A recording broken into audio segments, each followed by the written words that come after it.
When you hear the word mummy, you might get a chill down your spine.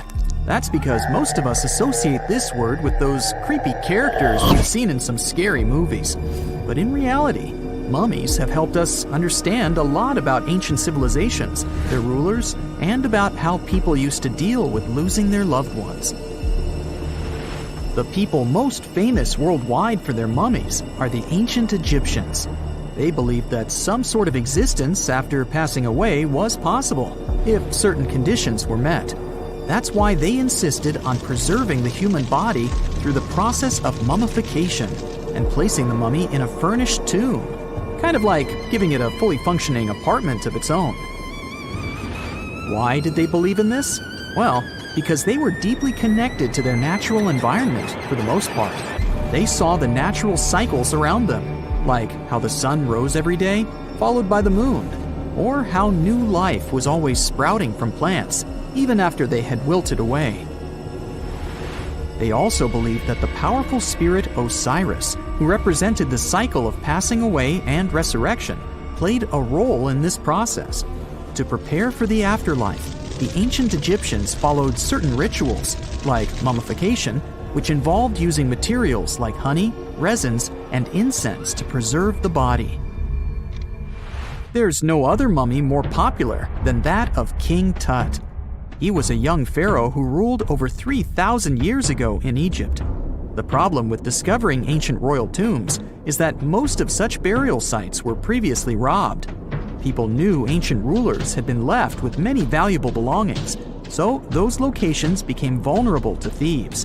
When King Tut's tomb was opened in 1922, people were excited because it had not been robbed, like many other previously discovered royal tombs. That's how well hidden it was. Inside, his mummy was encapsulated in a total of 3 coffins, including one made of gold. The objects found in his tomb showed us what ancient Egypt was like, and studying his mummy also helped us learn about the culture and practices popular at the time when he passed away. We also learned about his family by looking at his DNA. Scientists were able to discover that he had had a disease called malaria and a problem with his foot that might have made it hard for him to walk. Ramses II was another pharaoh in Egypt who ruled for 68 years, which was quite a lot back in the day. He was known for his expansion campaigns and building projects. Many objects from his time as a ruler still exist today, including a large statue of him. Ramses II was about 6 feet tall and lived to be about 90 years old. After looking at his mummy, scientists concluded that he may have had a medical condition that affected his spine. Now, remember those thieves I mentioned before? They are probably the reason why Ramses II ended up in a plain coffin in a secret collection of royal mummies at Deir al-Bahari, which was rediscovered in 1881. Thankfully, archaeologists were able to identify him because his journeys had been recorded on his wrappings. The process was really tedious too. In fact, in ancient Egypt, the mummification process could take a staggering 70 days to complete. A special person would say a very specific speech while delicately handling the body and drying it out using a type of salt called natron. They also used linen and resin to make the body look more lifelike and to wrap it in cloth. The tomb was equally as important for ancient Egyptians. The walls of King Tut's tomb, for example, were adorned with intricate artwork that depicted his journey to the afterlife, from his burial procession to his passage through the underworld. The ancient Egyptians believed that everyone made this journey after passing away, and they filled their tombs with items and paintings to help the person in their spiritual travels. Additionally, the walls of the tomb were decorated with spells from a special book, which contained a collection of poems that the Egyptians believed would help people reach the afterlife. And speaking of how important this journey was, people also placed food in these ancient tombs. In King Tut's tomb, archaeologists discovered 36 jars of vintage beverages and 8 baskets of fruit, which were believed to be left there to help him in his journey to the afterlife.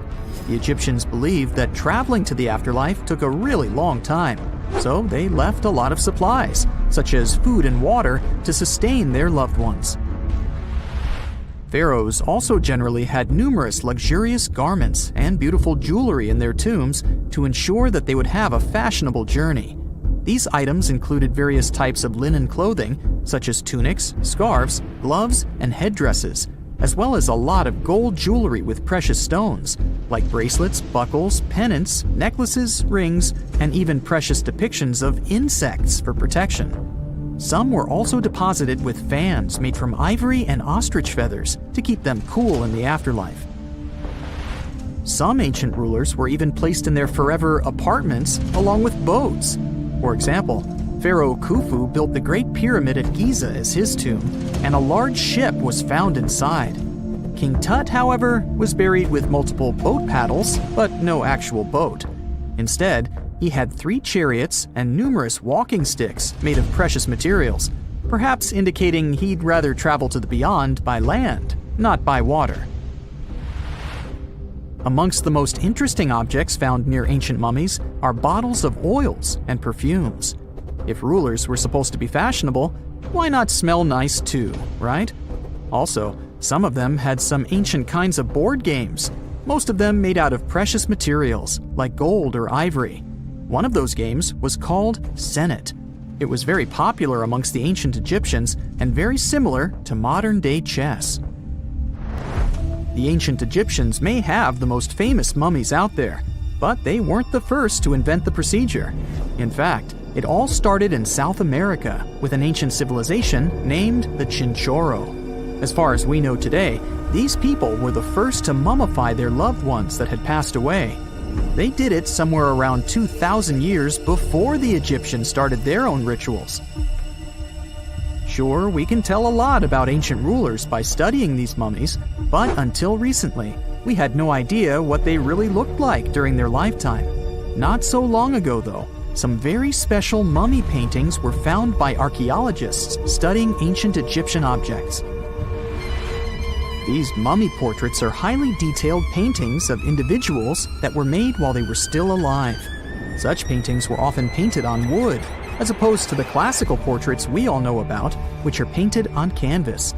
They are known for their realism and beauty, and have even been used by researchers to diagnose diseases by comparing them to the corresponding mummies.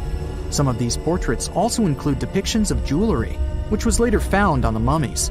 The recent discovery of these mummy portraits in Central Egypt is significant, as it marks the first time in over a century that such paintings have been found. Mummies appeared all around the world naturally, too. Mummification can occur without people intervening because of natural conditions, like extremely cold or hot environments, places with a lack of oxygen, or accidental exposure to chemicals that preserve the body. These conditions don't allow bacteria to grow, resulting in the body remaining more or less intact. Famous Otzi was one of these mummies. We know today he was a man who lived around 5,000 years ago in Europe. But upon his discovery in the Alps in 1991, Austrian authorities initially believed that he was a modern mountaineer because of how well preserved the body was. However, after the Iceman was removed from the glacier, it was determined that he was actually from the Copper Age. Let's face it, most ancient tombs have been looted at least once. No matter how scary the rumors could have been, most mummies were open to. But one. This is the Bashiri mummy, and it puzzles everyone so much that nobody dares to see what's inside. Meet Howard, but you must know him already if you're into Egyptian history. He's primarily famous for discovering King Tut's tomb back in 1922. But few people know that before this revolutionary discovery, he had probably found another mummy. It happened in 1919, and it goes by several names, either the Bashiri mummy or the Mummy of Pacheri, or the Untouchable One. Some reports say that Howard stumbled upon the Bashiri mummy in Luxor's Valley of the Kings, just where he would later find Tut's tomb. Despite this find, not much is known about this particular mummy. The reason why it's still unharmed in any way is not because of some superstitions, but because nobody is sure that they can undo what they do if something goes wrong. The mummy is so intricately wrapped that researchers never unfurled it for fear of irreversible damage. The golden rule of anyone who works with antiquities: if you're not sure you can't make it better or preserve it unchanged, do not touch it. History knows many examples of ancient relics ruined beyond repair, say Ecce Homo, or smiling statue restoration. The delicate fabric that covers the mummy's face has this cool design that kind of looks like a pyramid. The researchers are not 100% sure, but this might be the only one of its kind with that embalming style. But without knowing the ancient technique, it's next to impossible not to ruin the mummy while unwrapping and wrapping it back. Back in the day, people, both experts and looters, would unwrap mummies for all sorts of reasons, mostly to study them. Luckily, these days, we have advanced tech that lets us check out what's inside a sarcophagus without having to unwrap anything. After taking a closer look at the Bashiri mummy, researchers figured out that it belonged to a man who was around 5.5 feet tall and lived during the Ptolemaic era, which makes this mummy roughly 2,300 years old. The Egypt Museum shared that the X-ray scan also uncovered an inscription of the guy's name, but it's a bit tricky to tell if it says Pacheri or Nenu, adding to the intrigue. The museum also pointed out that the fancy casing the mummy is in features all sorts of decorated scenes. You can see the mummy lying on a bed, flanked by deities Isis and Nephthys, along with the 4 sons of Horus. Plus, there are 2 images of the funerary god Anubis at the feet of the casing. By the way, Bashiri mummy is not the only one that has remained untouched. This is Issa Temkebde, and Gaston Maspero, a French archaeologist, made the decision to leave her mummy untouched, wanting to keep her resting peacefully since she was in such amazing shape. He did mention, though, that her tomb had been raided long ago. Thanks to some X-ray work, we learned more about the mummy. The scans revealed a few artifacts still wrapped up with the wife of a high priest, including amulets around her neck, right arm, and forehead. The X-rays also showed she had some dental issues and arthritis in her knees. While she passed away as an older woman, it's tough to pinpoint her exact age. However, various sources from her son's reign indicate that she was held in high regard in the kingdom. Isatemkebd served as the sister wife of Penejam II. You got me right, they were related by blood and were siblings, but back then it was pretty common to get married this way to preserve the purity of the bloodline. Say that to Habsburg, duh. Their chase for purity only led to inbreeding and the notorious Habsburg's jaw. Right, I guess we should not judge ancient Egyptian rules and morals, but what we can say for sure is that both Bashiri and Isatemkebd were incredibly lucky to stay untouched. The odds were not in King Tut's favor, though. The researchers' work hit him hard. The tomb itself was discovered in 1922, but it wasn't until 1925 that the nested coffins were opened during an excavation. The outer coffin, held together with silver pins, opened up to show another coffin shaped like a mummy, decorated with colorful glass and flower garlands. There were worries about the king's mummy because it had been exposed to moisture. The middle coffin was pretty heavy and didn't have any handles, so they had to be super careful taking it out. Inside the innermost coffin, which was solid gold and wrapped in a red cloth, they found the royal mummy, and this all went down on October 28, 1925. Tutankhamun's mummy, measuring about 6.07 feet, fit snugly into the innermost coffin, which was 6.17 feet long. You can already tell there was a problem, right?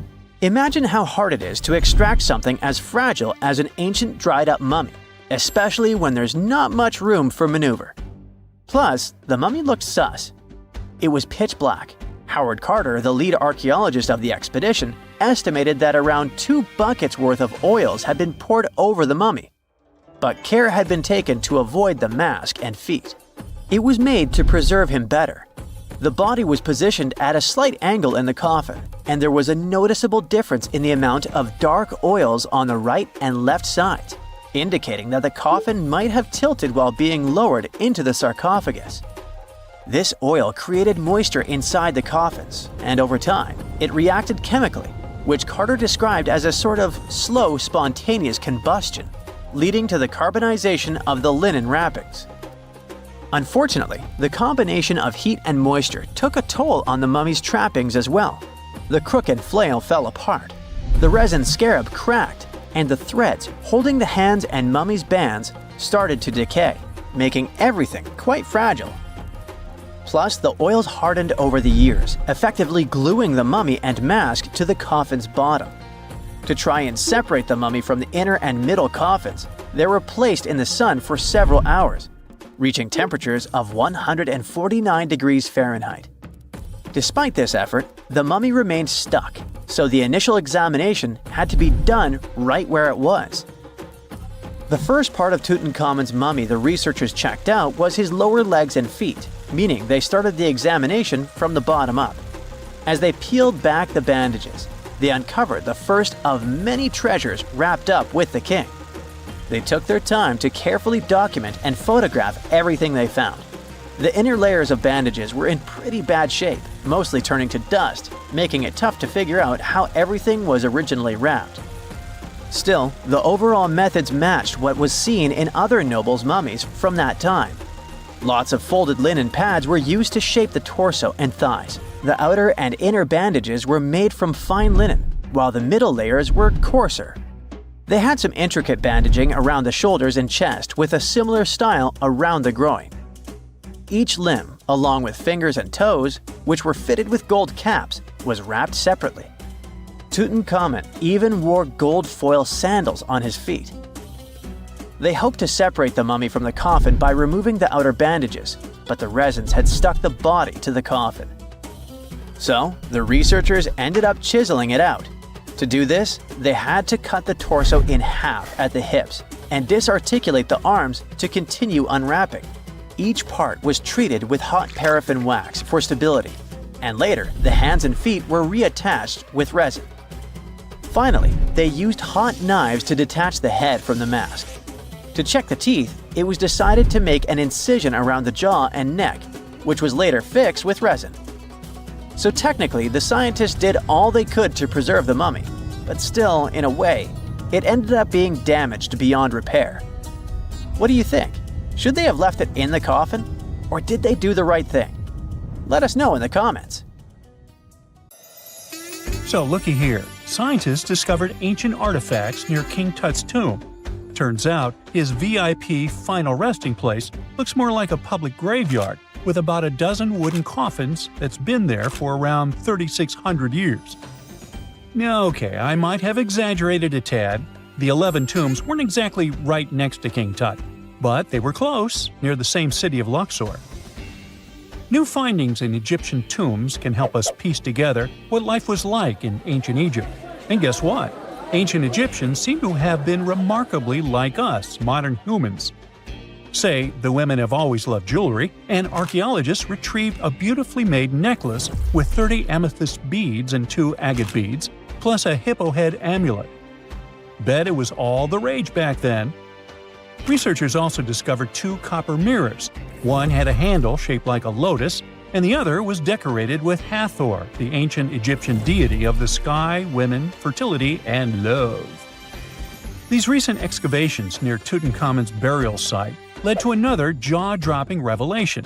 For the first time in thousands of years, fragments of Queen Hatshepsut's Valley Temple were uncovered. This fearless woman was thought to be the second female pharaoh, who ruled with both courage and wisdom, leaving a legacy as solid as the stones themselves. Her temple, hidden for ages, opens a window into a time filled with power, intrigue, and spiritual devotion. Archaeologists found over 1,000 beautifully decorated stone blocks on the outskirts of Hatshepsut's funerary temple. There were very few women who managed to take the throne in ancient Egypt. Another tomb was found nearby, and it belonged to the overseer of Queen Teti Sheri's palace, whose name was Jehuti-Mez. Queen Hatshepsut seems to have even more tombs, aces up her sleeve. These tombs were carved into the rock instead of being built as pyramids, showing a unique ancient perspective on how to protect the soul in the afterlife. Experts managed to retrieve some cool ancient pieces from the site. Toys made of clay, mummy masks, winged scarabs, and some amulets. Sadly, there surely used to be way more artifacts, but over the last centuries, there have been people other than archaeologists to stumble upon this site. It's likely that looters got to these tombs before them and may have taken some valuable items. But they did leave behind some cool stuff for the researchers, like pottery used for offerings of bread and meat, along with archers' bows that connect the tomb's owners to the Egyptian military. Meanwhile, soul protection is way more important than you might think, especially if you're roaming around Luxor looking for ancient secrets. You aren't scared of King Tut's curse, are you? Let me tell you what happened to those who weren't scared, but promise me to take it with a dash of salt, okay? For years, Egyptologists, especially those who believed in paranormal activity, were convinced that there was an unsettling curse surrounding Tutankhamun's archaeological discoveries. This belief stemmed from the mysterious and untimely demise of several excavators who discovered the tomb in 1922 with no logical explanation for why they passed away. It was just easier to chalk it up to something supernatural and avoid the whole mess. But it turns out it wasn't a curse at all. It was likely the radiation that caused those excavators to perish. Now, you might wonder where the radiation came from. After all, while radioactivity was discovered in the 19th century, ancient Egyptians, despite their impressive pyramids, didn't have any radium lying around to make Tut's tomb glow like crazy. So, what could be the real story? It might have been toxic waste behind it all. Toxic levels of radiation from uranium and hazardous waste have been lurking inside the tomb since it was sealed over 3,000 years ago. The burial chamber of Tutankhamun's tomb reportedly has such high radiation levels that anyone who steps inside could easily end up with a fatal dose of radiation sickness or an incurable condition. By the way, you can have a somewhat similar level of radioactivity if you don't get rid of those moldy dinner leftovers you left to perish in your fridge a month ago. But this radioactivity isn't exclusive to Tutankhamun's tomb. Ancient Egyptian artifacts discovery is rewarding yet dangerous due to unusually high radiation levels in Old Kingdom tombs all over Egypt. Geiger counters have detected radiation at 2 sites near the Giza pyramids, and radon, a radioactive gas, has been found in several underground tombs in Saqqara. Interestingly, experts believe that the builders of these ancient tombs were aware of the toxins, as some eerie warnings were carved into the walls of many tombs. One inscription ominously declared, "They that break this tomb shall meet their end by a malady that no doctor can diagnose."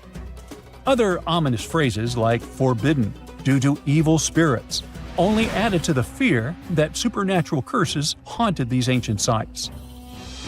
Ominous signs have stunned archaeologists since forever, but the fear grew even stronger a century ago with the mysterious passing of Lord Carnarvon, who funded King Tut's excavation in 1922 and reportedly explored the treasure-filled rooms, along with several others who entered the tomb. Arthur Weigall, another British Egyptologist who was present at the tomb's opening and is credited with starting the curse myth, passed away young when he was just in his 50s in 1934. Chances are the condition that made him pass was connected to radiation. In total, 6 out of the 26 people who were there when the tomb was opened met their end within a decade from various causes.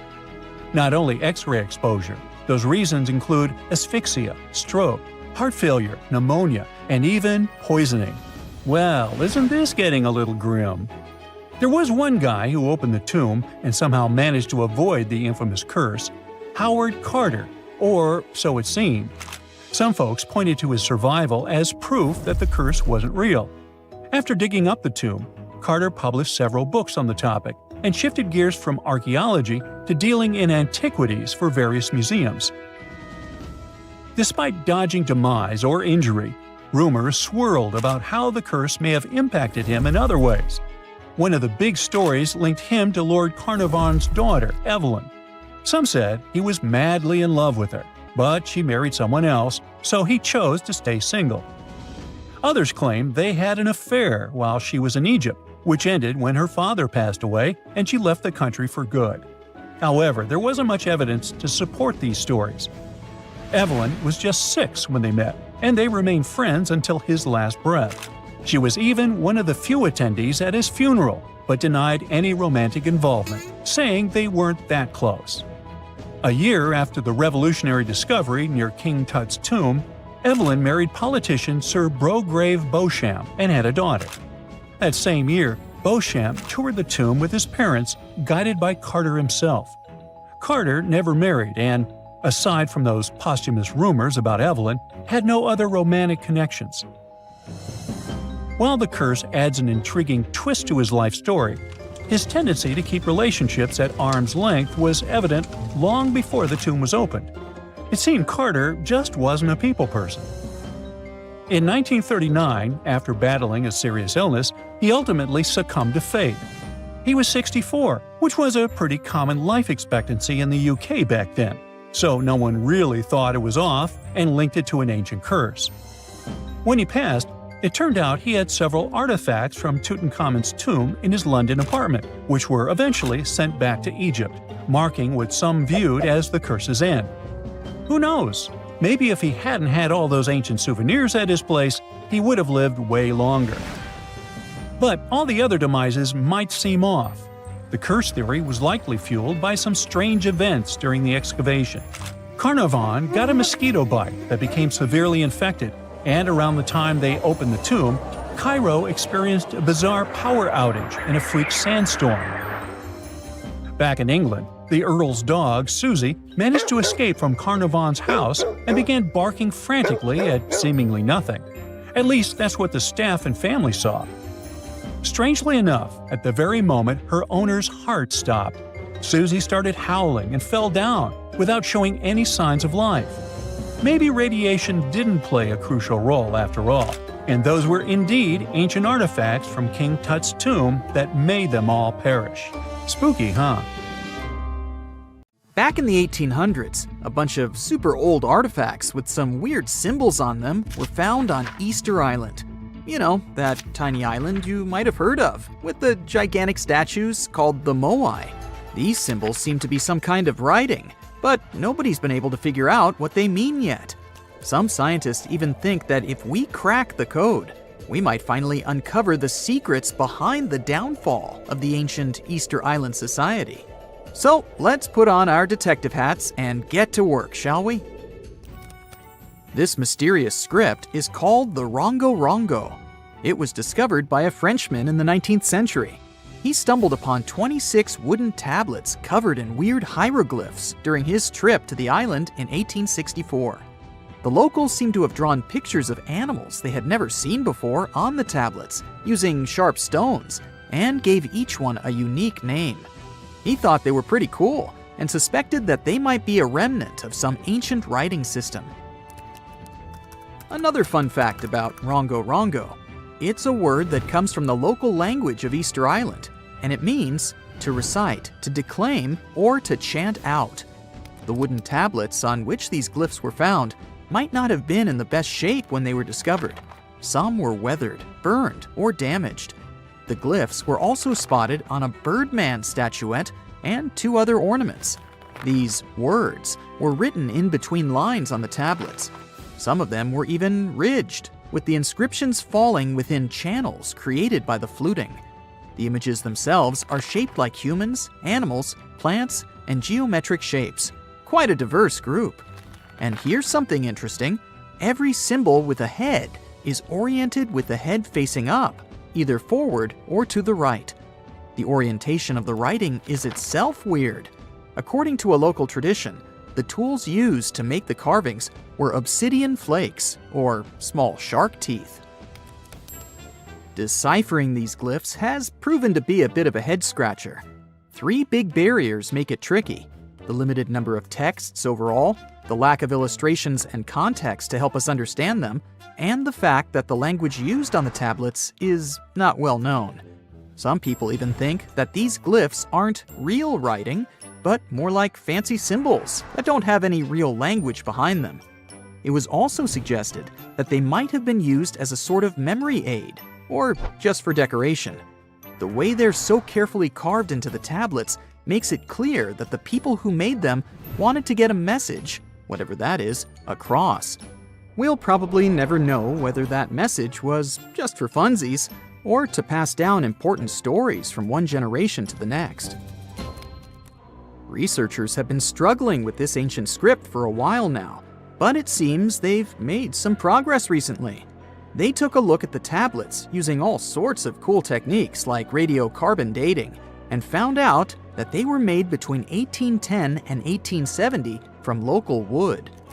One tablet, in particular, was in pretty rough shape, but the scientists created a 3D model and managed to spot some hidden glyphs that weren't visible before. One researcher said they found some grooves that were probably used for writing, just like drawing lines on a blank piece of paper to make sure your writing is perfectly horizontal.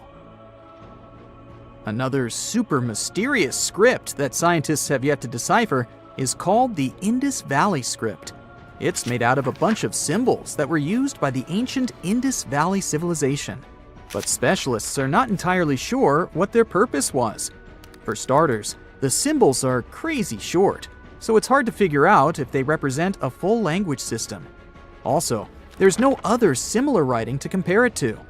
Various inscriptions from different periods also show that it hasn't changed much over time.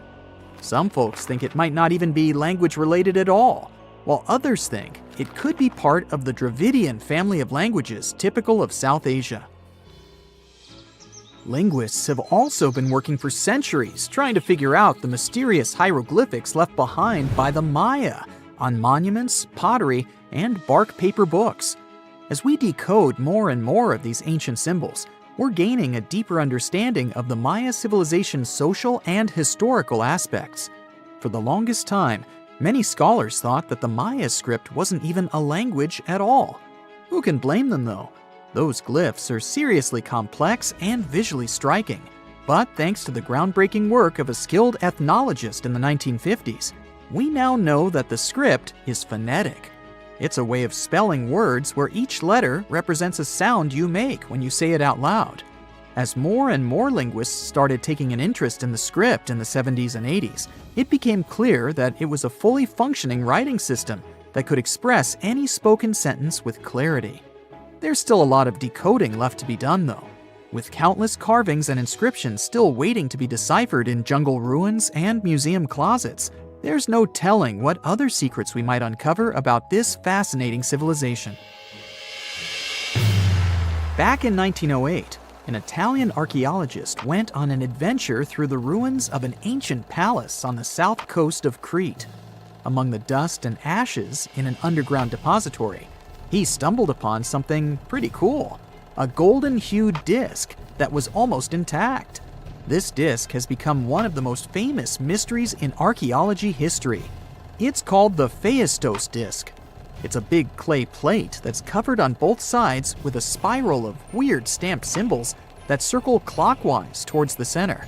These symbols are pictograms that show all sorts of things, like a person walking, a tattooed head, a helmet, an arrow, manacles, cats, eagles, and more. But here's the kicker. Nobody has been able to translate the symbols. Since then, many scholars have made attempts to decipher the code, but no luck so far. It's thought that the symbols might be part of Linear A, a script unconnected to any known language. But some experts suggest it could be syllabic writing related to various other languages, like Homeric Greek or Indo-European. Thousands of years ago, there was a mysterious European culture called the Vinca culture. These folks were so cool that they even had their own writing system, which is still one of the earliest known in the world. But there's a catch here too. You guessed it, no one has been able to decipher their script yet. The Vinca culture thrived thousands of years ago, and they were located in today's Eastern European territory. They got their name from the village of Vinca, which was only a small distance downstream from Belgrade on the banks of the Danube River. A team of Bulgarian archaeologists found recently a 7,000-year-old inscription covered in Vinca script. It's the oldest find of its kind in Europe. These symbols were carved into a ceramic tile, and researchers believe they carry information about the local calendar and important events. The Vinca culture was seriously advanced. They even knew how to write on wet clay using a sharp object.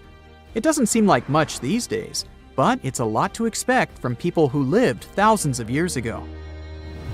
The Voynich manuscript also caused quite a debate between linguists and historians. Is this old book proof of a long-forgotten civilization, or just a clever prank? This manuscript is full of text that even the smartest codebreakers haven't been able to figure out. Written way back in the 15th century, it was discovered by a book dealer named Wilfrid M. Voynich back in 1912, hence the name. If it's a trick, it's truly convincing. The handwriting is beautiful, and there are even patterns in the text that match up with other languages. Stonehenge wasn't a witchy monument to travel through time. It was actually constructed as a hope to build a different future. Recent research just found out that the monument was probably raised as an attempt to reunite the Britons during a period of big division. The thread of this story lies on the altar stone, the monument's most iconic rock. For years, scientists believed that the stones used in Stonehenge, including the altar stone, came from the nearby Preseli Hills in Wales. In this scenario, Stonehenge would have been built by a local community, that is, Neolithic people who would have found easy-to-access materials to build a ceremonial mound, a sundial calendar, and a final resting place, all in one. Things changed when another discovery was made.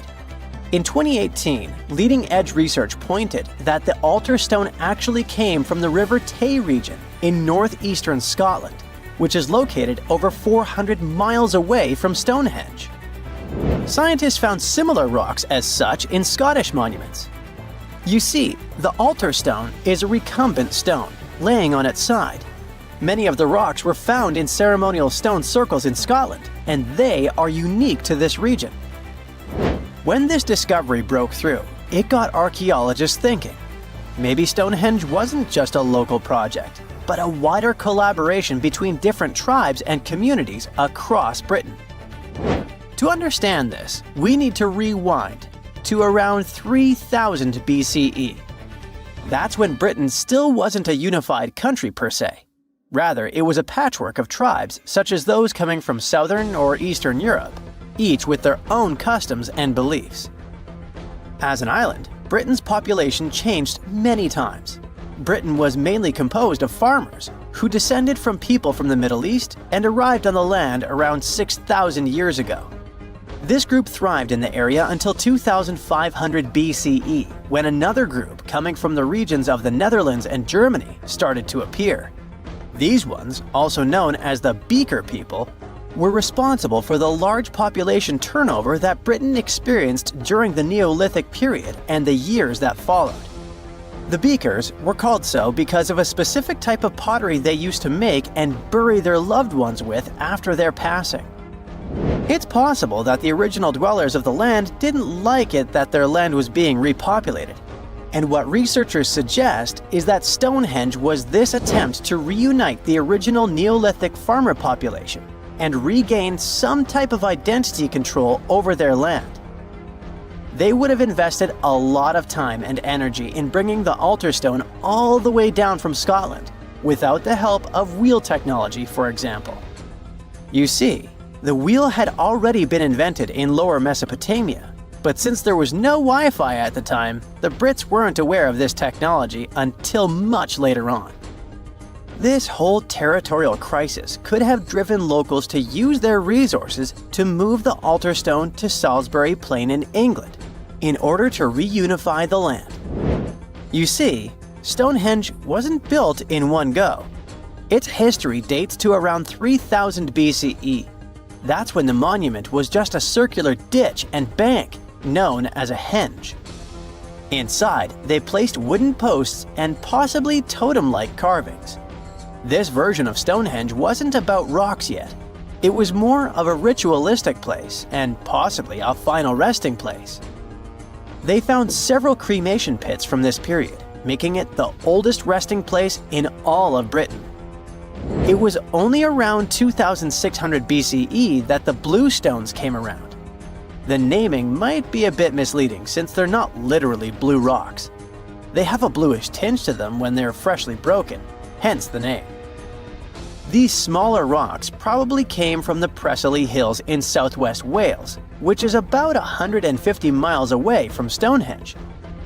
Some researchers say that the ancient ones believed that blue stones had healing qualities. So we can maybe guess why they went through all of the trouble to move them from Wales to Salisbury Plains, huh? A little bit later than that, circa 2500, that's when we start having the Stonehenge we know and love today. That's when the Sarsen stones started to arrive. The Sarsens are Stonehenge's huge stones. I mean, each Sarsen can weigh around 25 tons. That's as much as 3 African elephants stacked together. The Sarsens make that iconic outer ring circle. Supposedly, that's also when the altar stone was moved from Scotland directly to the heart of Stonehenge. The altar stone is the largest of the blue stones used to build Stonehenge. Today, the altar stone lies recumbent at the foot of the largest trilithon of the monument. In case you don't know, the trilithons are the horizontal stones used to form those famous arches we see today. And here's where the story takes a twist. For nearly a century, scientists believe that the altar stone came from the same area as the blue stones, the Preseli Hills in Wales. It made sense back then. If you're already hauling stones from Wales, why not grab a special one to be the so-called altar? Except that theory started crumbling in 2018, when a team of researchers decided to dig deeper. They used advanced geochemical analysis to pinpoint where the altar stone's sandstone actually came from, and it turns out it wasn't Wales. Instead, the results pointed north, specifically to the Orcadian Basin in northeastern Scotland, 400 miles from Stonehenge. This revelation changed the whole script of Stonehenge's story. How would they move the rocks, you may ask? Well, there's an old theory known as the ice road that suggests that the rocks were moved by natural icy pathways that formed during the winter. This way, they could slide the rocks down all the way to Stonehenge. But hey, if we're talking about a distance of over 100 miles, that's not too realistic. Anyways, this theory was debunked because it was warmer back then than it is today. There's also the river theory that suggests that the rocks were floating along the river from the quarry to the site. But if we're talking about Sarsen rocks, they're too heavy to float. So there goes this theory. What we're saying is, no one knows how the rocks were moved. Another interesting info came from all the research done in Stonehenge. A recent laser survey of the stones revealed the different stone working methods used and has shown that some parts of the monument were more carefully finished than others. In particular, the northeast side and the inner faces of the central trilithons were finely dressed. FYI, a trilithon is one of Stonehenge's most famous shapes. It's when 2 huge monoliths receive a third one on top of them, connecting the 2 together. This fancy word is just Greek for having 3 stones.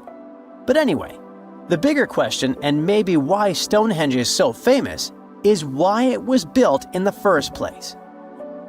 You see, Stonehenge's entire layout seems to have been carefully planned to align with the movements of the sun. The monument's architecture is particularly attuned to the solstices, the shortest and longest days of the year. During the summer solstice, the sun rises perfectly in line with the heel stone, casting light straight into the heart of the stone circle. A spectacular, almost magical sight that surely wowed its ancient audience. But it's the midwinter solstice that seems to hold a special connection to the altar stone. As the sun sets on that day, its light aligns with the altar stone at the center of Stonehenge. To the builders of Stonehenge, this alignment may have symbolized more than just celestial precision. It likely carried profound ancestral and spiritual significance. The altar stone, illuminated by the setting sun, could have been seen as a bridge between worlds, connecting the living with their ancestors, the earth with the cosmos, and the present with the eternal. In a world without calendars, clocks, or weather apps, the solstices were everything. They marked the rhythm of life, guiding agricultural cycles and spiritual rituals alike. So Stonehenge wasn't just about the stones or the people who built it, but perhaps a way to honor their ancestral roots in an ever-changing world. Now, history isn't just carved in stone, but these drawings on 11,000-year-old rocks might be warning us about a freaky future. Both the Mayans and the people at Göbekli Tepe made big predictions about humanity's future. What's eerie is that despite being hundreds of miles and years apart, they used similar symbols. Now, let's get one thing straight. Ancient civilizations often depicted their deities as humanoids. You'll find humanoid representations of celestial beings in ancient Egypt, but also in pre-Columbian societies from the Americas. For example, Aztecs had an important deity they called Quetzalcoatl. He was related to the wind, Venus, and the sun. In some ancient Aztec art, he's depicted carrying a tiny handbag. The shocker is that a very similar winged figure was represented by the Assyrians. Now, it's already odd that they chose similar forms to represent their gods, even though these civilizations didn't have any contact with each other. But to draw an almost identical handbag? That seems like a bit of a stretch. Of course, now, when we say handbags, we mean carvings depicting things that look like modern handbags. Not quite Coach or Prada, but you get the idea. Some theories suggest this mysterious handbag could be related to time travel.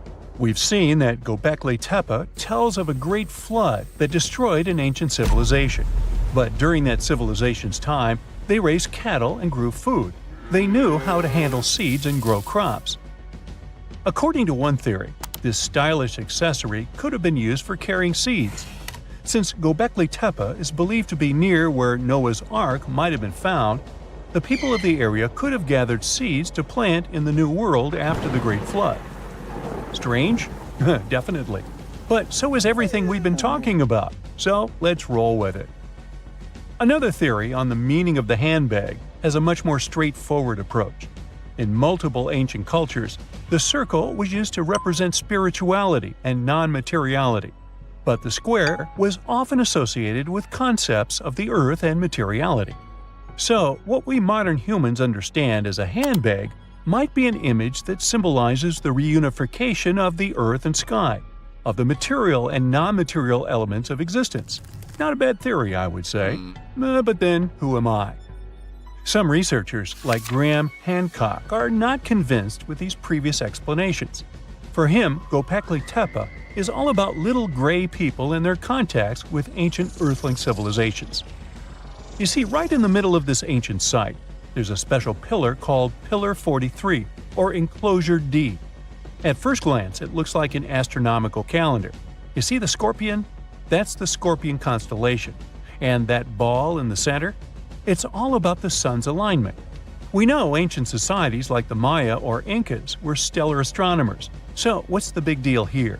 Turns out the folks at Göbekli Tepe were talking about a massive natural disaster that wiped out all forms of life before their time. When astronomers recreated the angles and positions from Pillar 43, it showed an astrological setup from over 13,000 years ago. The stone also depicted a tragic event, a mix of a flood and a meteor shower. The headless man? That's humanity's tragic end. And the snake from the ground? Giant waves washing over the earth. And it's not just one stone telling the tale. Pillar 56 shows more of the Younger Dryas event, or as it's called, the terror from the sky. You see animals fleeing and waves crashing as the meteor shower hits. But wait, while Pillar 43 gives us the exact date of the last disaster, Pillar 18 in Enclosure D gives us the date of the next possible wipeout. The art depicted in this pillar zooms in on the constellation of Aquarius. Now, you might have seen the movie The Age of Aquarius or heard some woo-woo theories about how we're entering this phase right now. You see what I'm driving at? Göbekli Tepe might be giving us the date of the next disaster so that we have time to prep for it. These images could be a survival guide for humanity. Or not. Now, this would be bananas if it weren't for one piece of evidence. Let's check the facts. The Enki comet, discovered in 1786, used to be part of a megacomet, 100 miles wide, made of ice, metal, and rock. It broke up and formed a debris field. Now, instead of one huge comet, we've got millions of smaller ones. When the Earth passed through that debris, the folks at Göbekli Tepe saw a firestorm of comets, all coming from the Aquarius constellation, just like on Pillar 43. Now here's the supposed scary part. We pass through that same debris field every year. If you're watching this in September, October, or November, we're flying through it right now. It could happen that these debris fall onto the surface of the Earth all over again, repeating history. But so far, that's just a theory. The mind-boggling question is, how did the people at Göbekli Tepe know about an event that happened before they were all born? In 2019, excavations kicked off at Karahan Tepe, about 40 miles from Göbekli Tepe. But research suggests it might have been settled even earlier. Göbekli Tepe seems to have been a place of worship or an observatory, but Karahan Tepe shows signs of a structured society. Excavations at Karahan Tepe reveal artifacts like intricate carvings, tools, and even possible remnants of buildings. This suggests that these people were not just hunters and gatherers, but had a structured society with spiritual or ceremonial practices. In 2020, researchers started unearthing several other settlements in the area, indicating that Göbekli Tepe was part of a huge metropolis. The whole site is known collectively as Tas Tepler. The thing is, the math around all this has scientists baffled. Around that time, Earth was just leaving its last ice age, and scientists used to think Stone Age civilizations were primitive. But evidence keeps showing up, proving that wasn't the case. For Göbekli Tepe to have existed with that level of tech 12,000 years ago, there must have been an even earlier civilization. That kind of tech doesn't just pop up out of nowhere. And hey, we've got plenty of other proof of advanced societies. Take the Mayans, for example. Recent discoveries have shown they were even more advanced than we previously thought.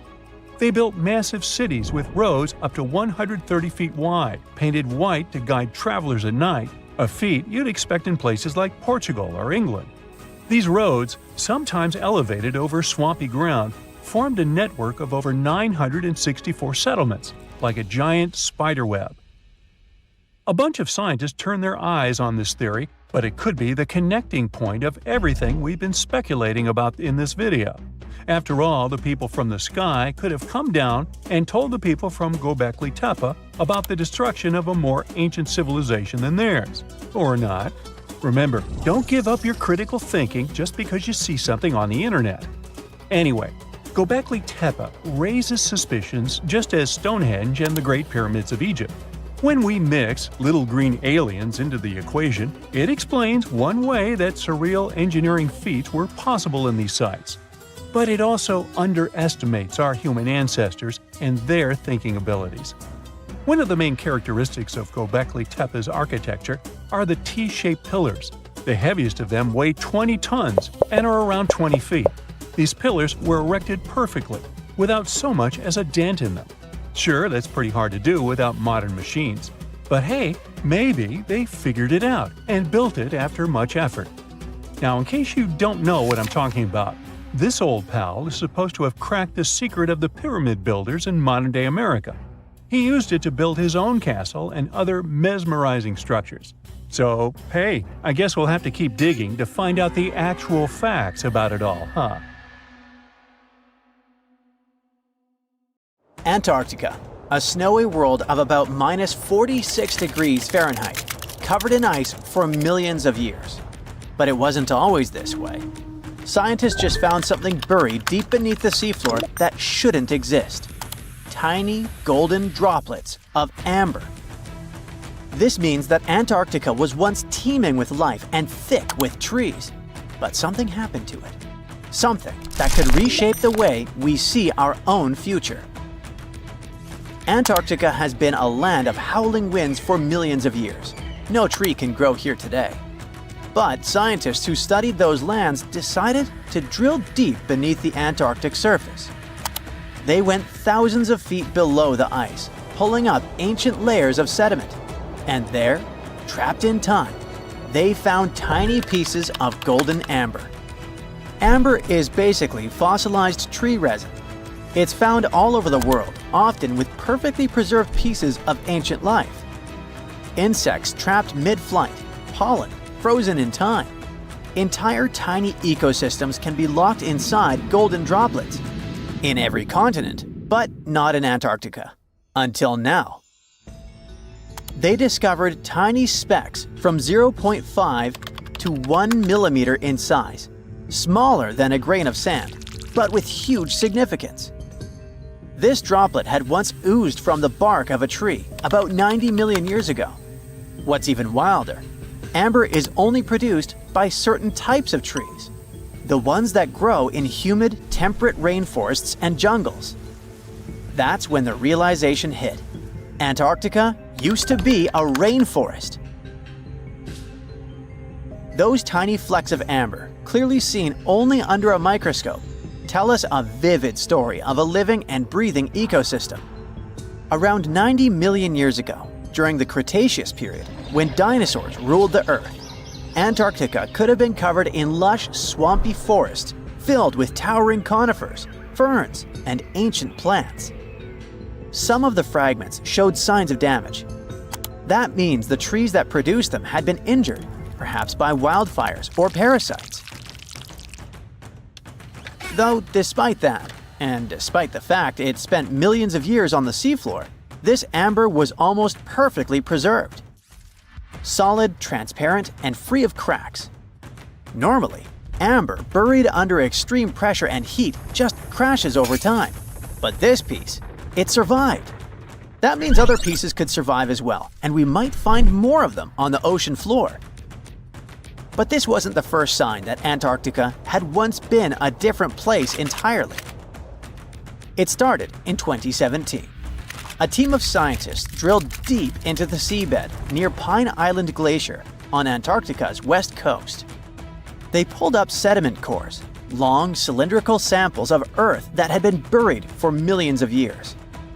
And it was insane. Inside these layers they found fossilized roots, pollen, spores, traces of an ancient forest that had once thrived here. And that's exactly what they'd been studying ever since then. In order not to damage anything, they had to spend years of hard work, breaking down the sediment into thousands of tiny pieces and scanning them all under fluorescent microscopes. The same team also found another piece of the puzzle back in 2020. They found more sedimentary samples from the ocean floor that pointed to a land of dense trees, rivers, and wetlands. A world that looked more like the Pacific Northwest or New Zealand. But why was Antarctica so warm back then? Well, that's all because of the atmosphere. 90 million years ago, Earth's carbon dioxide levels were terrifyingly high. It was literally one of the warmest periods in history, with temperatures soaring even at the poles. Think about it. Antarctica had no ice caps.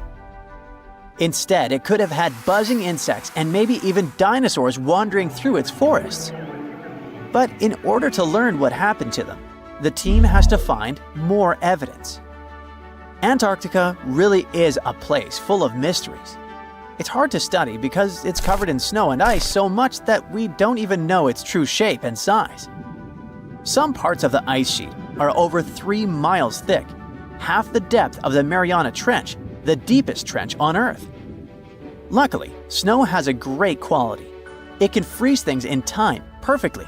Layer by layer, year after year, it buries nature's past like a time capsule. Luckily, snow has a great quality. It can freeze things in time perfectly.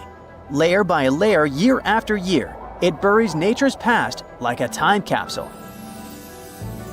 At first, fresh snow is soft and shifts easily in the wind, full of air. But as more snow piles on top, it compresses, squeezing out the air pockets and hardening into dense ice. This freezing pressure locks everything inside. It traps ancient plants, animals, and even entire landscapes. And they literally get frozen in time, because the extreme cold slows down decay. It stops bacteria growth, preventing rot, and keeping things almost perfectly intact for thousands, sometimes even millions of years. That's exactly what's going on in Antarctica. Scientists have to literally scan it all the way down this snow in order to find what this place looked like millions of years ago.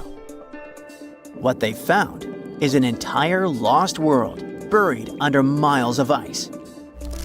It was beneath the thickest ice of East Antarctica, near the Aurora and Schmidt subglacial basins. The weight of the ice has been so immense for so long that it actually protected the land from erosion. Scientists call it the ghost of Antarctica's landscape, and it's nothing like the smooth, flat wasteland seen from above. They found rivers that once flowed freely, now frozen in place, valleys carved by water, even 3 massive, sharply peaked hills. But what are they?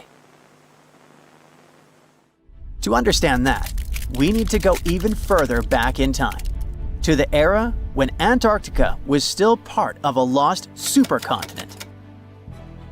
Hundreds of millions of years ago, the land we now call Antarctica was part of Gondwana, an enormous supercontinent that included South America, Africa, India, Australia, and Antarctica all fused together. But as Earth's tectonic plates slowly drifted apart, Gondwana broke into pieces. Antarctica was ripped apart, its land stretched and fractured. The massive ice sheets that formed later covered these broken landmasses, preserving them like frozen fossils. As the ice shifted and melted over time, valleys formed, and ancient rivers likely carried water toward a coast that was hundreds of miles away from where it is now. But that's not the only thing Antarctica has hidden. If you stripped away the ice, you wouldn't see a smooth, empty continent. You'd see a super dramatic landscape, towering mountains, deep valleys, even fiery volcanoes. In West Antarctica, at least 138 volcanoes are buried under the ice. One of them, Mount Erebus, is still active. And inside, it has warm volcanic caves where you could walk in a t-shirt. Oh, and if it wasn't weird enough, Erebus is also spewing out gold. Yep, the actual tiny specks of gold from deep within the Earth. Scientists believe this happens because magma, the superheated semi-molten rock beneath the Earth's surface, carries liquid gold with it as it rises. Every single day, Erebus releases about 0.2 pounds of it. That's worth around $6,000 per day. In a year, that adds up to 64 pounds, or more than $2 million, floating into the sky. Unfortunately, before we grab shovels, we gotta remember that those are just microscopic particles. They're often smaller than 60 micrometers, thinner than a human hair. Not even mentioning that they're scattered around up to 620 miles away from the volcano itself.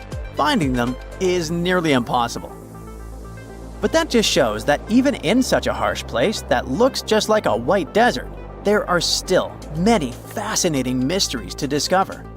For example, somehow, life still clings there.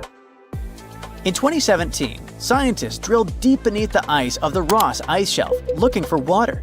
But they found something fantastic instead. A river hidden beneath 1,640 feet of ice, running through the dark. And inside it, hundreds of tiny shrimp-like creatures. They swarmed around the camera, blocking the lens, welcoming the scientists. In deep caves beneath the ice, DNA evidence has also shown traces of moss, algae, and possibly even unknown tiny animals. So, turns out, even in one of the harshest places on Earth, life finds a way. And who knows what else we'll discover in the South Pole?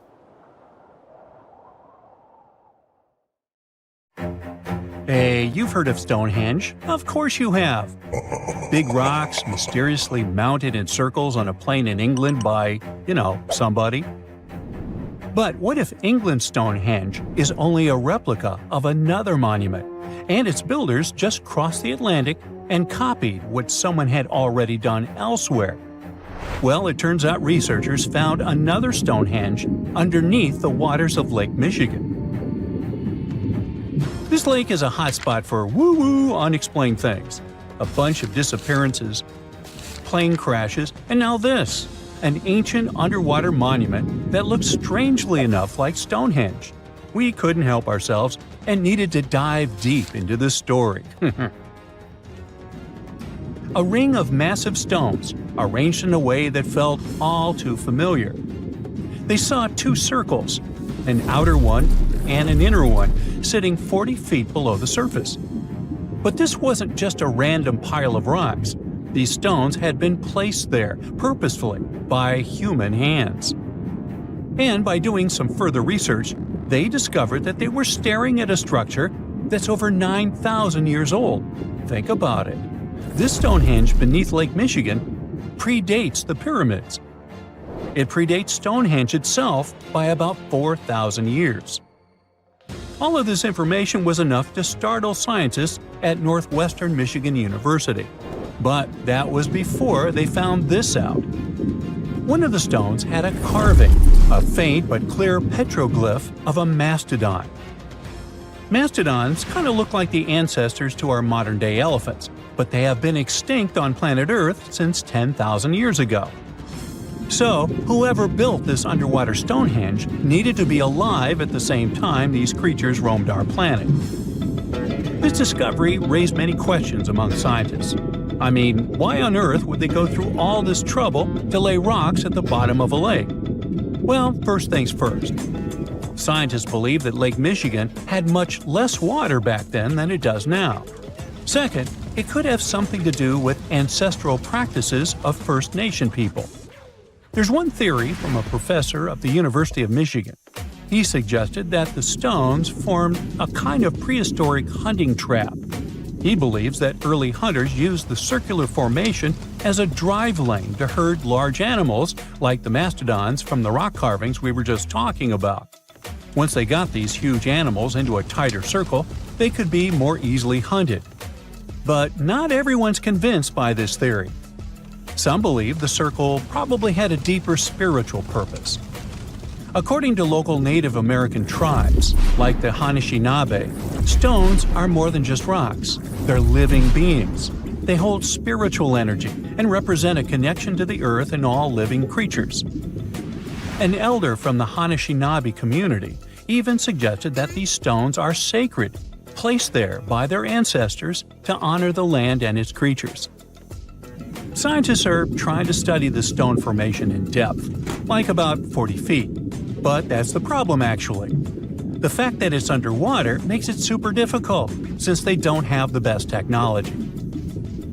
Traditional archaeological tools don't work as well when everything is submerged, but promising new technologies like stereophotogrammetry, which literally means making 3D models of a site, are helping scientists study the stone circle more closely. Still, research is slow and expensive, so it's hard to know when this mystery will come to a close. As we said, Lake Michigan is a hotspot for unexplained phenomena. Its lakebed is filled with shipwrecks, such as the Thomas Hume, a sturdy American schooner.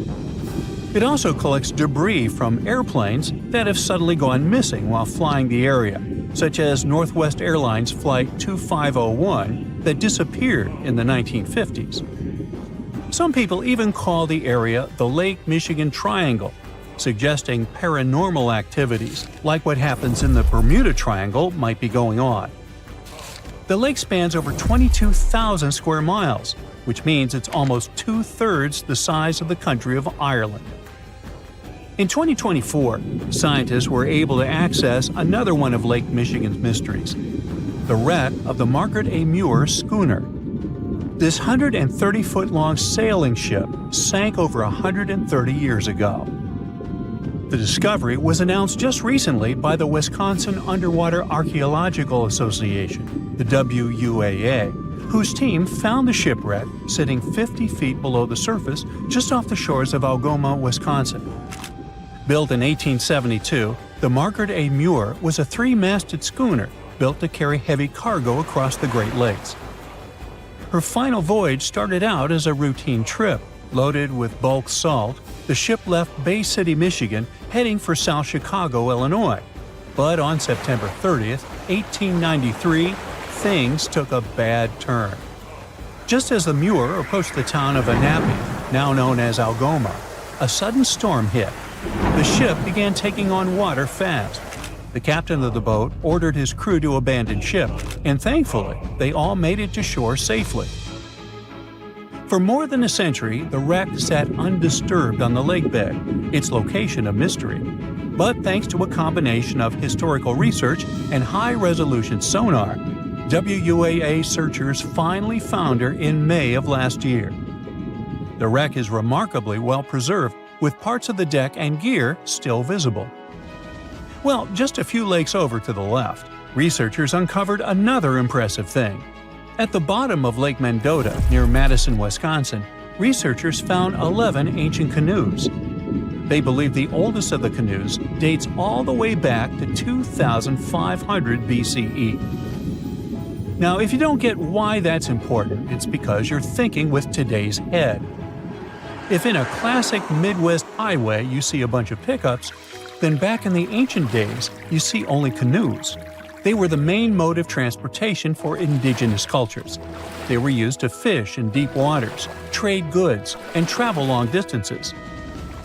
The reason why scientists were so excited with its discovery is because they had never found any proof of what canoes were being used for in this region back then. And to understand the local cultures that inhabited the area during this time period, they needed to have some information on that.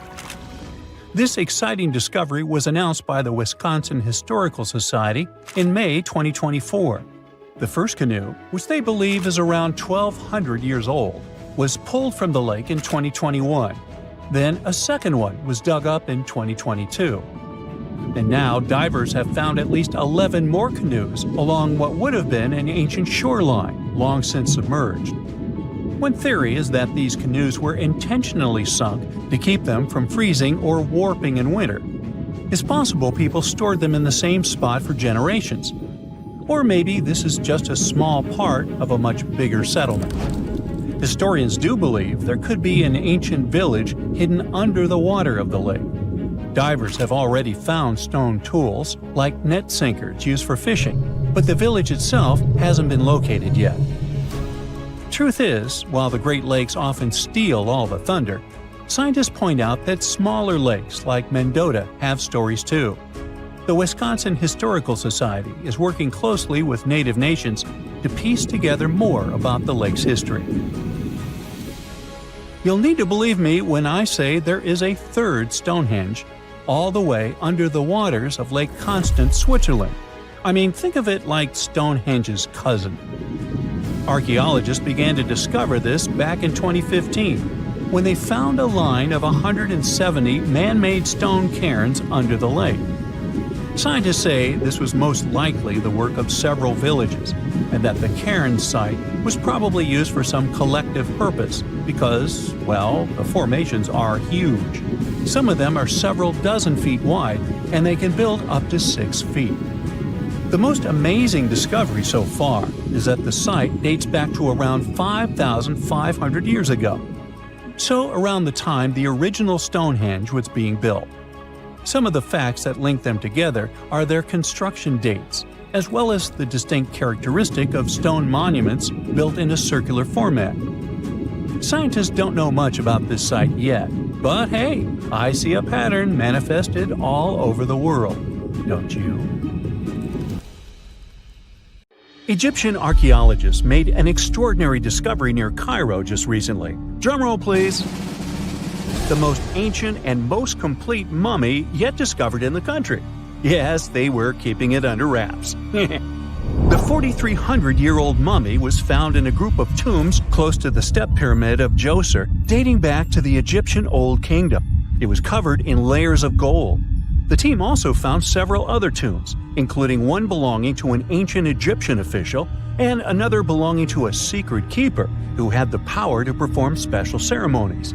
Another interesting tomb was that of a writer, which featured the largest statues ever found in the area. This vast burial site is also home to more than a dozen pyramids and resting grounds.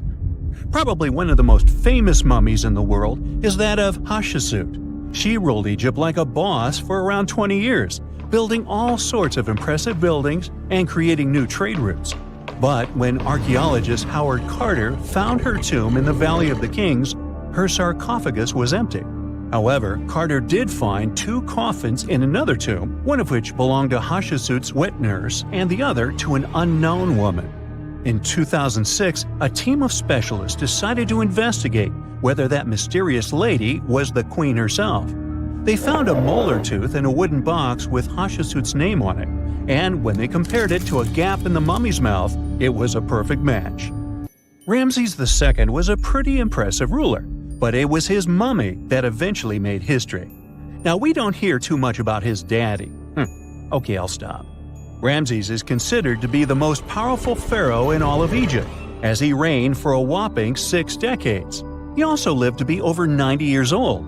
Now that's pretty amazing, considering the time he lived in. Ramses II supposedly had over 100 offspring too. Talk about a big family.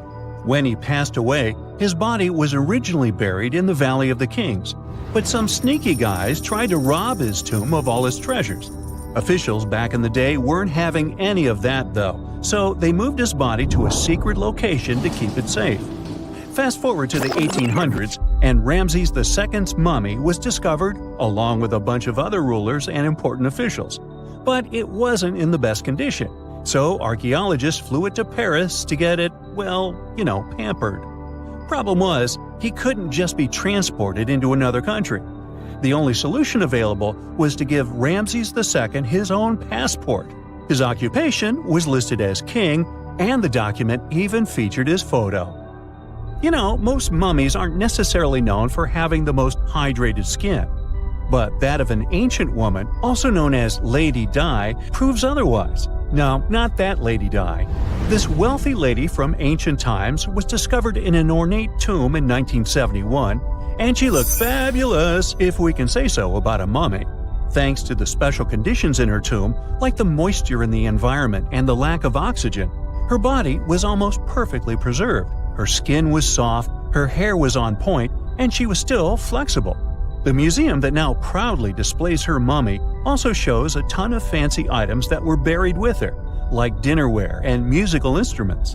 Archaeologists investigated the mummy further and discovered that she passed away from a heart attack at around 50 years old.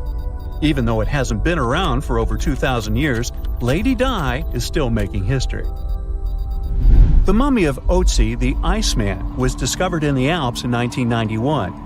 Austrian authorities initially thought he was a modern mountaineer because he was so well preserved. Turns out, he was actually from the Copper Age. He was found in a mountain pass over 10,000 feet above sea level. Through studying his mummy, we've learned so much about life in Copper Age Europe. For example, we know that he was a native of Central Europe and enjoyed eating meat. He also suffered from arthritis, narrowing arteries, and intestinal problems. But he likely used acupuncture and medicinal herbs to treat these conditions. And apparently, he was pretty handy with tools.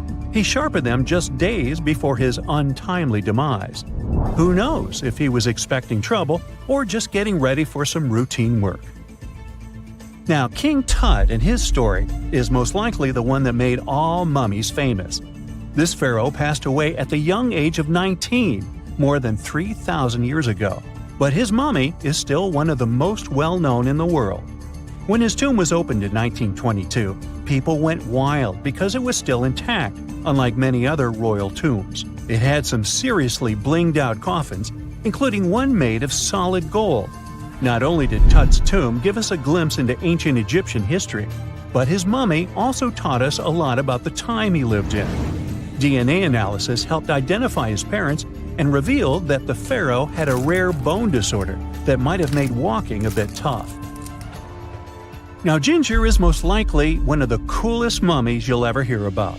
He's like a time traveler from 5,000 years ago who's still looking fly with his golden hair and perfectly preserved nails.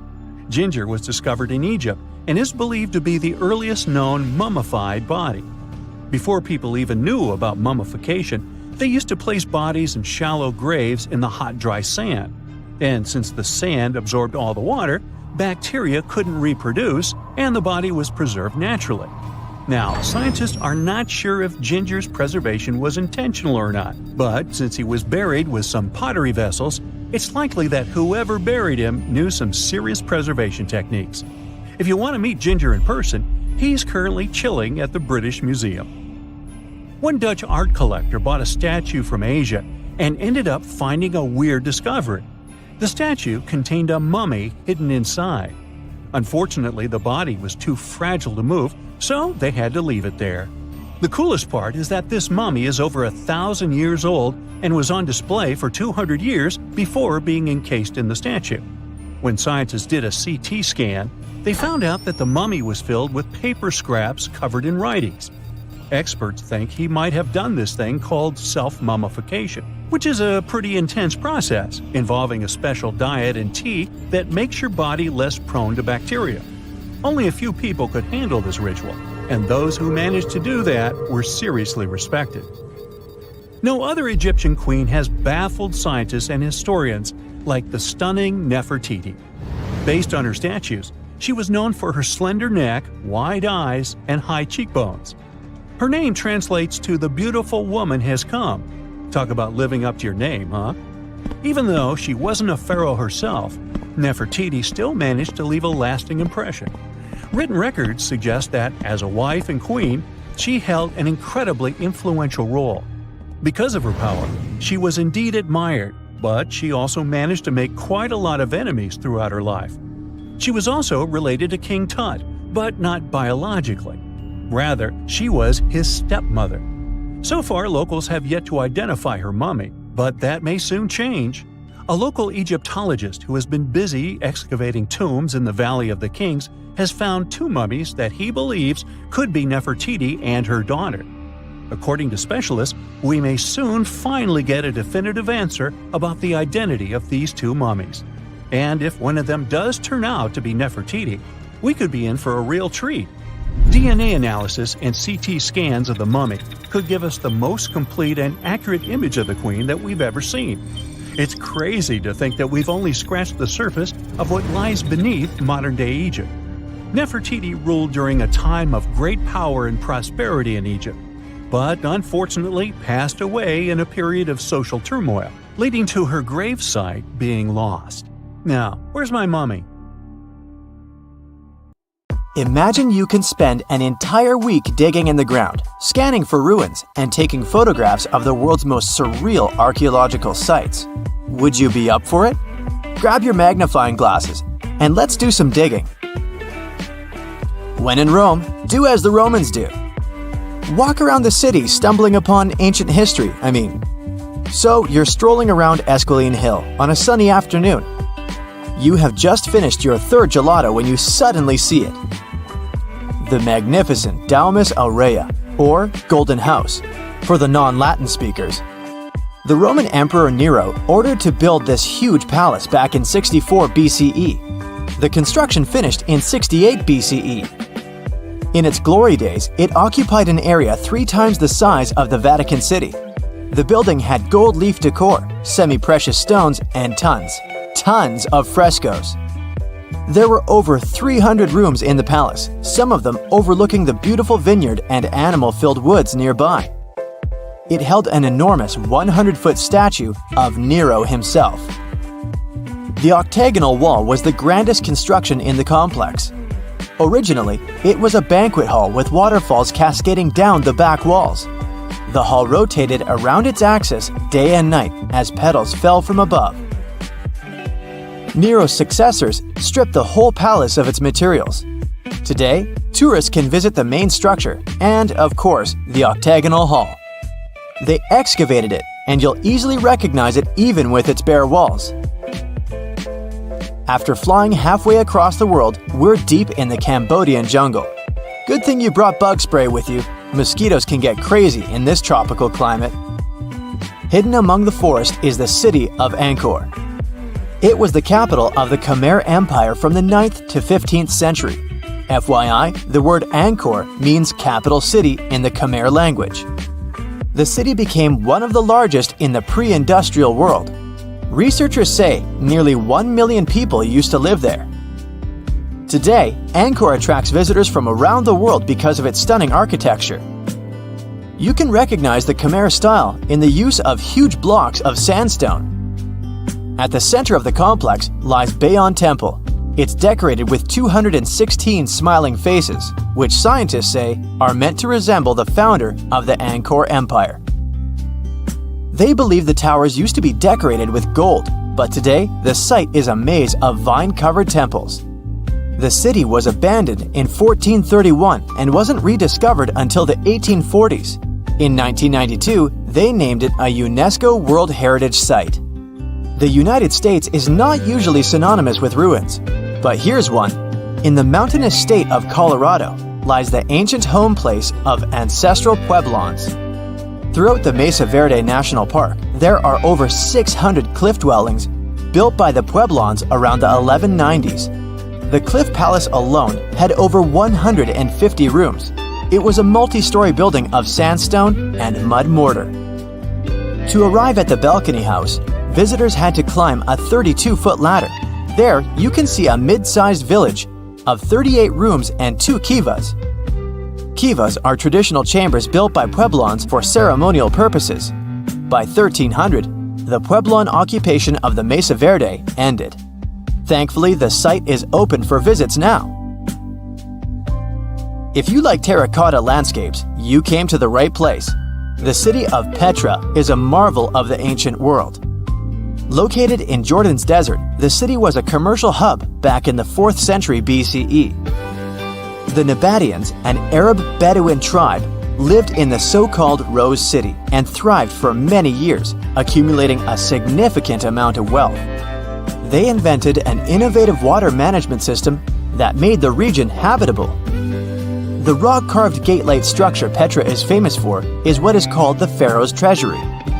It stands at the main entrance to the site and is said to have a hidden treasure beneath it. In the early 2000s, the site was named one of the 7 new wonders of the world. All the way in South America, in the country of Guatemala, lie ancient Mayan ruins. The lost city of Tikal is a site made of 12,000 buildings, the remains of the capital of the ancient Mayan Empire. It is comparable in importance to London or New York. The North Acropolis is Tikal's most ancient complex of monuments. Built solely by human hands in 750 BCE, it served as the resting place of kings and chiefs. Back in the day, the step pyramid temples were painted a beautiful red. Mayans loved that color. Today, of course, you'll only see the limestone. Archaeologists have no clue as to the cause of Tikal's decline. Was it drought, disease, or something else altogether? Located on the left bank of the river Tigris is a strange old ruin, a battered archway. It belonged to a city named Ctesiphon, the jewel of the Persian Empire, for over 800 years. The city hosted an extravagant palace, decorated with a glass mosaic, jewel-adorned carpets, and a lot of marble. What is it with royalty and marble anyway? The arch was part of an imperial palace complex. Until modern times, it was the largest man-made freestanding vault. Notice how there are no pillars sustaining it. The enormous wealth of the city made it a constant target for other empires, until it eventually fell. In the mood for some more Mayan ruins? Chichen Itza is an archaeological site with the best preserved pyramids on Earth. Located in Mexico's Yucatan state, this Mayan city is well over 1,500 years old. At its peak, it was home to 35,000 people. The site has a total of 26 ruins to be uncovered. The highlight here is El Castillo, a tremendous step-like temple standing 80 feet above the ground. Its most peculiar feature is that it has 91 steps up each of its 4 sides, including the upper platform. It makes for 365 steps, the number of days in the solar year. The oldest lost city in this list dates back to the Neolithic period. It was when us, human beings, started farming for the first time, instead of living a fully nomadic lifestyle based on hunting and gathering. Located on Orkney Island off the coast of Scotland is a prehistoric site known as Skara Brae. Thanks to good restoration, the site is very well preserved. You can see prehistoric dwellings with hearths, stone-built furniture, and even primitive toilets. Researchers found runic symbols on the site, which means they could have attempted some form of writing. Ah, Greece. Fancy some feta cheese, anyone? We've arrived at the focal point of archaeological sites, but today we're exploring one in particular, the Colossus of Rhodes. Also known as the Bronze Giant, it used to be one of the 7 wonders of the ancient world, standing in the harbor of the Greek city of Rhodes back in the 3rd century BCE.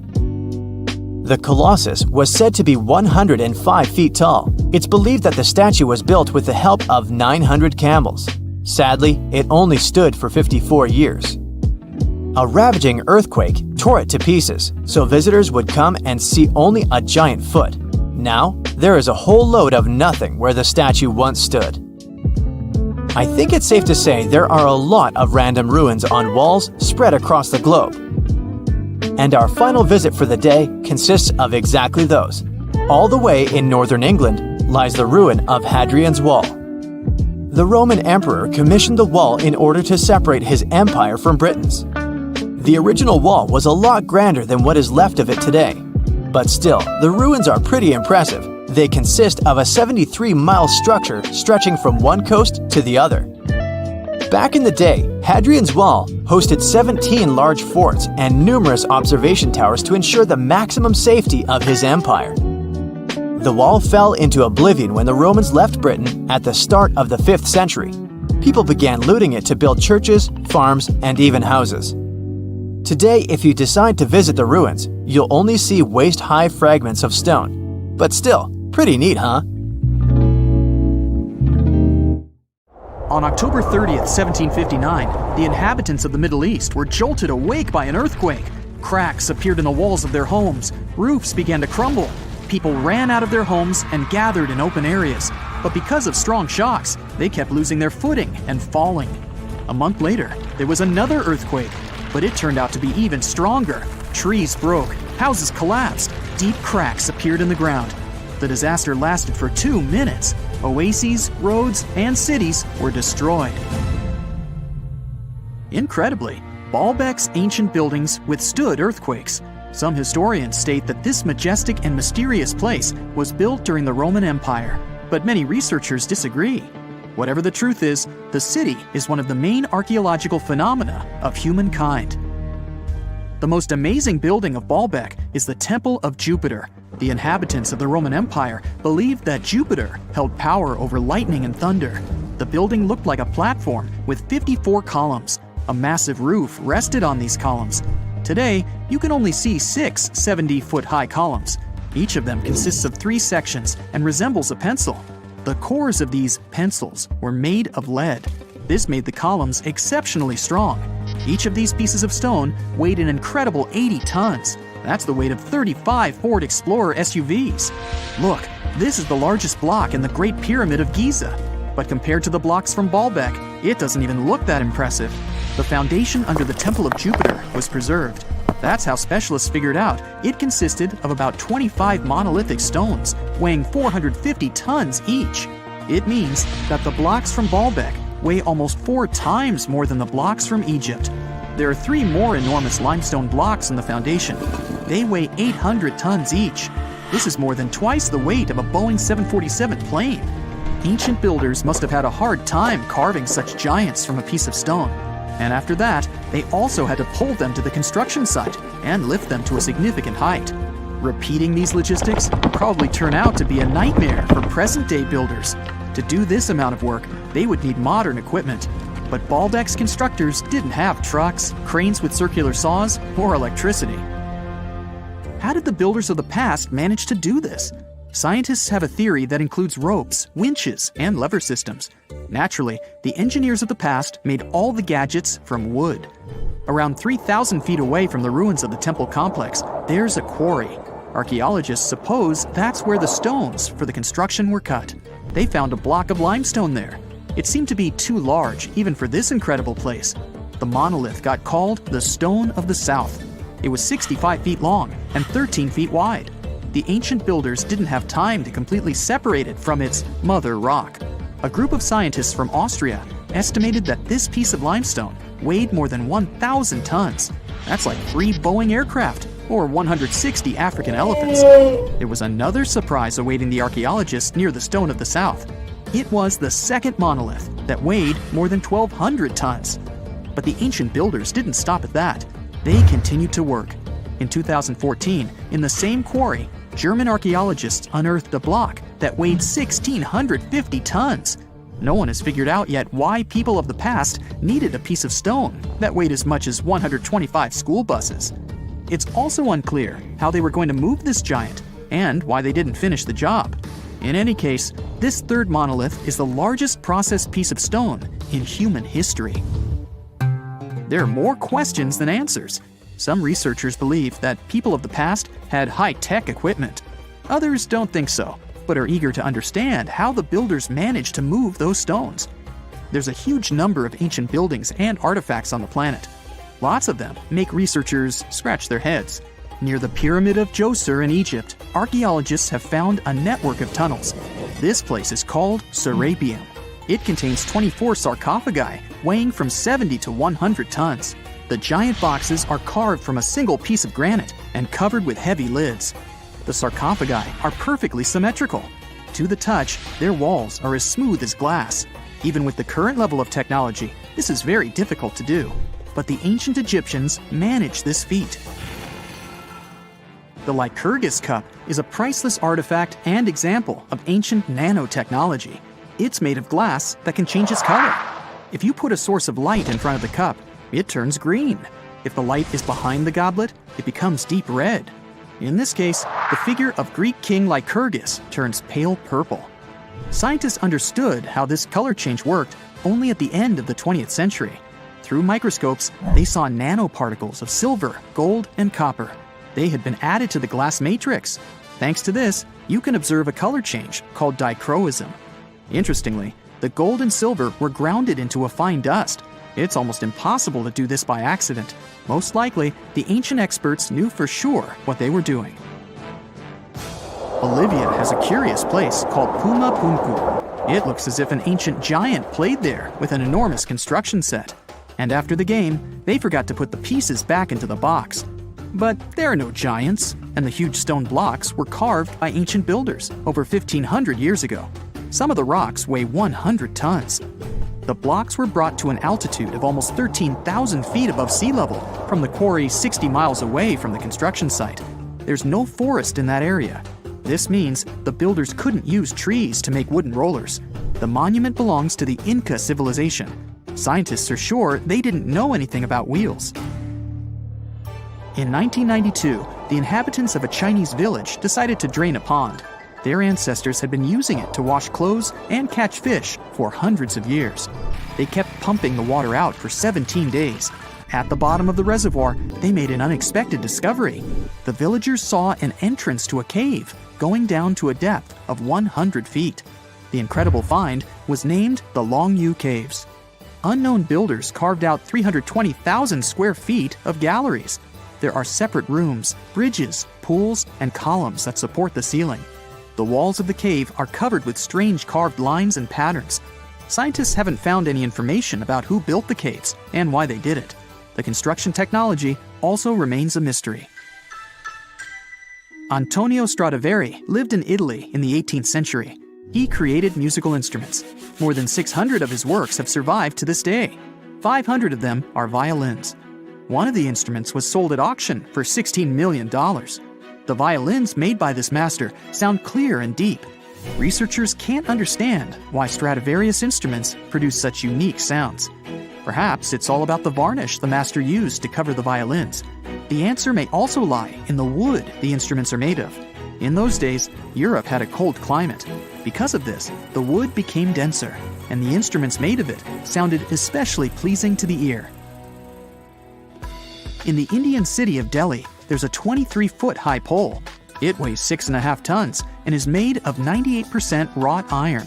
The 1,600-year-old pillar has no signs of rust or decay. Scientists believe that the monument is so well preserved thanks to the dry weather and the chemical composition of the metal. It might be resistant to corrosion. And still, researchers don't know how the blacksmiths managed to make an iron pillar that's not afraid of rust. It seems like a tough feat, even for modern metallurgists. The Al-Nasla rock is divided into two parts by a perfectly straight slit. Each boulder stands on a small pedestal. Some people believe this is the evidence of ancient laser technology. But geologists think the split happened due to the ground shifting or natural vibrations that occurred under the rock. This process led to the appearance of the crack. It had been deepening for thousands of years, and gradually, the natural monument took the form you can see today. Now, how about some surreal hidden places to check out? Grab a flashlight and your backpack, and bon voyage! The trip starts in the mountainous country of Switzerland. You travel to the town of Waltensburg in the eastern part of the country. It's raining and it's very cold, but you still make your way to the bottom part of a mountain, where your first adventure awaits. After climbing up high in the mountains, you see a strangely shaped castle. To get there, you must walk up an extremely narrow pathway. Don't look down, you think to yourself. You tighten the straps of your backpack and manage to walk along the pass. Standing at the door of the castle, you really can't believe what you see. A 13th century fortress built entirely of stone. Today, all that is left of Krafenstein Castle is mainly its ruins, but their condition is good enough to get an idea of what the place looked like back in its glory days. You take your time to explore the castle inside, but honestly, this place gives you the chills and you're ready to move on. The next place on the list is Turkey. A plane and then a car ride later, you arrive in the city of Çorum in the northern part of the country. On the outskirts of Çorum, you find a valley filled with old, overgrown mountains and see the beginning of the trail you're about to hike. The way is extremely steep, but it leads to a secret door carved in the mountain. Congratulations! You've just arrived at Kapilikaya. The huge door is a massive arched stone that blocks the entrance to a hidden building. Experts think it has existed since the 2nd century BCE. Unfortunately, the huge door won't open, so what's hidden inside is a mystery today. It's guessed that there is a room inside. Some locals say there's a treasure hidden there too, but until today, no one has managed to enter the place to check. Okay, it's time to get moving before night falls. Next, you get the unique opportunity to travel to Ethiopia. Wandering around the city of Lalibela, you stumble upon a huge pit carved in the ground. You approach it carefully, and soon enough, you see a magnificent terracotta building. So richly detailed, it leaves you mesmerized. But that's not all. There are 10 other pits just like this one, hiding King Lalibela's 12th century buildings. All 11 constructions are different from one another, yet share a similar recognizable style. They were hand-carved over the span of 24 years, only with the help of chisels, which is unbelievable given that these buildings are up to 50 feet high. That's about as tall as 5 African elephants stacked on top of each other, if you could do that. This unconventional way of construction made them entirely monolithic, meaning they were carved out of just one gigantic piece of rock. Pretty impressive, huh? Once you leave Ethiopia, you grab a flight to southern Italy, right there on the tip of the boot. No hiking is needed here. Whew! Your friend takes you to a site called Sassi di Matera. It's a Paleolithic city carved in the slope of a steep hill. You might feel like you've traveled in time here, as local stone houses and ancient buildings are unlike anything you've ever seen before. The site, also known as De Sassi, is suspected to be one of the first human settlements in Italy, dating back to over 9,000 years ago. Wandering around the town, you might get invited inside one of the cave-like houses. Oh, and as weird as it may sound, some of the streets run on top of people's homes. Talk about Paleolithic urban planning. You're probably becoming an expert on rock-cut architecture by now, but there are still a few sites left on your list. Next off, you head to Slovenia to visit the world's largest cave castle. This medieval castle was built on top of a 400-foot-high cliff and was designed to be impenetrable. Luckily for you, security is much more relaxed today. Still, if you're looking for a more challenging and less touristy way inside, you can get into the castle through one of its many underground tunnels. They were built over 800 years ago for the owner of the castle. He needed secret passageways to sneak supplies. Today, Pajama Castle is both enchanting and mysterious. I'd say it depends on whether it's a warm sunny day or a cold stormy night. After this medieval experience, you head on to visit Petra, a magnificent Jordanian monument found in the middle of the desert. To get around here, you'll need a large supply of water and sunscreen because it's going to get hot. But this site is worth it. The city of Petra is a marvel of the ancient world. Back in the 4th century BCE, this region was a trading hub at the crossroads of commercial routes. Petra was a wealthy city, home to the Nabateans, an Arab Bedouin tribe that thrived in the region for many years. The rock-carved gate-like structure Petra is famous for is called the Pharaoh's Treasure. It stands at the main entrance to the site and is said to have a treasure hidden inside. You might feel tempted to check it out for yourself, but that's an adventure for another trip. For now, you hop on another plane ride, this time to the Americas. First, you visit the USA, more specifically, the mountainous state of Colorado. You make your way to Mesa Verde National Park. There, in between the greenery and abundant vegetation, you'll find over 600 dwellings built in the cave beneath the cliff, carved deep into the mountainside. This ancient village is now considered a heritage site. The local Puebloan tribe built it back in the 1190s. One of its main buildings is called the Cliff Palace. It's a multi-story construction built from sandstone and mud mortar. The palace alone housed over 150 rooms. If you're feeling sporty, you might want to visit the Balcony House. To get there, you'll have to climb a 32-foot ladder. You'll get to see a mid-sized village of 38 rooms, including 2 kivas. Those are traditional chambers that were built by the Puebloans for ceremonial purposes.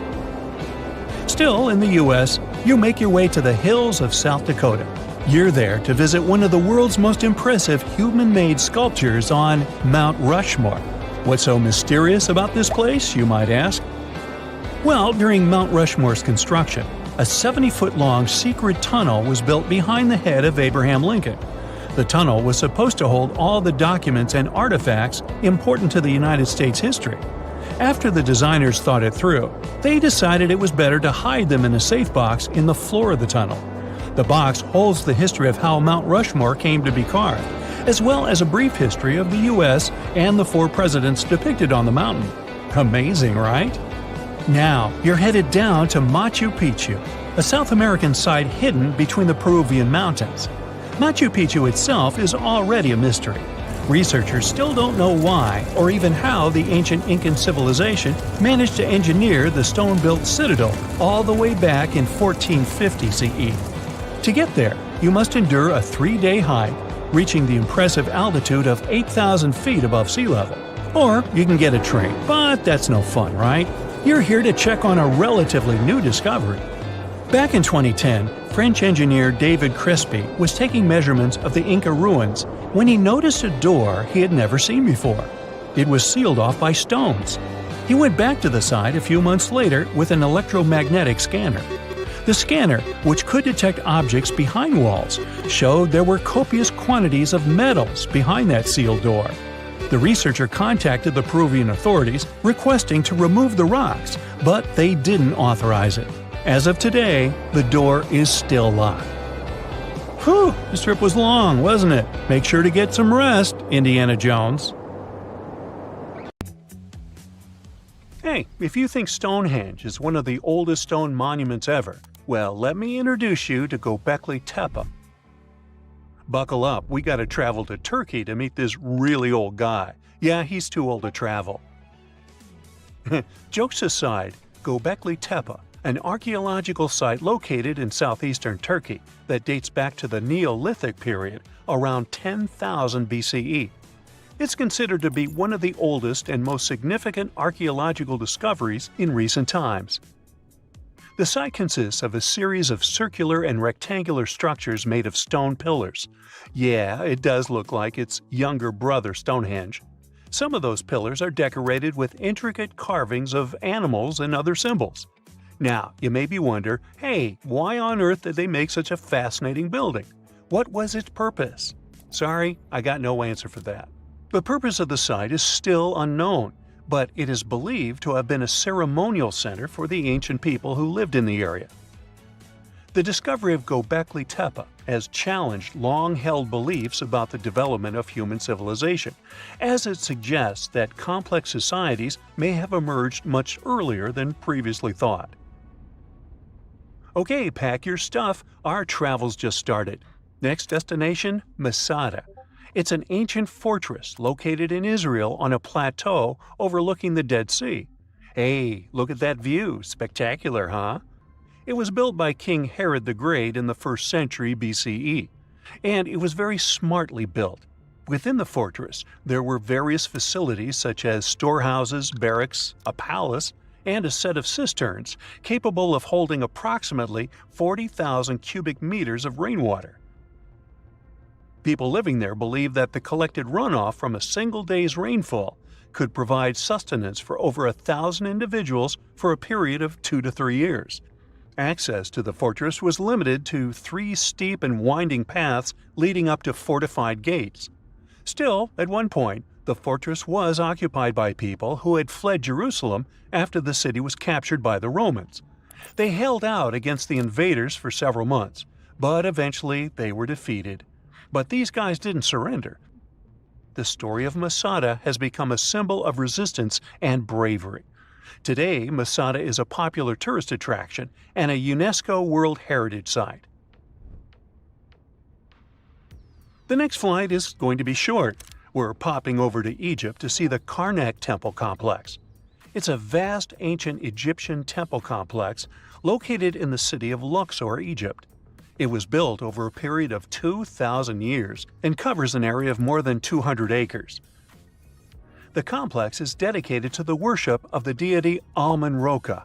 Wait a minute, that should be Amun-Ra, and it was one of the most important religious centers in ancient Egypt. The Karnak Temple consists of several temples, chapels, and other buildings, including the Great Temple of Amun, the Temple of Khonsu, and the Temple of Ptah. Ptah! The Great Temple of Amun is the largest and most impressive temple in the complex, with massive columns, statues, and other decorations. One of the most famous features of the Karnak Temple complex is the Avenue of Sphinxes, which is a long avenue lined with Sphinx statues that leads from the entrance of the complex to the Great Temple of Amun. Another notable feature is the Hypostyle Hall, which is a massive hall with 134 columns that are over 70 feet high. The Karnak Temple complex is a popular tourist attraction and a UNESCO World Heritage Site. It's considered one of the most important archaeological sites in Egypt and provides a fascinating glimpse into the religion and culture of ancient Egypt. Hey, we can't hop on the next flight and leave Egypt until we see the Pyramid of Djoser. It has another name, by the way. It's also known as the Step Pyramid. This ancient Egyptian site is located in Saqqara. It was built during the 27th century BCE for the pharaoh Djoser by his architect Imhotep, who is considered one of the most important figures in Egyptian history. People believe this pyramid is the first monumental structure built entirely of stone and is an important example of early Egyptian architecture. The pyramid originally stood at 203 feet tall and was surrounded by a complex of buildings and courtyards. It was constructed in 6 layers, each smaller than the one below it, giving it the distinctive step-like appearance. The pyramid was used as a burial place for Pharaoh Djoser and was surrounded by a vast necropolis that contained the tombs of many other important officials. The Grateful Dead? The Pyramid of Djoser has several renovations and additions over the centuries, including the addition of a limestone casing that covered the original step structure. However, much of the pyramid was destroyed over time, and today only the central core remains. Despite this, it remains an important archaeological site and a popular tourist attraction in Egypt. Alrighty, we're ready to move on. There's one more pretty recent discovery we gotta see today. The Tower of Jericho was only discovered during excavations in the 1950s and 60s.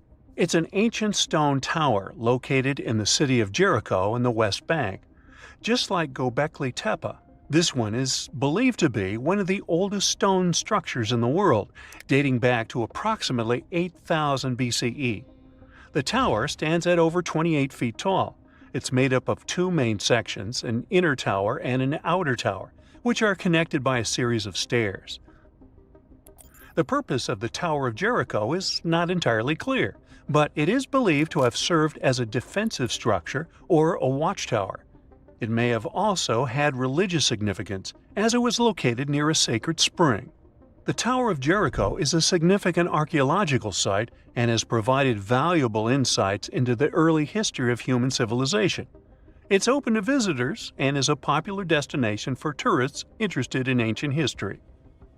Now, this ancient site even got attention from Netflix, and they made a movie where the action takes place in Mohenjo-Daro.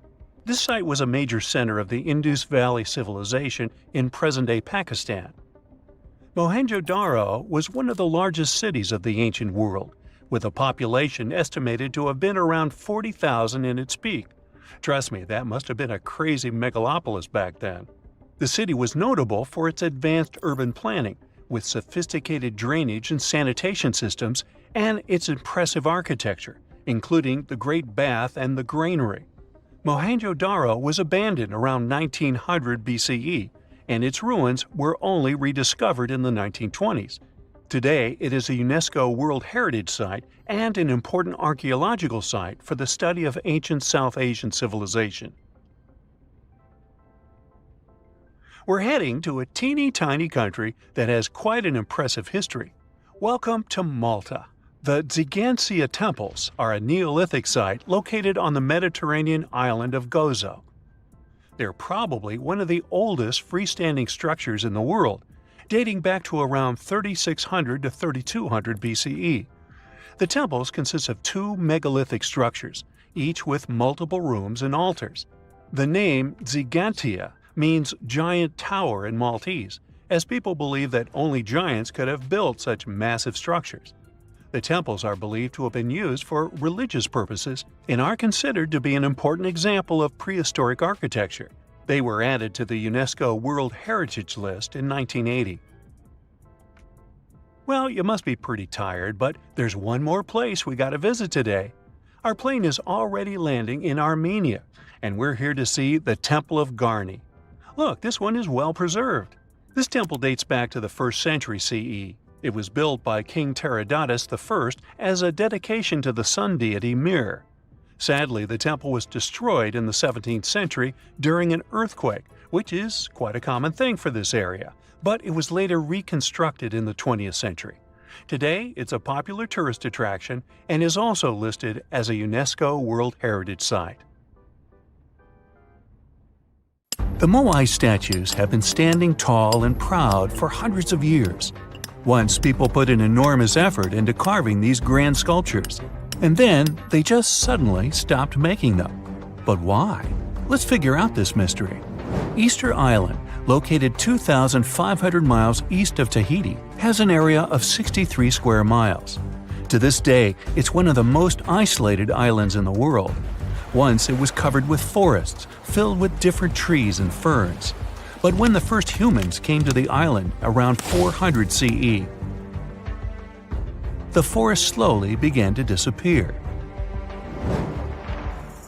And starting from 1250 CE, Moai statues began appearing all over the place. People made them from different types of rock, compressed volcanic ash, basalt, trachyte, and red scoria. As it's a volcanic island, these were all the ingredients the creators of the statues had to use. And once the builders completed their work, they covered the statues with pumice. The faces of the statues are different, but they all have distinct expressions, with heavy brows and large noses. Their arms are carved into the body. Some have hats on top of their heads. There are nearly 900 statues all over the island. They differ in size. The average height is 13 feet tall, and the largest ones reach 33 feet in height and weigh up to 82 tons. Because the statues have so many different faces, there are theories that they represent and honor ancestors, chiefs, and other important people who lived on the island. But without any clear evidence, it's almost impossible to figure out the true purpose of the moai. Once they stood beautifully along the coast, watching over people in settlements, and their backs faced toward the spirit world of the sea. When Europeans first discovered the moai statues in the 1700s, many of them had already toppled over, and the construction of statues had stopped way earlier than that. Huge amounts of effort were put into making these things. Expert craftspeople spent a great deal of time slowly carving the statues with basic picks. A team of up to 6 people would work hard for an entire year to make just one statue. Then they often had to transport it to its special place on the island, as far as 11 miles. With the help of carbon dating, experts have managed to figure out that the statues started to appear in 1250 CE. And then, suddenly, in 1500 CE or so, the process just stopped. The creators of the statue just left their stone chisels where they were last used, and only a quarter of all the statues were actually placed where they were supposed to be. Half of them still remained in the quarry, while others were left on the ground mid-transit. Something happened on the island, and it caused everyone to just lose interest in the statues. There are many theories around why it could happen, and they mostly relate to deforestation. Islanders may have used wood to move the statues across the island. They possibly did this with the help of sleds and ropes, or even used logs to roll the statues or canoes to float them. The wood started to deplete eventually. Trees on the island took very long to grow, and rats ate most seeds. People had many uses for wood, and they needed it not only for practical things, but also to create other statues. Another reason why the inhabitants of the island could have stopped building the statues might be that they were busy with other projects. Specialized rock gardens were becoming more common with a growing population. They were great for the soil, keeping it warm and fertilizing it at the same time. Islanders spent much time and effort making these rock gardens, and there simply wasn't enough time to focus on building and moving the statues. Another theory suggests that what people believed in changed over time. Supposedly, the islands once saw the statues as a connection to their ancestors. After some time, though, rituals depicting a show of strength and endurance became more widespread. And with these rituals, islanders started to carve images related to seabirds. Seabirds became the main animal on the island.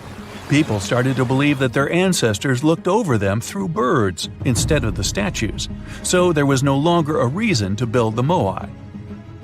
Anyway, these theories might be true, but the main problem was that the small island couldn't support a growing population. What was once a lush land covered in forests quickly became a barren landscape. For the first few centuries, people relied on forest resources, but agriculture became more important sometime after 1550, when forests disappeared. Tribes that once worked together to build the fantastic monoliths focused on competing against one another instead. During this struggle for land and resources, the moai statues were toppled over because people wanted to reduce their significance. Over the following centuries, all the statues were pushed over, but not all of them deliberately. Many fell naturally after being neglected for so long. Some even ended up in the ocean water surrounding the island, and there they sat for a while. But there was some good news for these statues.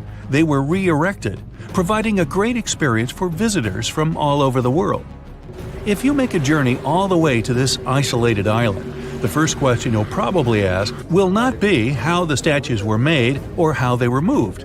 It will be, how on earth did anyone even make it here in the first place? It was one of the most amazing feats ever.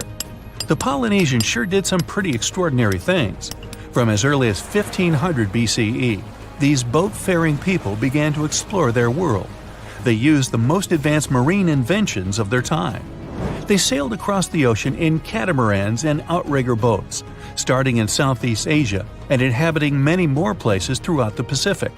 They lived as far north as Hawaii in 900 BCE and all the way to the south in New Zealand by 1200 BCE. And the farthest journey to the east was, of course, Easter Island.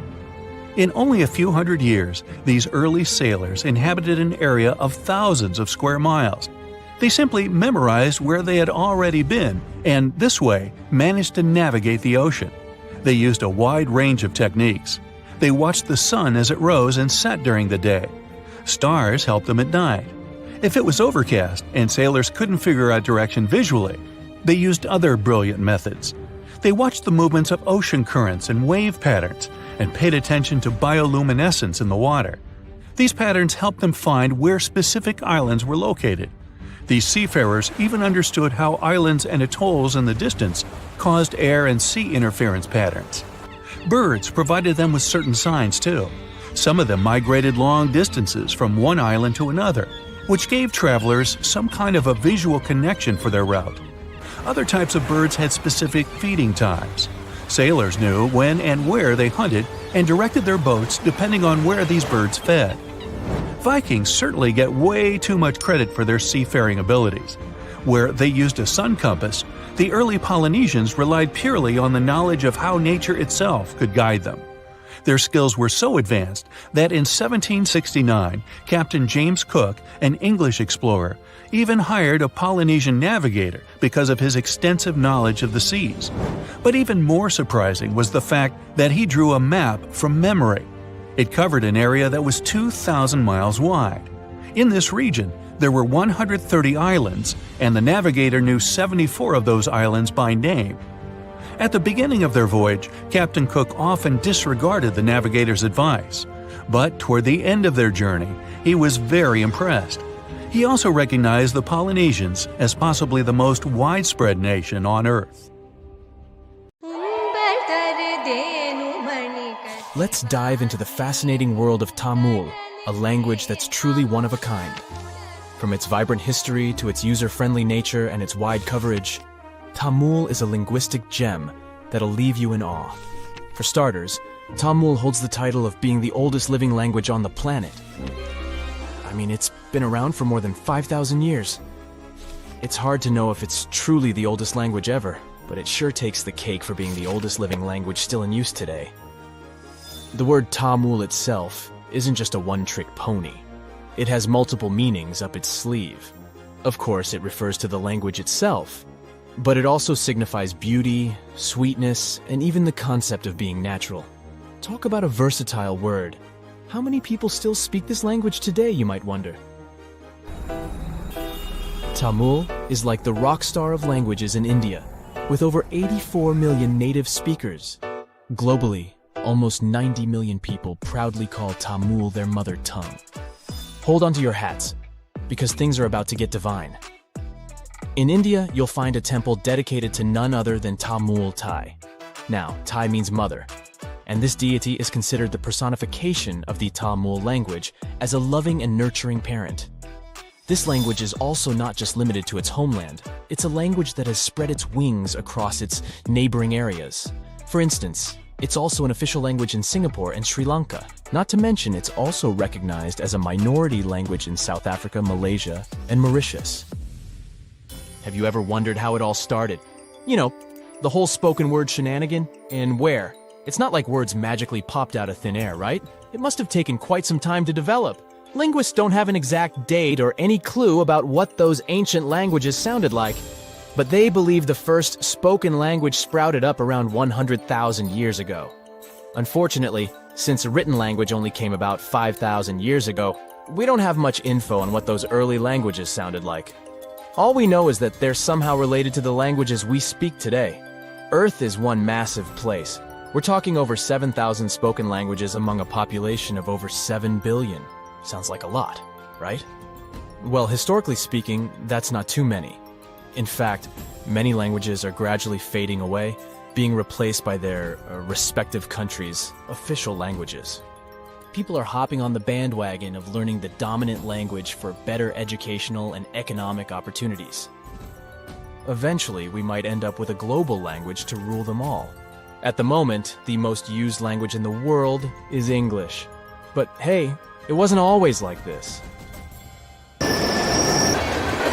Back in the day, before the world became one huge linked web, There were oodles of small nations and communities scattered all over the globe.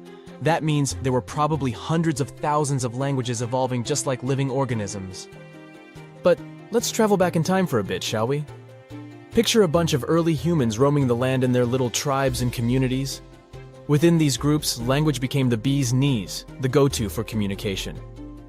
It was crucial for their hunter-gatherer lifestyle. This language thingamajig allowed them to hunt like pros, multiply their numbers, build cool stuff, and survive in all sorts of gnarly conditions, even at high altitudes. Plus, it gave them a leg up on their rivals, like the Neanderthals. Sure, those folks may have been smarter and stronger, but it's widely believed they didn't gather together as Homo sapiens did. And so, about 40,000 years ago, poof! Bye-bye, Neanderthals.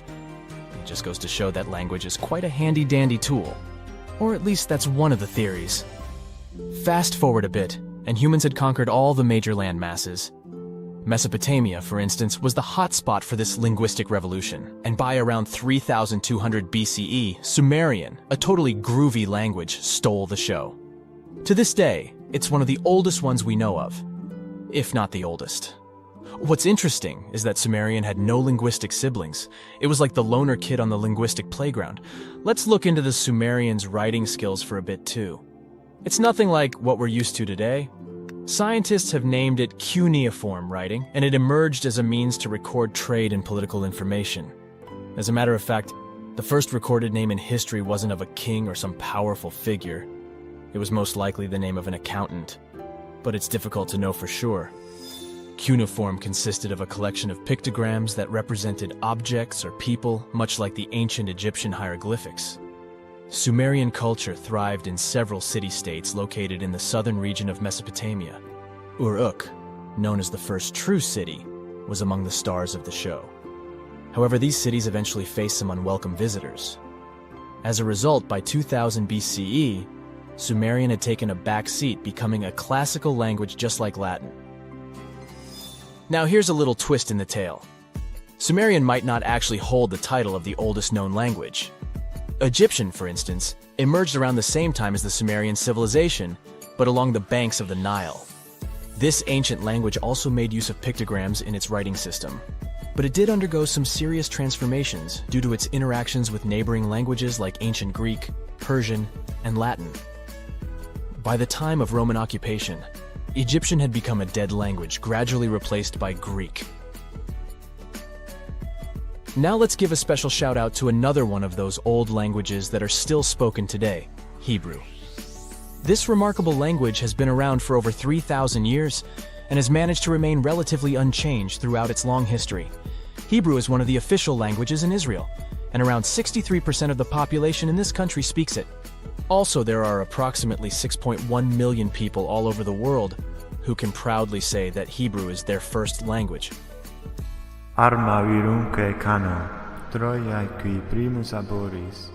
We can't finish up this list without mentioning the amazing Latin language.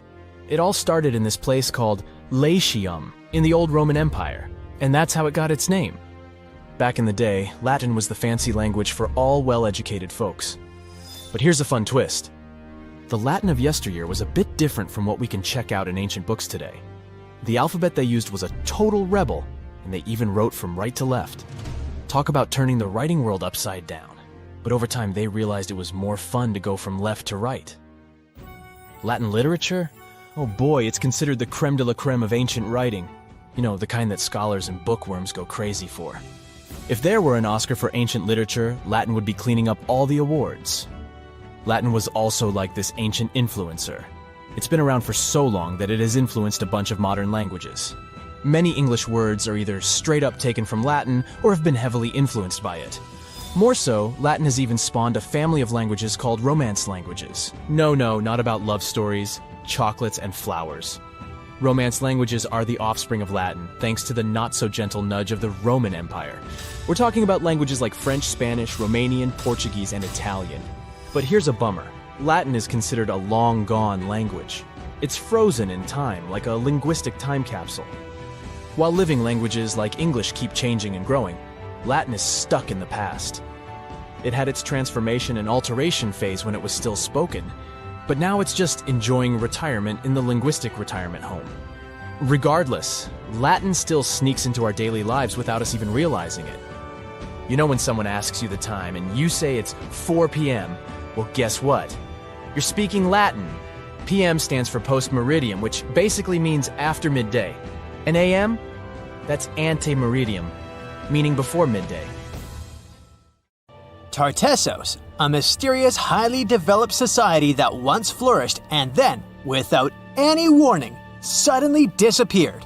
Moreover, before they were completely gone, they performed some strange rituals, as if they were trying to save themselves from something. But what happened to these people? Let's try to find out.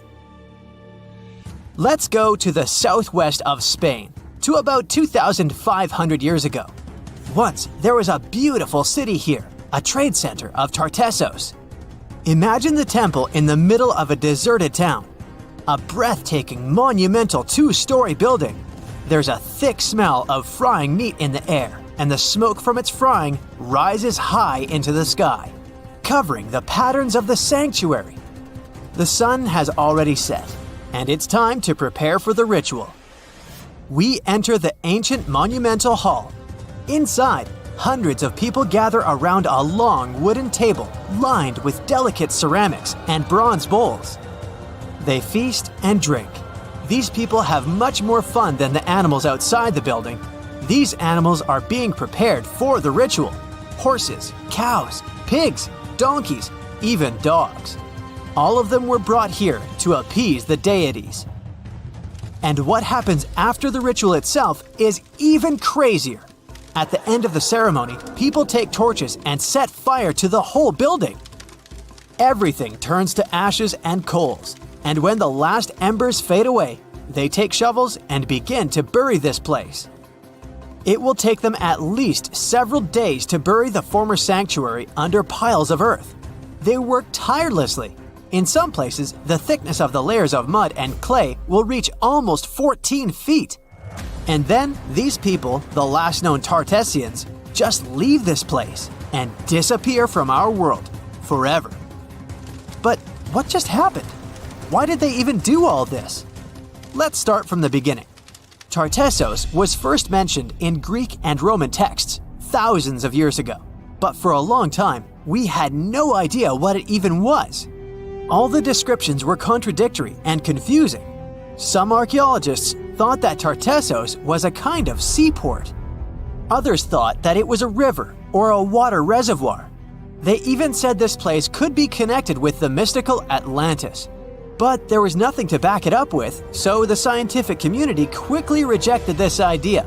But today, we know the truth. Tartessos was an ancient civilization. It's been located on the Iberian Peninsula, one of the southernmost islands of Europe. It flourished in the 9th to 5th centuries BC, and then, around 2,500 years ago, suddenly disappeared. They were quite rich. The island had rich reserves of metal, so their economy was thriving. Silver, copper, lead, and other good things were mined in the local Sierra Morena Mountains. Almost all the locals were engaged in trade. For them, it was a common thing. Isn't that strange that there were so few records left about them? And not so many monuments of their culture have survived to this day.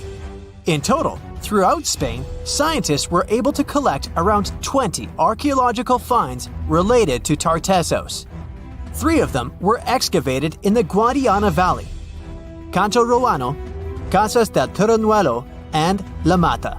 Let's start with the first one. Canto Roano was discovered in 1978. This find was one of the most significant pieces of the puzzle. This is one of the most beautifully preserved structures of the Tartessian civilization. Not only the walls have survived to this day, but so did the altar, the moat, and even several artifacts. For example, some jewelry and wine glasses. It was a square building surrounded by a deep moat filled with water. And, to be honest, we still don't know its exact purpose. We only assume that it could be an ancient temple. Some rituals were carried out there. For instance, they would set fire to the temple and cover it with thick layers of sand and clay. They even left some expensive artifacts inside, tools, gold jewelry, and so on. Moving on to the next find. Casas del Turruñuelo is one of the best preserved buildings in the entire Western Mediterranean. We only discovered it a couple of years ago, back in 2015.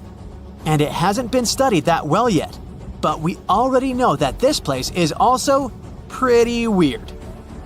Casas del Turruñuelo was a very rich building. It wasn't just some kind of temporary camp. It was a place of monumental, impressive architecture. Massive staircases, vaulted ceilings, luxurious materials brought from all over the Mediterranean, and the latest construction technologies.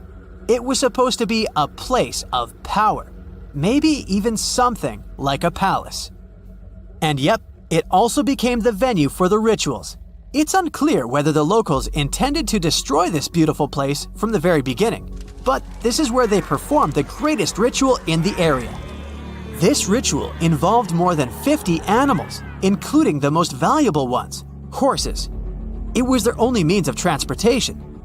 The fact that these people gave away their horses may indicate that they planned to stay here for some time. Perhaps they hoped to appease the deities and settle on local lands. The ritual was carried out exactly as they intended. And just like Cancho Ruano, this place was also set on fire. When the ritual ended, the locals buried this place and left, disappearing into the countryside of the Iberian Peninsula. Now it's an abandoned and quiet place. Just like Cancho Ruano, it's been standing here untouched for more than 2,000 years. The last find is La Mata, which was discovered much earlier than the other two, back in 1930. The resemblance between all of them was striking. La Mata had the same fate. It was burned and forgotten for centuries. All of this is very strange and mysterious. It seems like the locals were fleeing from something. Perhaps something happened that made them start building these banquet halls and arranging large-scale rituals. They thought that their deities turned away from them and tried to appease them. But unfortunately, it didn't work. As a result, they were forced to leave their temples and soon disappeared altogether forever. And by the way, why did they disappear at all? Well, this is another mystery of this civilization. One of the most important questions is, did they know that they were going to disappear? Or was it something unexpected? Did they suffer some kind of sudden catastrophe from which they were trying to escape? Or something else? Scientists have several theories on this. The first theory says that there may have been several major earthquakes and subsequent tsunamis in this region. These natural disasters destroyed local settlements and severely demoralized the survivors. Perhaps they were looking for salvation from this. Another theory is that there were some problems with trading. Since they were rich in metal and lived off their economy, any problems in it could lead to big troubles. If they had some kind of mining crisis, then relations between different nations could worsen greatly, and things could get pretty nasty. The truth probably lies somewhere in the middle. The most current theory says that around the 6th century BC, a large-scale tsunami hit the port. This greatly damaged the economy, which worsened the relationship between Tartessos and its neighbors. In any case, this seems to be speculation. This place is like a dream come true for archaeologists. It stores a huge amount of information and secrets that we have yet to unravel. The Tartessians had no idea that by burying their artifacts, they were making a real gift to the scientists of the future. And while scientists continue to study them, we can check out the stuff they have already discovered. History lovers can see Tartessian tools, horse figurines, and decorated ivory in the Archaeological Museum of Badajoz.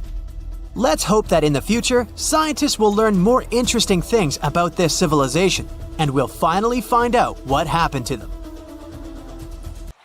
Whenever you hear about ancient ruins, you almost never picture them being suspended somewhere, or just randomly hanging on the branch of a tree, right? In fact, for most of the ancient artifacts we have exposed in museums all over the world, archaeologists did quite an impressive amount of digging. You see, buildings have this funny way of fading away over time if not properly taken care of. Sometimes we need to reuse some building materials, so an older construction may be sacrificed in the process. Other times, houses are abandoned, and once they are exposed to the elements on the surface, like rain or sunlight, they don't really stand a chance. Some just simply crumble away due to good old erosion. So the only way a piece of architecture can survive the test of time is if it's somehow gotten buried deep down. Now, how did they end up buried in the first place? Well, it's quite the comedy of errors. Ancient cities had a habit of gradually raising their ground level like a kid adding toppings to their ice cream sundae. You see, these settlements were always busy collecting food and building materials to keep up with their ever-growing population. But hey, who has time to deal with waste and rubbish? It wasn't exactly high on their to-do list back in the day. So when it came to building new houses, ancient civilizations found it much easier to save their sweat and tears by piling up the rubble and constructing right on top. But that's not all. Rivers would also occasionally flood and deposit a layer of sediment on the city floors, further encapsulating those ancient constructions. And in those dry regions like the desert, where the wind likes to show off its sand and dust dance moves, you can bet it was a constant struggle to keep the establishments clean. One hilarious example is the Sphinx, which had its head buried in sand until a group of archaeologists unearthed it in 1817. Some ancient towns eventually got covered up because they were completely abandoned. With less human activity to control their expansion, plant seeds couldn't resist the opportunity and sprouted all over the place. They gobbled up carbon dioxide from the air and grew, adding more and more bulk to the ground. Those cheeky roots even decided to stabilize the soil made from decaying plant matter, creating layers upon layers of earthy goodness. It's like the ultimate DIY project Mother Nature embarked on, with plants as her loyal helpers. The act of digging into the secrets of ancient civilizations is not just about unearthing a lost world. It's also an epic quest to reveal the hidden treasures beneath layers of history. But how do archaeologists know where to dig in the first place? If everything is covered in layers upon layers of sediments, debris, and plant roots, they must have some sort of system they rely on before embarking on a new project, right? For starters, they're not always the ones suggesting an archaeological dig in a certain location. Let me explain. Let's say you're a contractor and you want to build a new fancy apartment complex in your city. Some local legislations have certain requirements before your project can start, though. For instance, before anyone starts building on a piece of land, they might need to bring in specialists to check the soil. These clever folks can be archaeologists, geologists, or paleontologists, and they need to keep an eye on things during development. If any artifacts or ecofacts, fancy word for organic remnants, are discovered, these experts swoop in to excavate and study them. But what about sites that have nothing to do with bulldozers and yellow hats? Archaeologists have more than one trick up their sleeves when it comes to locating ancient hotspots. They dive deep into historic records with a healthy dose of detective work. By sniffing out old documents and maps, they can piece together the puzzle of human activity in a specific area. If a site has been visited before, it's even better. Finding records of past excavations or historical accounts can give archaeologists lots of information on where to continue their treasure hunt. Before archaeologists start swinging their shovels, they engage in a bit of a visual scan mission. Armed with a grid system, they'll stroll around the site, keeping their eyes peeled for any artifacts that might be hiding just beneath the Earth's upper layer. From groundstone tools to historic glass and even ancient garbage dumps, yes, they're also valuable. These keen-eyed explorers can spot signs of human activity faster than most people. If they stumble upon midden soil, fancy term for a garbage dump, they know for sure that humans once called this place home. Archaeologists don't just rely on their trusty shovels, though. They have an arsenal of gadgets to aid in their search for hidden wonders. Geophysical tools are like their secret weapons. Take the resistivity meter, for example. This clever contraption measures the electrical component of the soil and any buried features or artifacts. A buried wall, for instance, will create a different resistivity reading than the surrounding soil. Magnetometers and ground-penetrating radar work in similar ways, showcasing potential hints of ancient treasures in the soil. And who could forget our trusty old friend, the GPS? It helps archaeologists map out precise locations, like a high-tech treasure map, leading them straight to their pot of gold. Care to virtually visit some of the most important archaeological sites in the world? Well, follow me. In the United Kingdom, for instance, you'll find this interesting place called Stonehenge. It's one of many henges scattered around, but this one really takes the cake. Picture this: massive ancient stones standing tall and proud, arranged in a funky outer ring and an inner horseshoe, with some smaller stones thrown in for good measure. And guess what? These amazing stones have been around for over 5,000 years. Talk about a serious case of rock-solid longevity. Now, here's where it gets interesting. According to local folklore, the legendary wizard Merlin whipped out his magic wand and poof! He teleported these massive stones all the way from Ireland. Apparently, some giants had assembled them there, but Merlin decided they would look much better at their new location.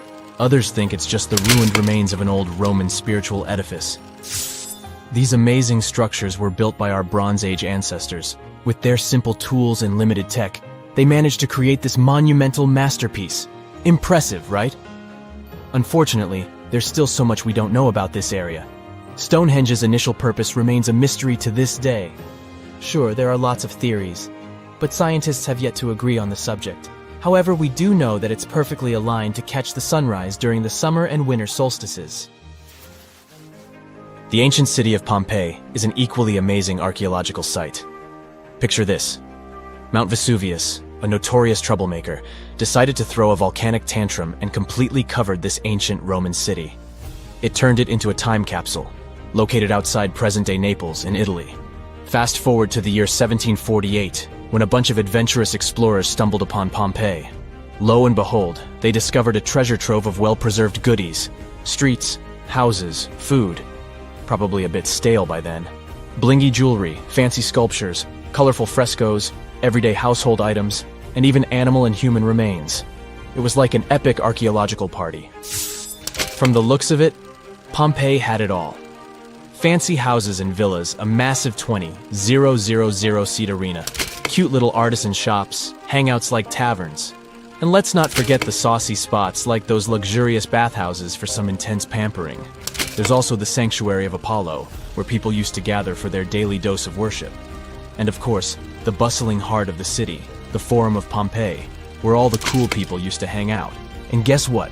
Pompeii is so cool that it made it to UNESCO's World Heritage List back in 1997. That's like the ultimate Hall of Fame for historical awesomeness. It also includes many other famous buildings and sites, like the Taj Mahal in India and the Acropolis of Athens in Greece. If you come across a well in Portugal, resist the temptation to gaze into its depths. The inverted tower in the enigmatic city of Sintra sends chills through those who encounter it as it spirals down a daunting 88 feet into the underground. It certainly wasn't designed to collect water, yet its true purpose remains a closely guarded secret. Dating back to around 1904, this well could have been involved in a mysterious initiation tradition from the Knights Templar. The Templars had faded into history almost 6 centuries before the construction of this pit, but their enigmatic traditions were revived by later generations. So one theory says that candidates seeking to join the group back then had to confront their deepest fears by facing this well, descending its spiral staircase blindfolded. When they reached the bottom of the inverted tower, they removed their blindfolds and were faced with this frightening sight. The only way out of this dark labyrinth was to keep looking up and following the light. Now imagine yourself browsing the shelves of a used bookstore until you find a book with an alphabet you've never seen before. You decide to use an image translation app but find no matches. Intrigued, you buy the book. Then you show it to your friends and family, but nobody recognizes that alphabet. Rare book dealer Winfried Vonnig probably experienced the same frustration back in 1912 when he acquired what would later become the most enigmatic book in the world. The work is known today as the Voynich manuscript, and it's written entirely in an unknown language that no one has deciphered yet. The pages of this 15th century codex are filled with botanical drawings, but these aren't typical daisies or roses. In fact, they don't resemble any plant species that we know of. What makes things even stranger is the illustrations of unfamiliar constellations and women swimming in green baths. Delving deeper into the realm of mysterious texts, we set off on a journey to the Qumran Caves near the Salt Sea in the Middle East. In 1952, a team of archaeologists stumbled upon 2 scrolls made of highly oxidized copper at the site. Unrolling them was a major challenge, so they decided to cut the scrolls into 23 parts to investigate them. Imagine their surprise to see Hebrew words like gold and silver popping up. But no, it wasn't an ancient invoice. It was more like a treasure map, pointing the way to over $1 million. Unfortunately, the treasure was never found. Not for lack of trying, though. You see, the quest isn't as easy as it may appear. Some of the copper scroll's vocabulary is technical, and some geographical locations remain a mystery. There's also one last possibility. Perhaps it's all a work of fiction, like a pirate tale from the old days. People talk about Mona Lisa's almost haunting stare that seems to follow you no matter where you stand. But here's a quick question. Does she have eyebrows? You got it right if you said no, and her complete lack of eyebrows adds another layer of mystique to her gaze. The most common explanation is that beauty standards were different, and perhaps plucking the hairs above the eyes was a thing around 1503. But take a look at other Italian paintings from that time, like La Schiavona or Portrait of a Young Girl. Yep, eyebrows. So, not everyone was entirely pleased with this theory, like French inventor Pascal Cotte. He spent 3,000 hours analyzing scans of the painting to dig through all the layers of Leonardo da Vinci's masterpiece. Now he claims that the Mona Lisa once had eyebrows, but they disappeared over time due to cleanings and restorations. Some historians, however, still question his findings, which means that Mona Lisa's style, or lack of it, remains an unsolved mystery. So, you decide to travel to Rio de Janeiro, and everyone tells you that Sugarloaf Mountain is a must-see. When you spot the mountain from a distance, you realize that the stone has a cavity. But around noon, the whole view changes. The shadow in that cavity takes the shape of a bird, an ibis to be precise.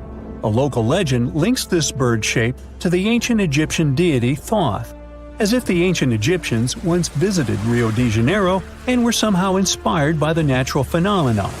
But it's probably just a big coincidence. I mean, literally. The real mystery, however, lies in the waters around Sugarloaf Mountain. In the 80s, archaeologist Robert Marks got a tip from locals about a treasure hidden beneath Guanabara Bay. He dove in and found quite a few Roman amphorae. You know, those ancient vases with 2 handles? His discovery could potentially provide evidence of a Roman shipwreck that might have reached Brazil 17 centuries before the Portuguese even set foot there. However, he couldn't proceed with his research, and to this day, the idea of the Roman presence on Brazil's coast remains uncertain. The true location of Cleopatra's tomb isn't the only ancient Egyptian mystery. Many secrets are carved into the walls of ancient structures, like in the Temple of Seti I. Take a close look at this hieroglyph, and you'll notice that it resembles a modern-day helicopter. Look to the right, and you'll see an engraving that looks like a submarine. Odd, right? The most reasonable explanation for this has to do with the legacies of different rulers. When a new pharaoh came to power, they had their own hieroglyphs added over the original ones.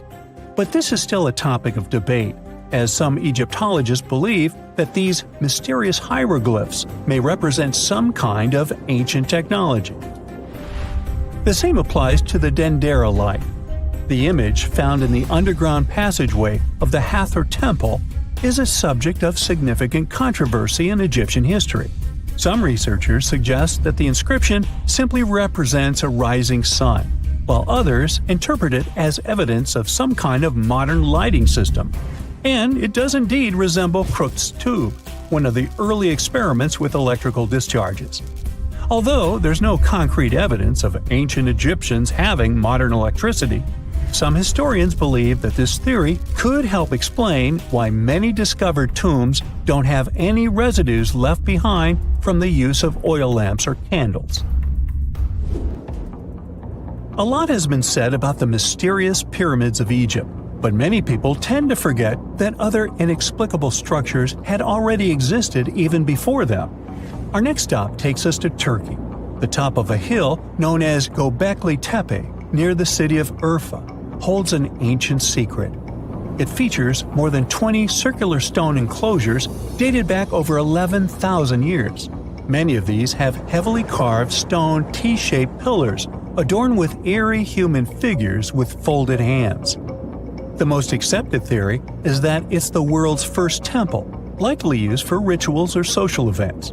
But the greatest mystery lies in how it was built, as this site existed before the domestication of animals or the use of metal tools. So the construction must have been very difficult, challenging our understanding of the historical timeline. Now, I hope you're not afraid of heights, because we're about to take a flight over the Nazca Lines. You've probably already heard about these massive, mysterious drawings etched into an arid region of Peru. They come in many different shapes, like a spider, a monkey, and even a Google-eyed ET that is probably just a fissure. Anyway, this story got some fresh chapters in 2022 when an additional 168 new drawings were discovered. The original ones could only be seen from the air, but these new ones are much smaller and can be observed from the ground. However, one thing they have in common is that their purpose remains totally unclear. Some might call them the largest-scale calendar in the world. Others suggest that they served as a tool for agricultural purposes. Of course, many theories have emerged in an attempt to give the Nazca Lines a meaning, but the truth is that they remain some of the most important unsolved mysteries in history. The year is 1923. Two teenagers sneak out of their homes in the middle of the night in Florida City. Rumor had it that an old man was building a rock castle by himself. But every time someone tried to see what the old man was doing, he would stop working. The curious teens managed to sneak into Ed's backyard and saw something they could later describe as magic. They recalled seeing rocks moving around like helium balloons. The old man was moving up to 30 tons of stone by himself to build his castle. Even if he didn't allow anyone to see him working, he would proudly talk about it around the town. But whenever people asked how he was building a stone castle all on his own, he simply answered, "I cracked the secret of the pyramids." This story begins in Latvia, Edward Leedskalnin's home country. Edward was born in a small village on January 12, 1887. He was born in a family of stonemasons, which is probably where he learned ancient techniques of building. However, he grew up as a sickly boy, which meant he could never carry much weight or undergo heavy physical activity. At the age of 26, an unfortunate turn of events determined Ed's fate. The love of his life broke off their engagement, and heartbroken Ed decided to move to the United States. He lived in a couple of American states before finally moving to Florida, where his life's adventure started. Ed spent years searching for the right spot of land to build his dream house. He always rejected good farmland. When people wondered why, he only smiled. Finally, when he bought land of his own, it was deemed terrible by his close friends. The soil was bedrock. He could neither plow nor farm it, but it seemed perfect for what he was seeking to build. Ed's close friends would often describe him as eccentric. When asked why he wanted to build a house, he would only say, "It's for my sweet 16. Someday she's coming back." Then, he changed the topic of the conversation. It took Ed about 30 years to finish Coral Castle, and he did it all by himself. He would only work under the cloak of night and never let anyone see what he was doing. The completed Coral Castle embodies a number of unsolved mysteries. If you were to visit the site back then, you'd have to go through a 9-ton, 8-foot-tall revolving gate door that even a kid could push with just one finger. Ed was so proud of this door that he originally named the site Rock Gate Park. It was renamed Coral Castle only much later, after Ed's passing. Once inside, visitors would access the incredible wonders of Ed's constructions: towers, mystic symbols, furniture, and swing sets, all made entirely of monolithic blocks of stone. The stones are set on top of each other, using only their weight to keep them together. And believe it or not, the entire park gathers around 1,100 tons of stone. Today, if you visit Ed's living quarters, you'll even see the simple instruments he used to construct all of this: chisels, hammers, ropes, and pulleys. The type of work he did is difficult even with modern-day equipment, let alone without it. Coral Castle's main mystery lies in how Ed managed to do it. The only photograph of Ed Leedskalnin at work shows a simple leverage structure of a chain hoist attached to a wooden tripod. The tripod was made of old telephone poles with a small wooden box on top. What was in the box is, of course, a mystery. Unfortunately, he took his secrets with him, not sharing the truth of his work with anyone else. Yet, not all is lost, as there are many theories and speculation surrounding what could have happened there. One theory says that there is a harmonic grid inside the Earth's surface, something that would create anti-gravity spots around the globe. It's believed that Coral Castle was built in such a spot. This could explain why it took Ed so long to find land that pleased him. Maybe what he was looking for was a place that allowed him to experiment with anti-gravity forces. Yet, whenever Ed talked about his work, he would say he understood the laws of weight and leverage, and, sure thing, that he had cracked the secret of the pyramid builders. And what secret is that, you might ask? According to Ed himself, it has to do with magnetism. He even published a pamphlet called Magnetic Current. There, he explains that every object has magnetic particles inside of them. A person just needs to understand where they are located inside such objects. This way, objects can be lifted and moved around without much effort, just like moving something heavy underwater. Researchers say that if we assume Ed Leedskalnin and the pyramid builders used the same technique, then it would only have taken 4,700 workers to build the Great Pyramid of Giza, instead of the 20,000 to 100,000 that is currently estimated. But this story just keeps on getting more and more mysterious. In the late 1920s, Ed was finishing the construction of Coral Castle in Florida City.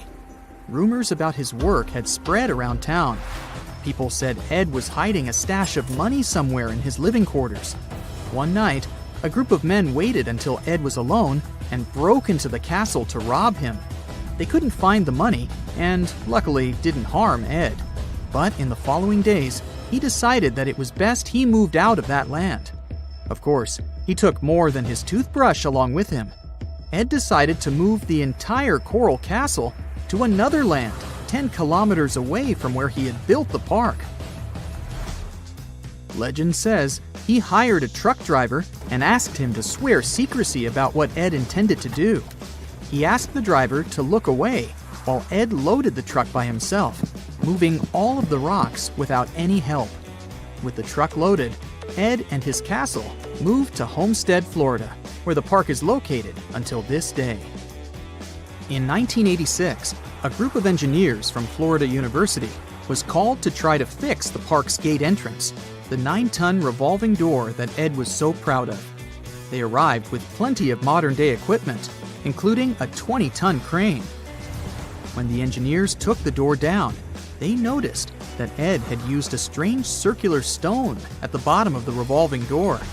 The engineers couldn't understand how this frisbee-sized rock could withstand 9 tons of weight without breaking into pieces. They sent the rock to the geology department at the University of Florida, but the geologists simply returned the rock, saying they couldn't find a match of this rock in their databases. They couldn't determine its origin. The engineers put the 9-ton gate back into place, trying to use other techniques. At first, it didn't work without the base rock Ed had originally used. So, they had to cut the gate rock to make it work as a revolving door once again, proving that modern-day technology couldn't replicate what Ed had done single-handedly. Fast forward to 2011, and another man claimed to have cracked the code of the pyramid builders and Ed Leedskalnin himself. Wally Wallington, a retired construction worker from Lapeer County, Michigan, has managed to build using similar techniques to those used by Ed. Wallington is known for having built his personal Stonehenge in Michigan. He is said to have used simple machines, such as levers and counterweights, moving around multi-thousand-pound concrete blocks. Unlike Ed, Wallington has shared his techniques with the public. Multiple videos are showing the clever engineering he built from very simple materials. It sure is impressive. The man has moved his entire barn into another property just with the help of simple tools. However, there is no way to prove that these were the same techniques used to build Coral Castle. To this day, the secrets of Coral Castle haven't been unraveled. But hey, we can always keep trying to solve it. This just in, the world's oldest pyramid was built during the last ice age. And I'm not even talking about Egypt. I'm saying our ancestors might have spewed a 27,000-year-old pyramid in West Java. Gunung Padang is not exactly shouting pyramid. It's more of a mound with huge scattered stones tossed all over it. But local people seem to revere it, and they have for centuries. It wasn't until recently that the Indonesian authorities decided to excavate a bit deeper to see what all the fuss was about. They ended up finding the remains of a human settlement. It was rather unexpected, since the mound is pretty high up. This excavation could only prove there were humans in the area as far back as 45 BCE, which sounds reasonable. It was up to an Indonesian geologist named Donnie Hillman to prove that Gunung Padang is the world's first pyramid. He used all sorts of new technology to support his claim. Our guy used carbon dating, which digs deep into the earth and takes whole chunks of soil. He found layers and layers of constructions, like he was digging up Rome and finding ancient buildings buried in the ground.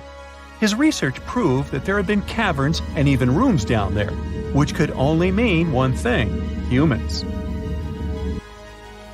As for the rocks located up in the mound, they were most likely strategically placed by the people who lived there back in the day.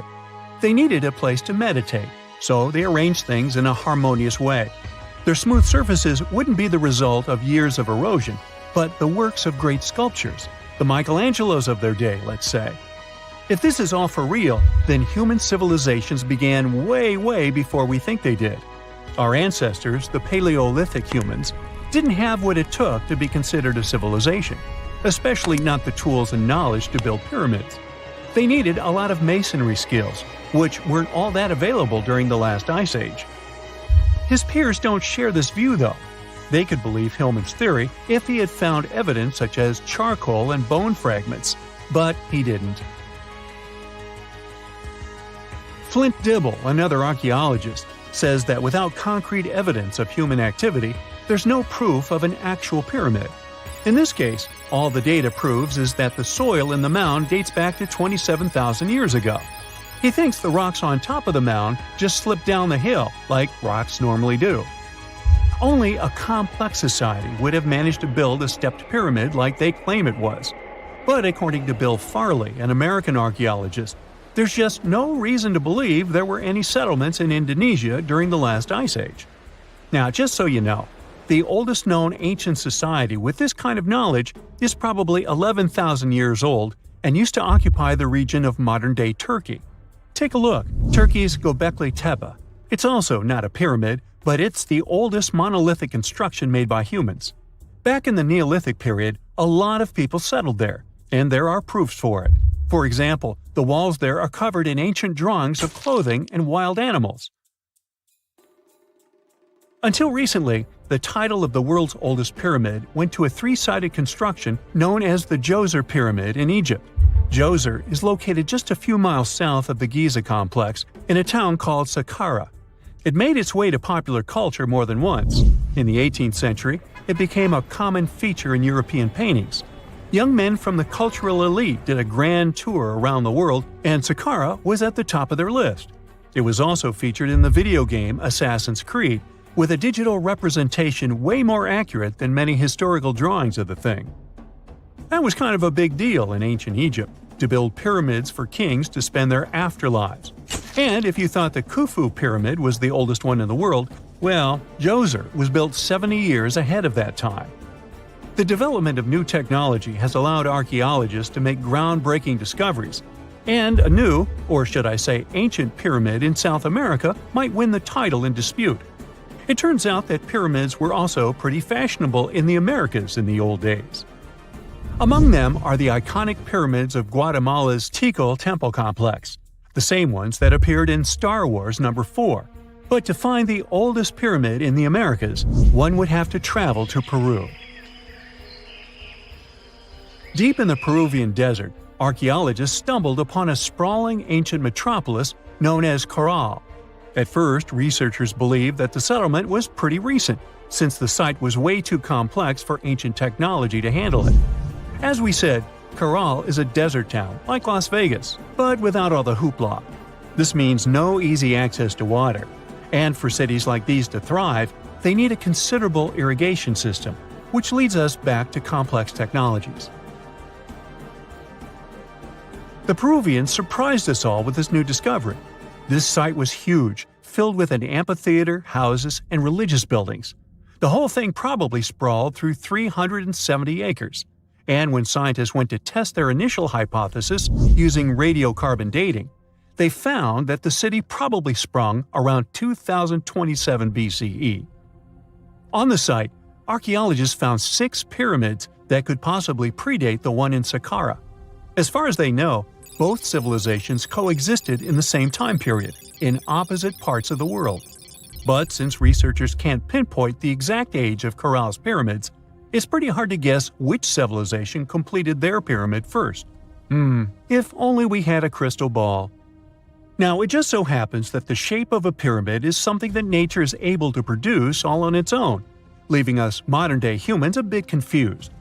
A classic example is the Japanese site of Yaonagani, which also goes by the name of Japan's Atlantis. The entire monument is about the size of 5 football fields and the height of a 5-story building. Explorers and scientists believe that Yaonagani dates back to 10,000 years ago.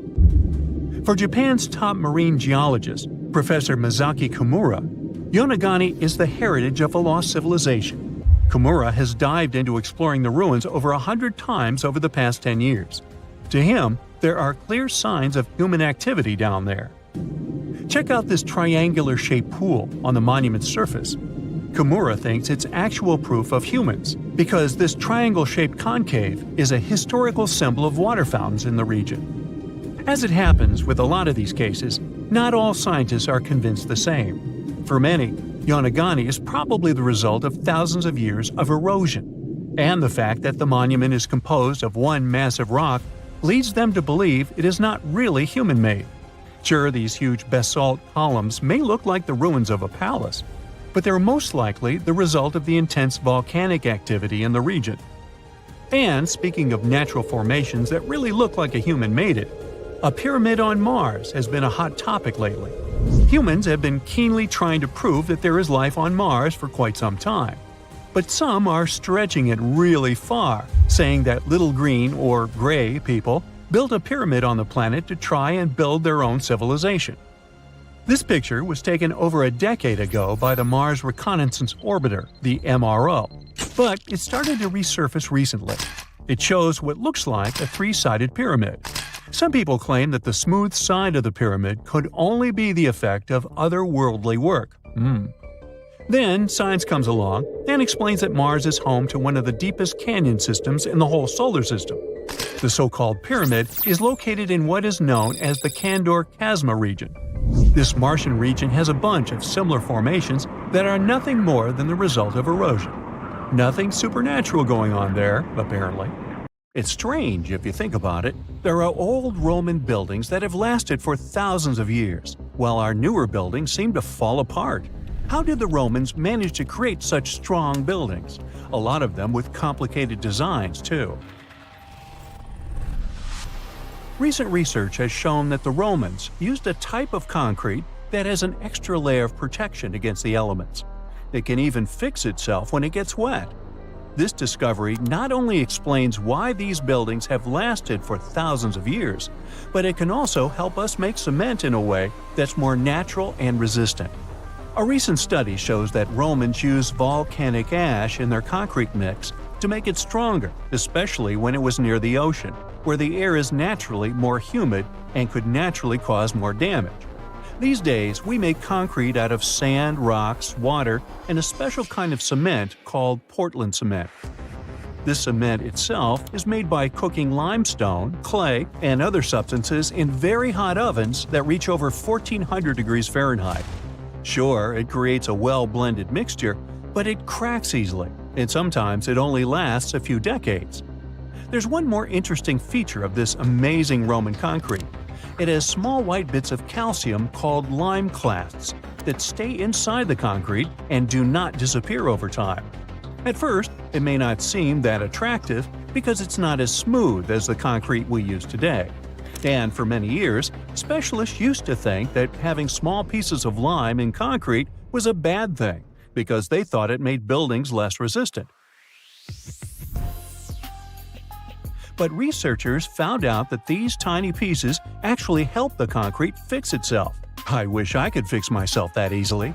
They discovered that when the concrete got cracks, it seemed to magically fill them with a substance called calcium carbonate found in the lime clasts. The Romans made their concrete by mixing sand, volcanic ash, and burned limestone together and adding water. This is called hot mixing. When the water and lime mix together, they have a chemical reaction that makes the mixture get very hot, up to 200 degrees Fahrenheit. This also causes those tiny pieces of lime to form. Now, this concrete can get cracks, and when water, rain, or seawater gets in, it makes the calcium in the concrete dissolve. The calcium then sticks to the cracks and makes them close up, kind of like a scab. Of course, researchers had to test this method, and they made concrete as the Romans did. Shortly after, they cracked it here and there. They placed the cracked concrete under water, and after 1 to 3 weeks, the cracks were gone.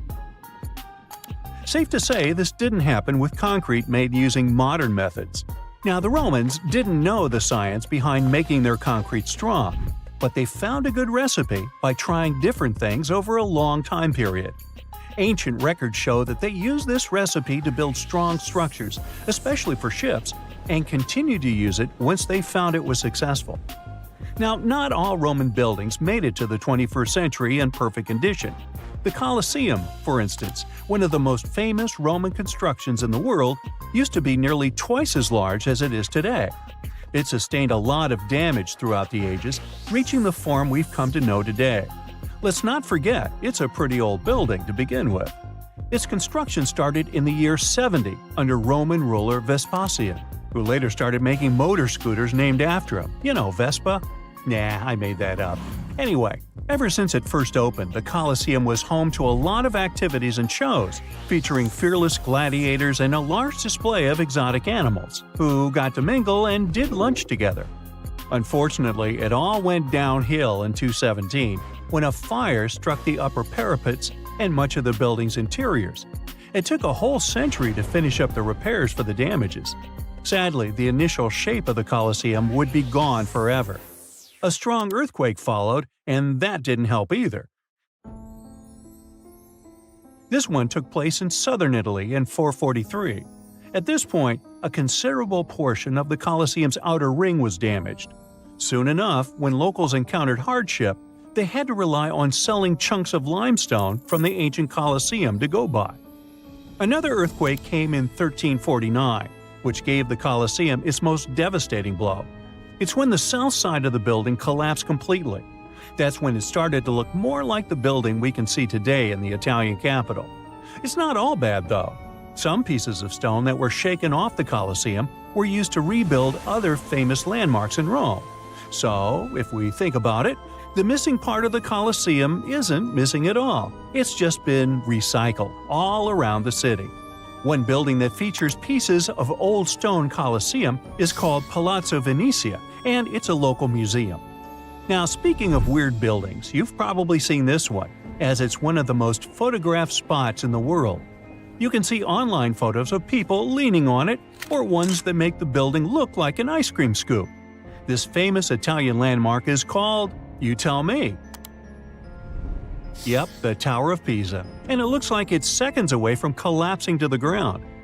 Now, should you ever want to visit, you'll need to head over to this Italian city with the same name, Pisa, near the Square of Miracles. Now, weirdly enough, this building is more famous for its awkward incline rather than for its history or purpose. Back in 1178, when the construction of the tower was still not completed, people realized that the building was starting to lean over, and that was before they had reached its third floor. They soon figured out it had nothing to do with the building plans or the materials they used. It was all happening because of the mushy and shifting soil which was beneath the construction. These days, we know that placing a building on top of soil made of clay, fine sand, and shells isn't the best idea. But back then, people didn't know how to figure that out before building something. Now, fast forward some centuries, and it became clear that this 180-foot tower isn't just leaning, it is falling, and at a considerable rate of about 0.08 of an inch per year. Well, that may not sound like a lot, but multiply that by hundreds of years and, well, just look at the pictures and you'll understand. This leaning tower is more than 16 feet off its axis in the present day. So how come it hasn't fallen over altogether?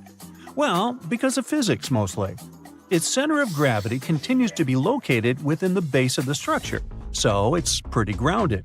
It's also been continuously watched over by local authorities to make sure they protect this unique building for as long as possible. The Pantheon is another great example of the way Romans understood architecture. It's also located in Rome and was initially built as a temple. The construction itself was made from concrete with different thicknesses and has an interesting shape too. Back in the day, Romans believed the Earth was like a disc, which was covered by a dome-shaped sky. So they modeled the Pantheon sticking to this idea. Light comes into the temple through a hole in the dome, shining down on the floors and walls, showing the movement of the sun. It's also one of the best preserved ancient Roman buildings. It's no wonder many other buildings have been made to look like it.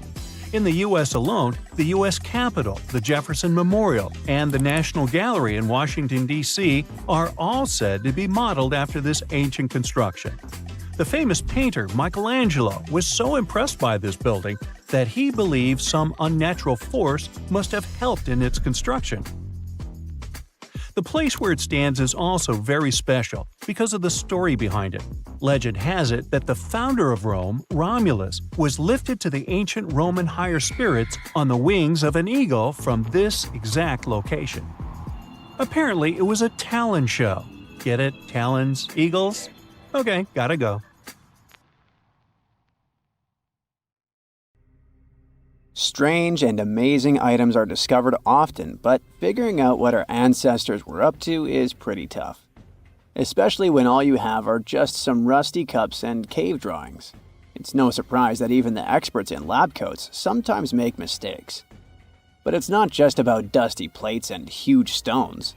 Sometimes there's even humans with large heads. So grab your digging tools and let's travel back to ancient times to explore incredible societies that even scientists can't fully explain. Sardinia may look idyllic now, but I'm not gonna lie, I wouldn't fancy visiting it 3,000 years ago. Rumor has it, terrible giants roamed around this island back then. People even talk about finding human skeletons over 13 feet tall there, although nobody's ever shown anything to prove it. But the stories will make you wonder because some weird stuff has definitely happened. In 1974, over 5,000 pieces of broken stone artifacts were found in a part of the island called Monte Prama, but instead of being displayed in a museum, they were locked up in an underground vault for about 30 years. Sounds a bit suspicious, doesn't it?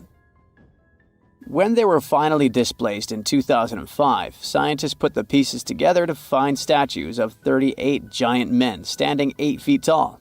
Not quite as tall as the legendary skeletons, but still pretty huge.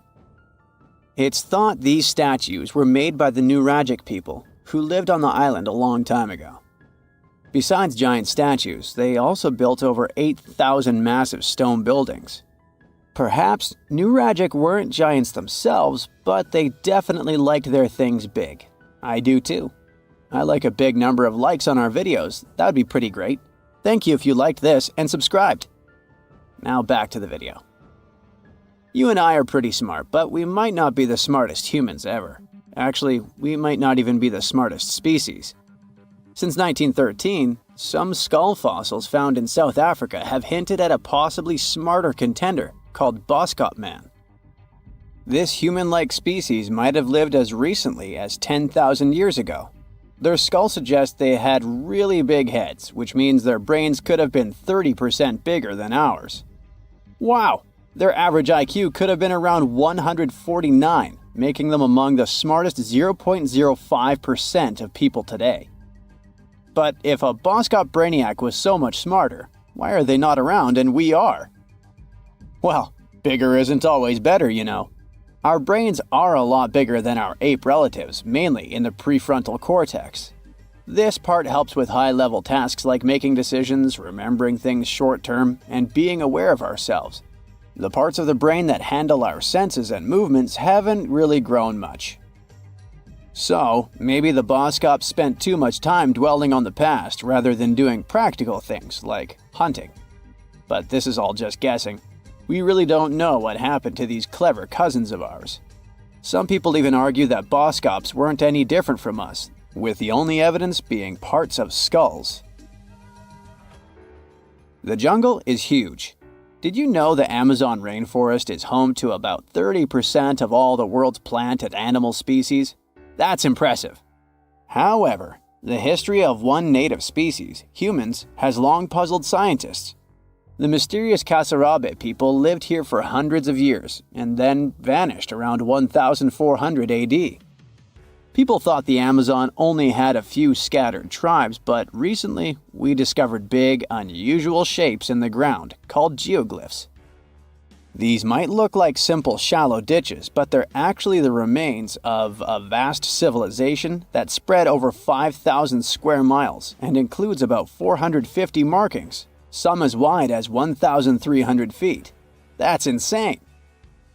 They likely contained ceremonial buildings and could have hosted up to 1 million people as recently as 550 years ago. Thanks to new technology like LiDAR, which uses a safe laser to map the forest without harming it, we can explore deeper. In 2019, some scans showed miles of raised roads and pathways and even pyramids over 70 feet tall. They found 26 separate settlements, 2 of which were at least 250 acres each. Damn, that's like 330 soccer fields. It's not certain what happened to the Kasarabe people. Maybe European conquistadors drove them out. Maybe the most baffling ancient civilization is one we've never actually found a trace of. Yep, I'm talking about Atlantis, the grand city that supposedly sank into the ocean. The first mentions of Atlantis come from the ancient Greek philosopher Plato, who talked about a great city near the Strait of Gibraltar. But for ages, everyone just thought Plato made up Atlantis as a perfect version of his own Athens. So why, about 12,000 years after it supposedly vanished, do we still wonder if it might be real? Well, in the 19th century, U.S. Congressman Ignatius Donnelly wrote a book giving 13 reasons why he thought Atlantis was more than just a myth. Then, in 1965, some folks thought they actually found Atlantis when they discovered the Richat structure, a massive 25-mile-wide dome in Mauritania, Africa. It's so big that you can see the whole thing from space. 2 astronauts flying over the Sahara Desert spotted this giant eye staring back at them and thought they'd made the discovery of a lifetime. Unfortunately, there's no solid evidence linking this structure to Atlantis. It's believed to have formed from volcanic activity about 100 million years ago. But it does look suspicious, doesn't it? Still, we're no closer to knowing the truth. Imagine going back to about 3,300 BCE and finding yourself in South Asia. Welcome to the Harappan civilization. These people were way ahead of their time. They had cities like Harappa and Mohenjo-Daro, complete with baked brick houses, sophisticated drainage systems, and even public baths. This place might have had over 5 million people, making it one of the densest regions at the time. They also invented a system of standardized weights that was incredibly useful for traders. And trading they did. These people had connections stretching all the way to the Middle East, thanks to their great skills in metallurgy. They even had a form of ancient branding. The seals were used to stamp clay on trade goods. Despite being so advanced with a thriving urban life, there's a whole bunch of mystery shrouding their language and script. We've got bits and pieces of their writing, but no one's deciphered them yet, even with all the technology we have today. We also still don't know how exactly their society worked. It looks like they didn't flaunt their social status as much as other civilizations. No grand palaces or massive monuments. Instead, their largest buildings might have been granaries. They sure were practical. Unfortunately, all good things must come to an end. Around 1800 BCE, this bustling civilization started to decline, possibly due to shifts in river patterns. As the environment changed, the Harappans packed up, moving towards more hospitable lands. Ever heard of the Minotaur? The beast with a bull's head and a man's body, hunting the bravest travelers in a massive maze. Well, this wasn't just any old tale. It was one of the most popular dramas of the ancient world, and it was inspired by this place, the island of Crete. The Minoans lived here during the Bronze Age. They had stunning palaces, amazing frescoes, and a culture so rich it still fascinates historians to this day. They built places like Knossos, which was so complex with its multi-story buildings and elaborate hallways that it might have inspired the whole labyrinth myth. Their engineering was so ahead of its time that even their drainage systems were more advanced than what many of us have today. Let me know in the comments which of these stories you find the most fascinating, and thanks for watching. There's this interesting ancient site near St. Louis, Missouri, that a lot of people don't know about. It's called Cahokia, and it used to be a huge city with up to 20,000 people living there back in the 11th century. It's full of these massive earthen mounds that were built by hand, and the biggest one is still there today, at the Cahokia Mound State Historic Site. Even though we don't know everything about this civilization, researchers have been able to piece together some information from the remains they've found. For starters, they found some pretty old teeth at this site. After studying their appearance and structure, scientists suggest that a lot of different indigenous groups lived there. About a third of them came from other areas in the middle of the continent, which they figured out by studying the different levels of various substances in the teeth. And get this, the way the mounds are arranged shows that this was actually a planned-out city, not just a bunch of villages grouped together. The rulers lived on top of the mounds, while everyone else lived in other structures. It's amazing to think that they were doing things like farming, hunting, logging, pottery, and weaving, all within this one giant city. Right in the middle of Cahokia, there was this giant mound that was about 100 feet tall, and around it, there was this huge wooden fence. Inside the fence was the city center, which had a big open space called a plaza. Archaeologists think that the plaza was designed to represent the 4 cardinal directions of the world. It was like the people who built it wanted to create a place that was in harmony with the universe. The center of the city was where they held ceremonies and events, and it was such a big deal that people from outside Cahokia would come to be a part of them too. What became of this city? Hard to tell. Some people think that the reason it fell apart is that they cut down too many trees and the land got all messed up. Other scientists believe that's not true, because the soil was still in pretty good shape after the city was gone. The Europeans were not even around at that time, so they couldn't have influenced the downfall of Cahokia either. There's also one theory that suggests there were fights with other communities that caused the city to collapse. These days, there are over 65 preserved mounds, and you can even climb the steps of the tallest one. The best part is that local authorities are thinking of making it a national park, so you should totally plan to visit before it gets too crowded. Mohenjo-Daro is another lost ancient city that's still surrounded by mystery. Located in modern-day Pakistan, it was a city that flourished during the Bronze Age, and it was extremely advanced for its time. It had things like water systems and fancy architecture that other cities didn't have back then. Despite these features, it's not as well known as other ancient cities, like those in Egypt or Mesopotamia. What's even weirder is that at some point, the city was abandoned, and no one knows why. Archaeologists found the city in 1911, but it took a while for them to realize how important it was. Eventually, they uncovered a lot of really interesting things about the city, like its advanced sanitation system. Excavations uncovered over 700 wells, as well as private baths and a large communal bath. Remarkably, even private homes had toilets, and waste was efficiently disposed of through a citywide sewage system. They also had a lot of trade connections and made some really beautiful objects, like pottery, jewelry, and figurines that were sold all over the region. Despite its amazing culture and knowledge, scientists have yet to figure out why the city was abandoned. Some people think changes in the nearby river might have had something to do with it.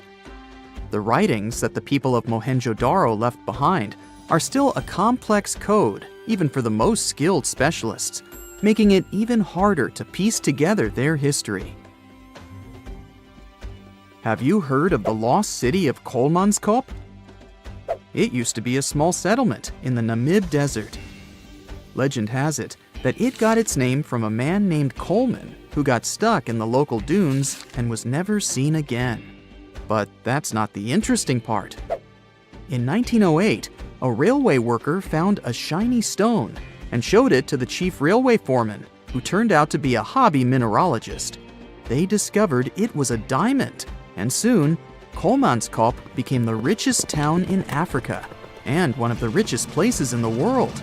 It had luxurious stone houses, a school, a hospital, and even an ice factory to produce ice for fridges. The hospital had the first X-ray machine in southern Africa, which was supposedly used to check if workers were illegally swallowing diamonds. Its popularity began to decline in the late 1920s when another diamond-rich location was discovered nearby. Most of the inhabitants soon began to flee the city in search of a better life, leaving the buildings abandoned. In 1938, all machinery was taken south and the town was left to the desert. The last inhabitant left Kolmanskop between 1956 and 1960. The hot climate and low humidity have preserved the structures over time, and tourists can now visit this desert ghost town. You've surely heard about this next ancient city, Machu Picchu. It's this incredible ancient location in Peru. It stretches across a huge piece of land in the Andes Mountains and sits high above sea level. It's even considered one of the wonders of the modern world. But here's the thing. Scientists aren't exactly sure what it was used for. It could have supported up to 750 people, but there aren't a lot of human clues left behind. Some people think it was more of a spiritual or ceremonial place, while others believe it may have been like a fancy spa retreat for the nobles. The extensive terraces might mean it was used for crop testing or as a trading hub. And there's even a theory that it was used as a prison because they found a cell-like area too. It's amazing that even today, archaeologists and historians are still puzzled about how it was built. Did you know that they probably didn't even use wheels for transportation? And those massive granite rocks were somehow pushed up the steep Andean mountains, even though most of them weighed a lot. Some historians think that hundreds of people worked together to push each rock up the peak. The huge stones at Machu Picchu are also so close together that you can't see any cracks between them. It's pretty cool because it also makes the area safe during earthquakes, which is important since Peru is a shaky country. But how did the stones stay put during all those quakes? They actually move a little bit, but then they go back to their original spot, almost like they're dancing. Some people think wet wooden wedges were used to keep them in place, but that doesn't really add up, considering how big the structures are. Locals back then also seem to have built Machu Picchu without using any pack animals or iron tools. They had to sculpt and put everything together using mostly their hands. Plus, the citadel is built on a fault, so they had to move a bunch of stone and earth to make it flat.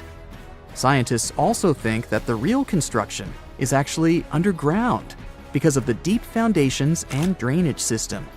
In fact, there's a hidden water system that was just recently discovered using 3D scanning. They didn't even use mortar to put the granite blocks together. They were so precise that you can't even fit a sheet of paper between them.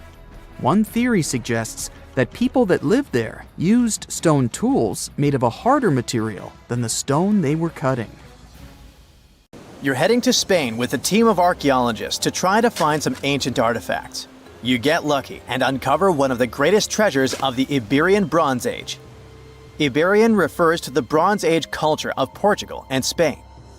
So you find and unearth coins, jewelry, vases, vessels, and two pretty strange items. One is something like a part of a scepter, and the other resembles a bracelet. And you know what's strange about them? They're connected with space. In 1963, several miles away from the city of Villena, Spain, scientists discovered the treasure of Villena, one of the most significant gold hoards from the Bronze Age. Interestingly, are there bronze treasures from the Golden Age? Never mind. All the gold found dates back to sometime between 1500 and 1200 BCE, except for that scepter and bracelet. They were made by inhabitants of another planet, so their production date is unknown. Okay, that's a joke. However, a small part of this joke is true. When scientists studied the found gold, they discovered that those two items were made of iron. So what, you might think? Well, the catch is that in the Bronze Age, people didn't mine or manufacture iron. Work with this metal began around 850 BCE, about 400 to 700 years after the creation of the treasure of Villena. How is this possible? A clue to this mystery can be found in ancient Egypt. In the tomb of Pharaoh Tutankhamun, an iron dagger was found, which was also made of similar iron. But this dagger was much more valuable than all the others. And that's because it was made from a space object, a meteorite. Yeah, that bracelet and scepter were also made of meteoritic iron. Its difference from Earth metal is that cosmic iron has a high nickel content, so it all makes sense. People from the Bronze Age couldn't mine iron from the deep bowels of our planet, but nothing prevented them from collecting iron falling from the sky. Just imagine how cool it is to have jewelry or a dagger made of material that has traveled millions of years through the vast expanses of space. Perhaps it even contains particles of an ancient extinct star. Today, these two artifacts from the treasure of Villena are the oldest recorded items in the Iberian Peninsula made of meteoritic iron. Now, with everything in its place, you can turn your attention to all the wealth of the treasure of Villena. It contains 66 items: bowls, bracelets, bottles, gold jewelry, 3 silver bottles, and an amber gold button. 22 pounds of ancient gold.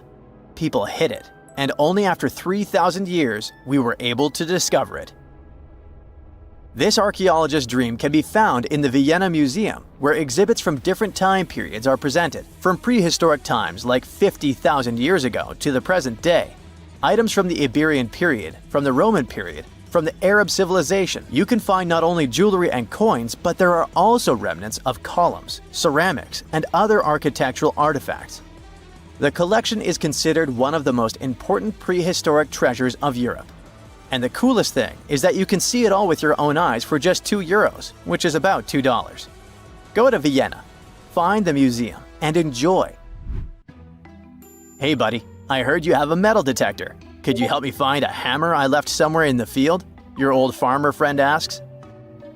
You take a metal detector and go searching, but instead of a hammer, you find hundreds, even thousands of silver coins worth $2 million. You're so happy that the farmer lost that hammer, and now you're rich. Stop! Considering that this land belongs to the farmer, would you tell him about the find or take it with you? In reality, neither of these options happened. In 1992, Eric Laws was helping a farmer search for a lost hammer in a field near Hawksney, Suffolk, England. The metal detector stumbled upon a hidden treasure, a huge one. There were silver spoons, gold jewelry, more than 500 gold coins, and about 14,000 silver ones. Eric Laws accidentally discovered the largest collection of gold and silver from the late Roman period in Britain. Unfortunately, or perhaps fortunately, he and the farmer didn't receive the treasure. It's now in the British Museum. Let's move away from the farmer's field to somewhere on the Mediterranean coast. Imagine you're a scuba diver. There was a strong storm yesterday, but now with the water calm, you dive in and discover the seabed covered with gold dinars. This story happened in 2015. The coins which the storm brought to the shore might have been minted even before the First Crusade that started in 1096. This collection is one of the most impressive archaeological finds in the world. All these treasures surely can make the heads of those who find them spin, but they end up in a museum. And that's a good thing, because such wealth can drive a person crazy. A metal detector and a diving suit helped people discover ancient treasures. What's next? How about a dog? Yes, it could be perhaps a great replacement for a metal detector, by the way. So in 2013, two people were walking their dog in Northern California on their property. Suddenly, they discovered a rusty can filled with coins minted from 1847 to 1894. There were about 1,500 coins, and they all were gold. Another chance for a carefree, rich future? Not this time. The find caused a lot of controversy among specialists. There was one version, according to which these coins could have been stolen from the US Mint, but later the US Mint debunked this suggestion as they'd never had this gold in their storage. Anyway, it's interesting what the point was in hiding it all in someone else's yard.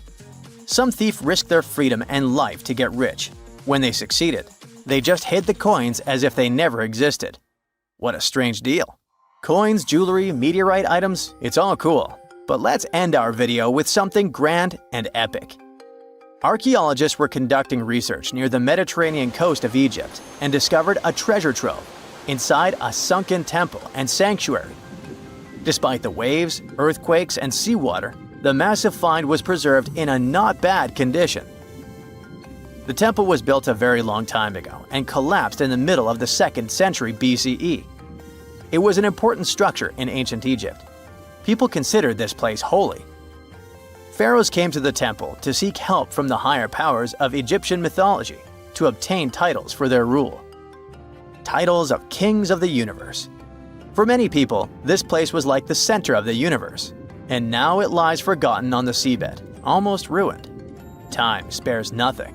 Researchers found out the temple had been part of an ancient port city. A long time ago, an earthquake occurred in this area and destroyed the city.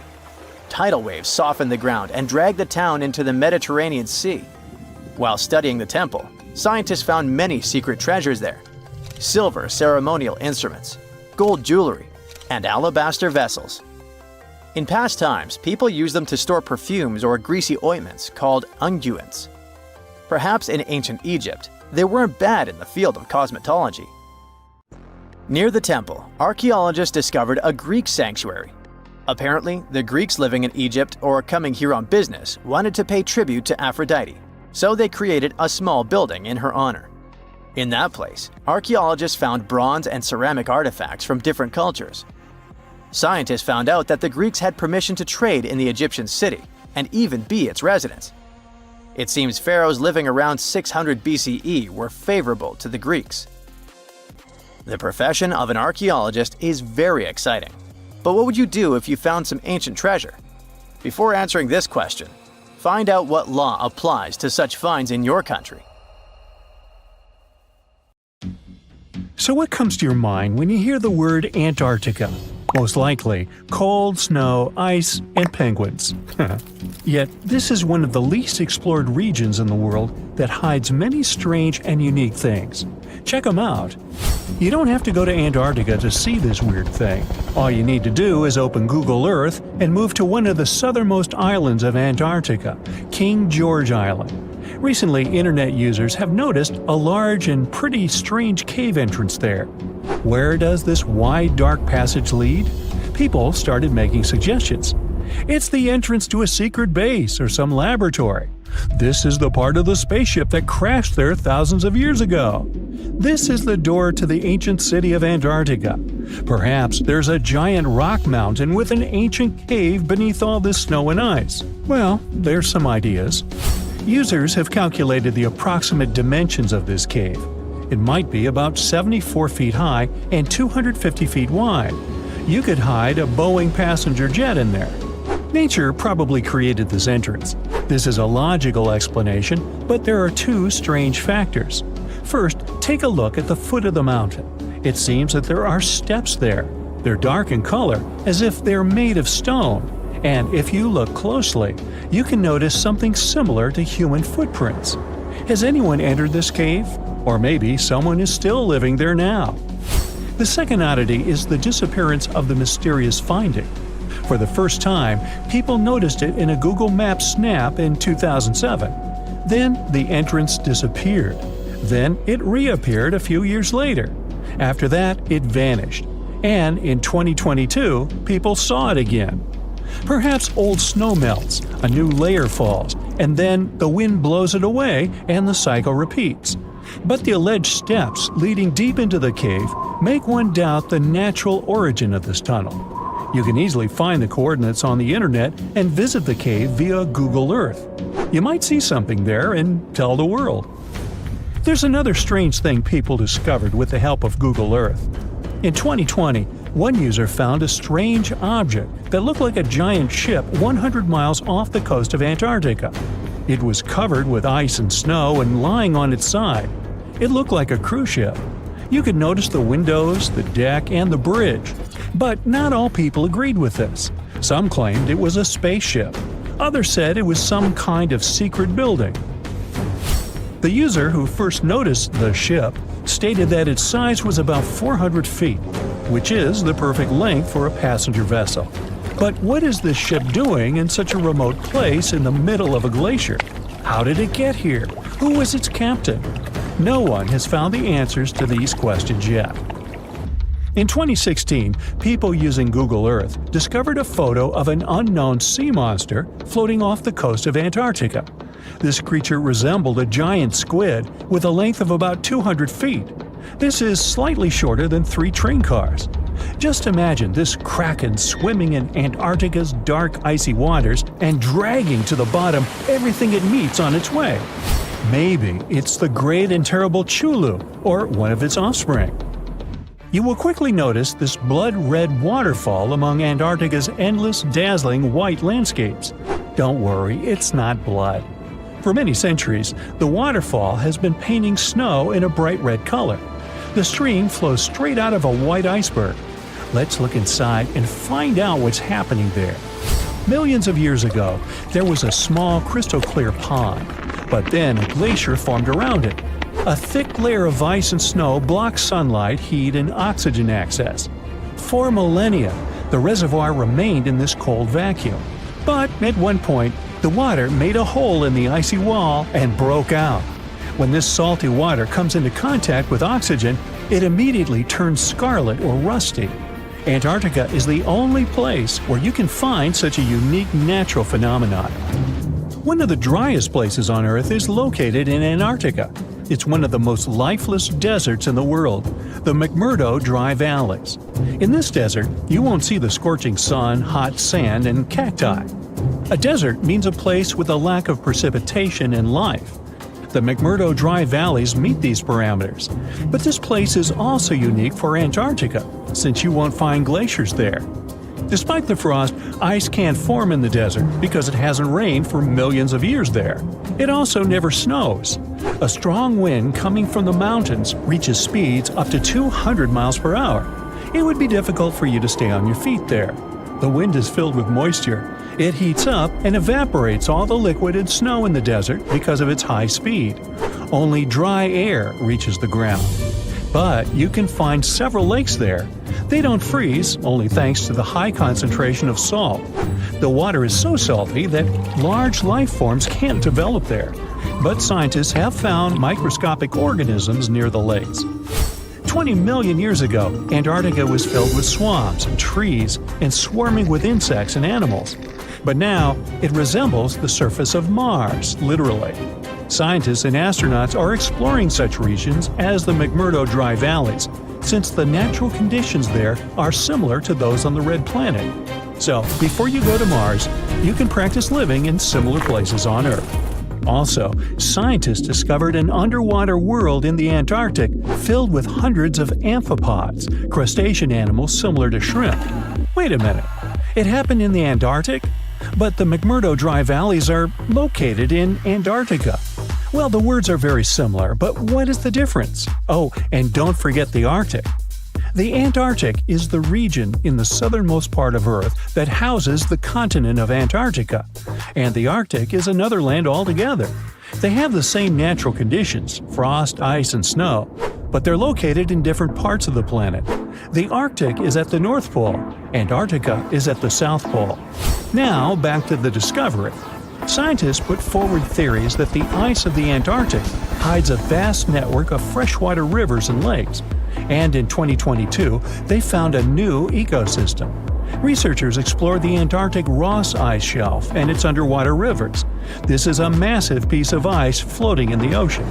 A team from New Zealand used a special drilling rig equipped with a hot water supply to drill a hole 1,640 feet deep. That's more than the height of the Empire State Building. Then, they lowered some video cameras and saw thousands of crustaceans swimming in different directions. So it seems they're very unorganized. In the waters of the Antarctic, you can also meet some of the scariest creatures on the planet. These are sea spiders. They got this name because they resemble land spiders, but they're actually a species of marine arthropods. And unlike land spiders, those in the ocean are much larger. They look like 8 strong legs without a body. One such spider can be a dinner plate in width. Some of them have no eyes and have proboscises instead of jaws. Sea spiders are poorly studied because they live in deep, cold waters. Antarctica hides many little-known animals. There are long tunnels in its glaciers leading to scary darkness.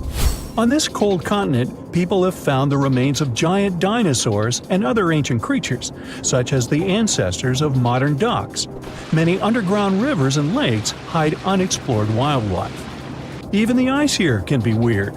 Take a look at these striped icebergs. They have blue, black, green, and turquoise shapes. The color depends on the conditions of the water during freezing. For example, green lines appear because of algae. Blue ones form when the water freezes too quickly. Okay, I'm freezing. Time to go thaw somewhere warmer. Hawaii. Yeah. There are many myths around arguably the greatest structure ever built by humans, the Great Wall of China. Some say it's so grand that it's visible from space. Others claim that you can see it from as far as the moon. Other theories suggest that the builders of the wall were left inside. Well, sorry to disappoint you, but all these impressive stories are just myths. But even with those stories busted, the Great Wall of China is an impressive and truly breathtaking structure. So let me tell you its true story. Today, China is one of the most populated countries in the world, counting as many as 1.4 billion residents. It's also one of the oldest nations in the world. It has 3,500 years of continuous written history, but the civilization existed long before that. There is a theory that while the European continent, for example, was most likely reached by humans from Africa, China wasn't populated by settlers that came from somewhere else. Some people believe that the Chinese civilization got formed from local Stone Age people who lived on the territory since the prehistoric period. So now, the Great Wall of China. It's truly big even by today's standard, stretching for over 13,000 miles. To imagine it better, it's almost 5 times the distance between New York and Los Angeles, or even a bit greater than the distance between the North and South Poles. Even in modern times, people have never built anything close to this big. Of course, it didn't take a day to build the Great Wall of China. 2? Keep going. In fact, the wall was being built for centuries. Maybe you know that ancient cities had walls around them to protect themselves from invaders. Yes, Chinese cities had them too. The first Chinese emperor united the country in 220 BCE and got a brilliant but very ambitious idea to turn all city walls into one big wall that would defend the country's border against attacks from the north. A trusted general directed the construction, enrolling a big group of workers, soldiers, commoners, and convicts. Back then, the wall was built of rammed earth and wood. In some places that were strategically important, the sections of the wall overlapped to provide maximum security. The walls were around 26 feet high on average. But the Great Wall didn't yet look like the construction we know today. Every next emperor would pick up the big wall project, strengthening and extending it, repairing, but also modernizing construction techniques. Some used bricks to build it. Others moved on to granite and marble blocks. Watchtowers and platforms weren't there from the beginning as well. They were added by Ming emperors. The watchtowers made it possible to communicate with other parts of the wall through smoke and fire messages.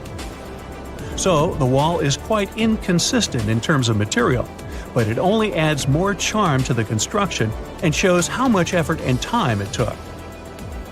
The reasons why some parts of the wall have been standing for centuries and are still in good condition is glutinous rice flour. Turns out, this sticky rice mortar is almost like cement.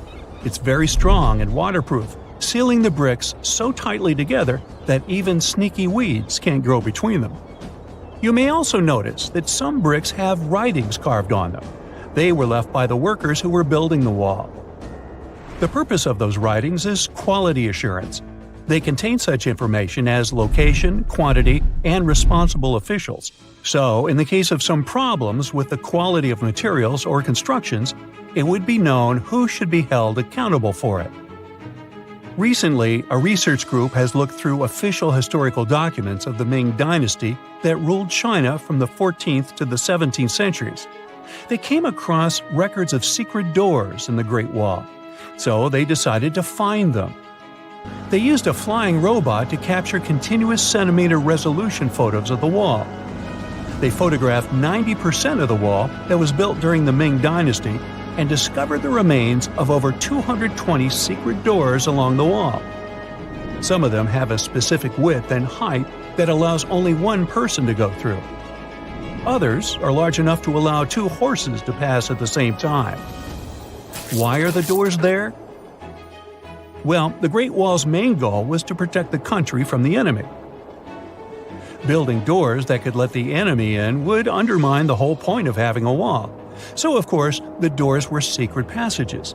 They perfectly matched the surroundings topographically, and the exit on the outside was camouflaged with bricks so that it was almost completely indistinguishable from the brick wall. The wall was never just a defensive wall, and it was never completely closed. It could be opened on demand. It was also a structure used for trade and commerce, communication between inside and outside the wall, and of course, for defense and spying. Some doors were used for trade with the other side. Through smaller doors, a person would sneak out to spy on the enemy that lived on the other side. The hidden gates were also useful for a sudden attack. As you remember, some gates were camouflaged with brick on the outside. The exit was so indistinguishable that the enemy had no idea exactly where it was located. The inside entrance for Chinese soldiers was hollow, so they could walk through the wall and break the camouflaged exit gate from the inside, starting their surprise attack. Now, even though the main point was to prevent outsiders from getting into the city, the wall wasn't too effective on that matter. It could still be climbed over or marched around. So the wall was being watched at all times, and the guards gave signals to the troops if they saw the enemy approach. Also, the wall provided more time to mobilize and bulk up the country's forces or lure the enemy troops into a difficult strategic position. The construction stopped at the end of the 19th century. The wall lost its strategic and military importance due to technological advances. Over the centuries to today, only 8% of the Great Wall is in good condition, and the rest is damaged.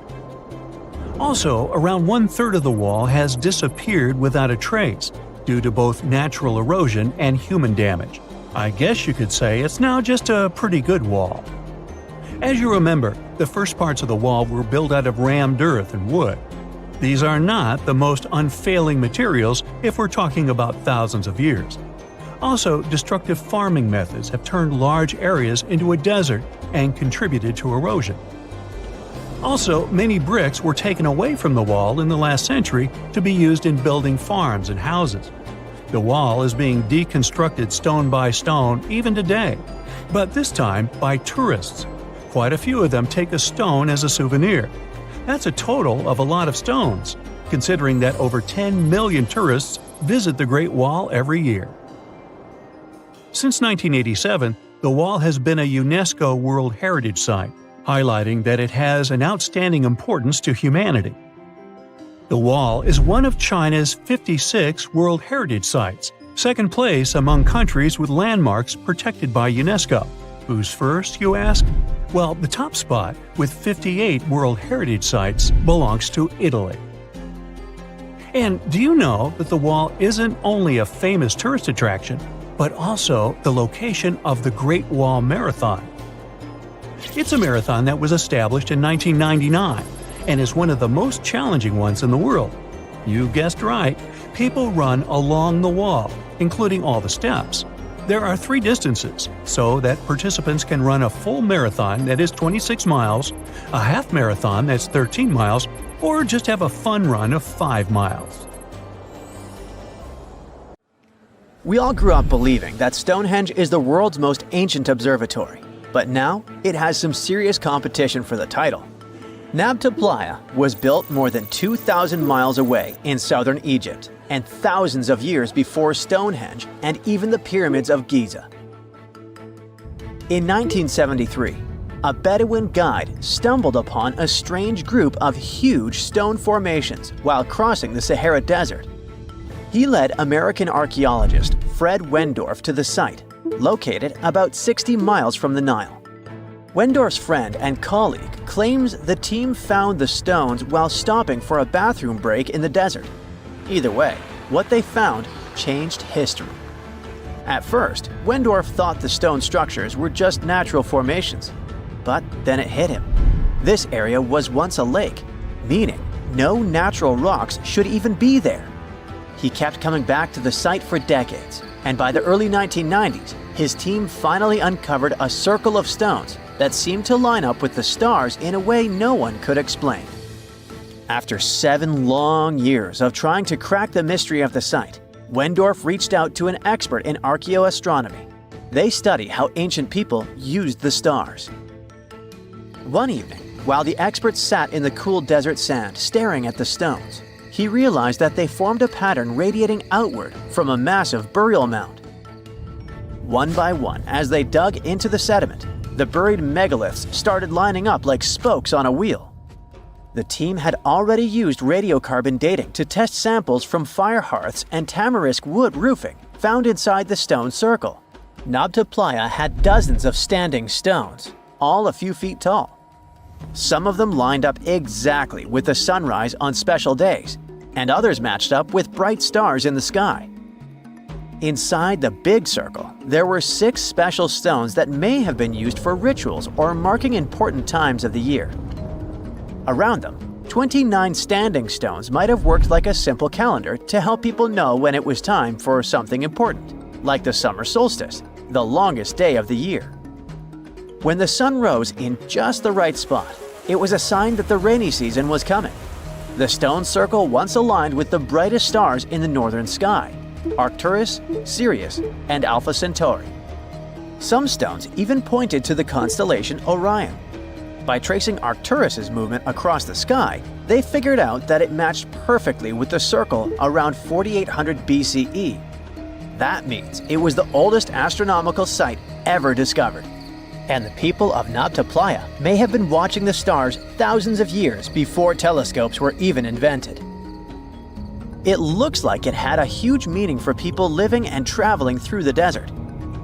Over 10,000 years ago, the long, cold, and dry ice age that lasted for tens of thousands of years was finally fading away.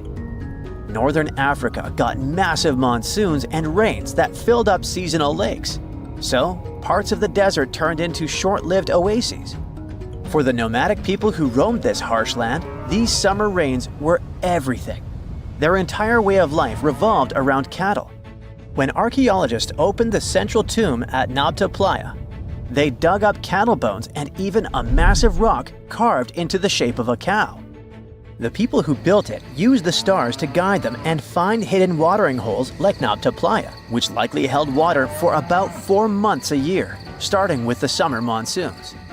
But there was no North Star back then, so instead they navigated using bright stars and the way the sky seemed to spin in circles above them. When the lakes were full, the standing stones would be partly submerged, and from the western shore, you would see the reflection of the stars on the dark water. Nabta Playa is way less famous than Stonehenge, perhaps because its stones were buried and the famous site in England was open to visitors for thousands of years. Sadly, when Nabta Playa did become famous, some tourists ruined parts of it by moving stones around, which messed up the ancient star alignments. To protect it, the authorities moved everything to a museum where people can see the stones and the carved cow statue without damaging them. The Egyptian Observatory isn't the only construction similar to Stonehenge. It has versions that were used for different purposes, from Germany and France to the US and the Andes in northern Peru. This last one is actually one of the oldest big structures ever built in this region. The circular plaza is made of 2 giant stone walls arranged in a ring. It was likely used for ceremonies and gatherings. Scientists have carbon dated it to be about 4,750 years old, which means it was built before the Great Pyramids of Egypt and Stonehenge. The plaza had 2 entrances and a special layer of clay, soil, gravel, and charcoal underneath. It was carefully planned and built. Archaeologists also found ceramic pieces, quartz crystals, and gemstones at the site, so it was definitely a special place. People visited it for centuries, but at some point it was sealed off, probably because of changing beliefs and traditions. The most recent discovery was the remains of a large timber circle roughly the same age and with parallels to Stonehenge, all the way up in Denmark. This open-air structure was likely part of a special area where prehistoric people from the late Neolithic and early Bronze Age gathered for rituals and ceremonies. The circle was made up of 45 giant wooden posts, forming a huge ring about 100 feet wide. The wood is gone now, but scientists believe tall timbers once stood in the holes and created an impressive wood henge. No one knows exactly what these circles were used for, but archaeologists have found animal bones and food remains at similar sites. So people probably used to gather there for feasts and rituals. In 2024, scientists found 2 ancient stone circles from the Neolithic period in Dartmoor National Park in England. Some archaeologists believe they might form a sacred ark. Many of Dartmoor's stone structures were built in a curved shape on the high ground in the center of the area. A long time ago, Dartmoor was covered in forests, so people may have used the high ground as important markers. One of the newly found circles fits inside this ark, but the other one is outside of it, to the north. This could have been an entrance point into the ark. There's also a raised bank of earth near the stones, which looks similar to other famous Neolithic sites, like the Ring of Brodgar in Scotland and Stonehenge itself. This means the people who built these circles may have visited Stonehenge or been inspired by it. Archaeologists in Oman found ancient stone monuments called tralith, which got the nickname Arabian Stonehenge. They were finished about 2,000 years ago, but no one knows for sure who built them or why. Scientists also found stone hand axes that are incredibly old, between 300,000 and 1.3 million years old, from the time when the first humans left Africa. At another site in central Oman, archaeologists discovered a Neolithic tomb from around 5000 to 4600 BCE. There are 2 chambers with the bones of dozens of people inside beneath a giant megalithic structure. Nearby, they also discovered rock carvings that were made by people who lived in the area. And then there is another Stonehenge look-alike, this time in Saudi Arabia, that was used as an apartment complex thousands of years ago. Archaeologists discovered a total of 345 stone circles by looking at aerial photos of a lava field. Each circle is between 13 to 26 feet and has at least one large standing stone in the middle. These structures still have remains of stone walls and doorways. Stone circles like Stonehenge are often linked to ceremonies and rituals, but scientists say that many early houses were actually built in round shapes, and rectangular homes only became common much later in history. A piece of whale rib has recently been found in a North Carolina mine. Not a big deal, some might think. Hey, why can't a whale be a miner, right? But this fragment offers scientists a unique glimpse at the interactions between prehistoric sharks and whales from around 3 to 4 million years ago. The thing is, 3 tooth marks embellish the rib. That means that the whale was once badly bitten by an animal with a super powerful jaw. Judging by the spacing between the tooth marks, and it reaches almost 2.5 inches. This animal could be a megatoothed shark. I'm talking about the megalodon. Or it could be a different shark species which was around at that time. The curvature of the shark's jaw shows that the animal was relatively small, between 13 and 20 feet long. Yeah, small. As for the whale, it seems to be the ancestor of a great blue or humpback whale. Researchers are amazed. You don't usually expect to find evidence of animal interaction and behavior preserved in the fossil record. After examining the sample carefully, they concluded that the shark must have gone away with a mouthful, but the whale had survived because most of the fossil fragment is covered with what is known as woven bone. It quickly forms in response to localized infection. Such bone isn't particularly strong, and later the body remodels it into compact bone tissue. But it takes time.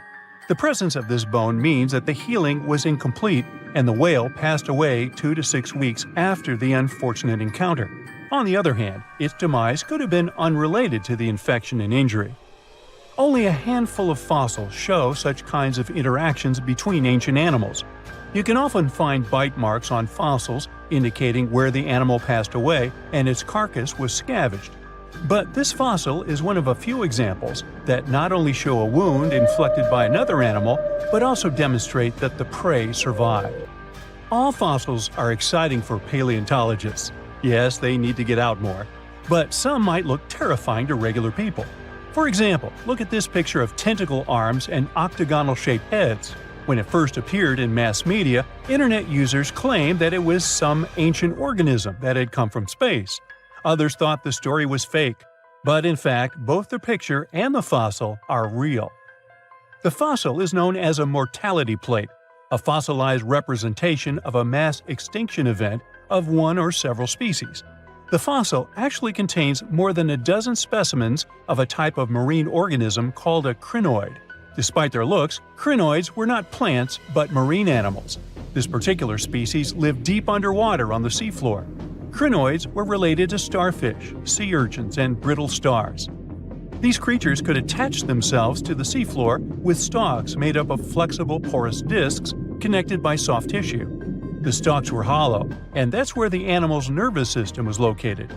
Crinoids absorbed oxygen through thin-walled tube feet.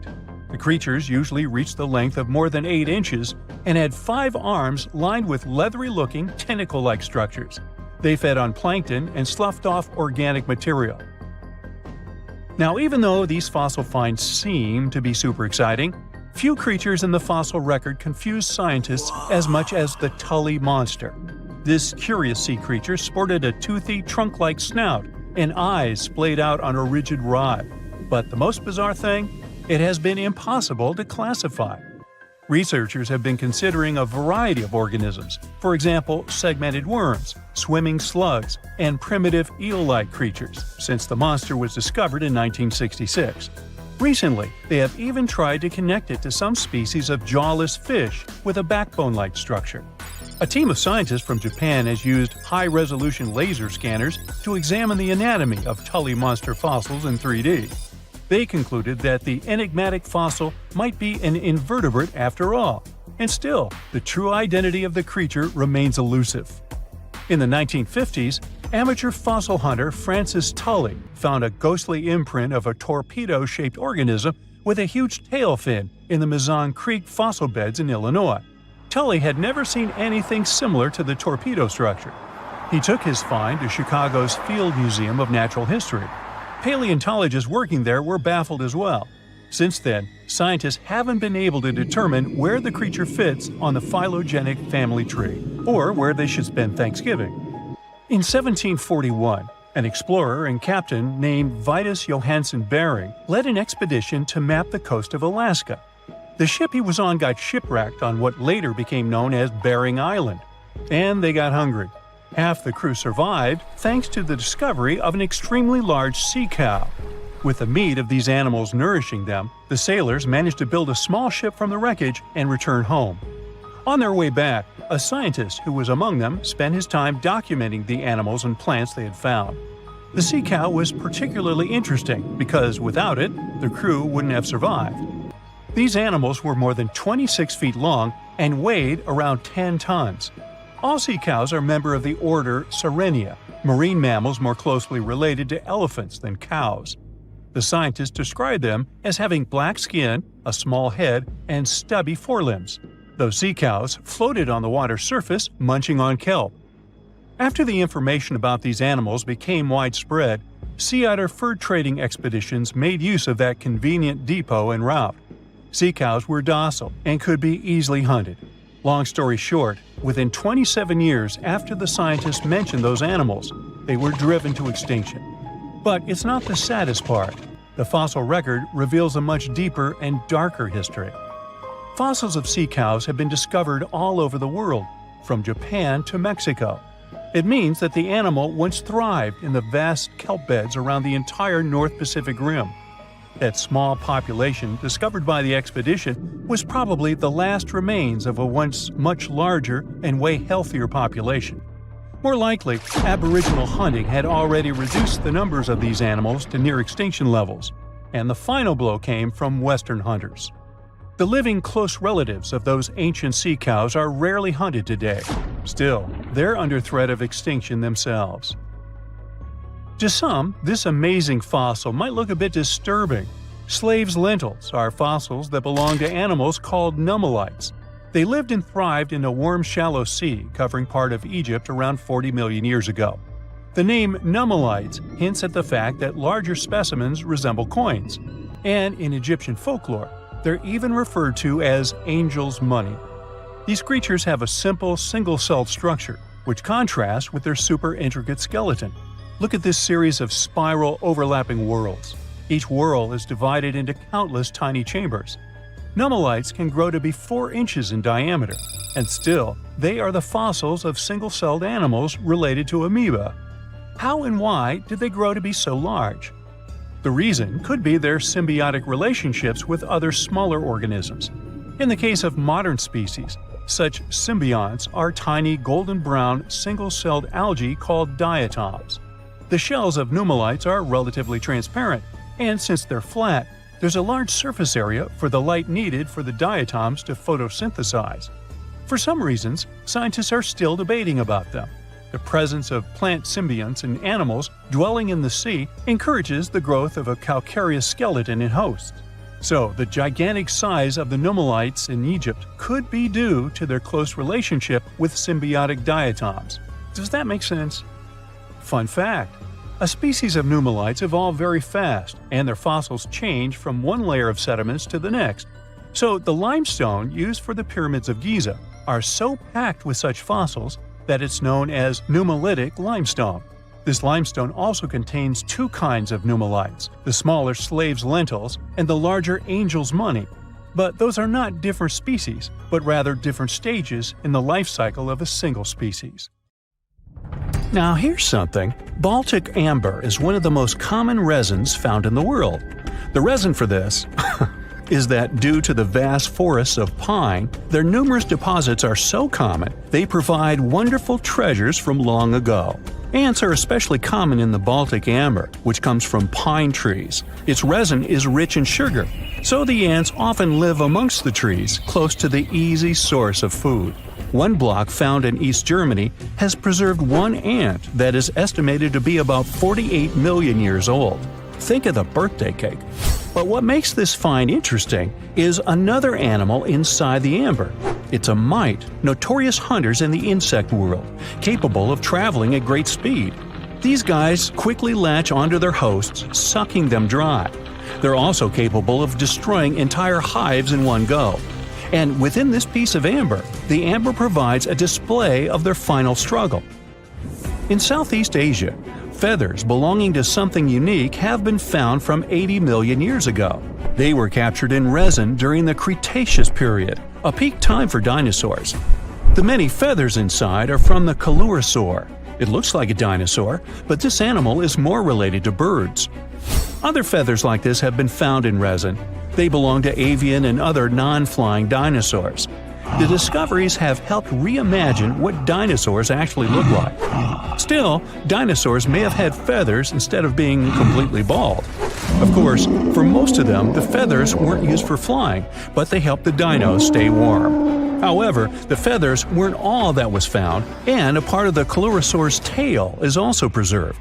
Still, it's so small and ancient that its DNA hasn't survived to map their entire genome. The enclosed tail is also very delicate, and it can't be removed from its protective amber shell. But although these findings can only be observed, they've still provided a great insight in the evolution of birds. But how does amber preserve things so effectively, even at the initial stages? The trees produce the resin to protect any small gaps in the bark against feeding insects. Its antiseptic nature and lack of water content ensures it doesn't degrade for a long time. This also makes it more resilient as it petrifies over long periods, eventually becoming a fossil. Some of the oldest amber ever found was from the Triassic period, showing how long it can last. The pieces from Italy are about 230 million years old.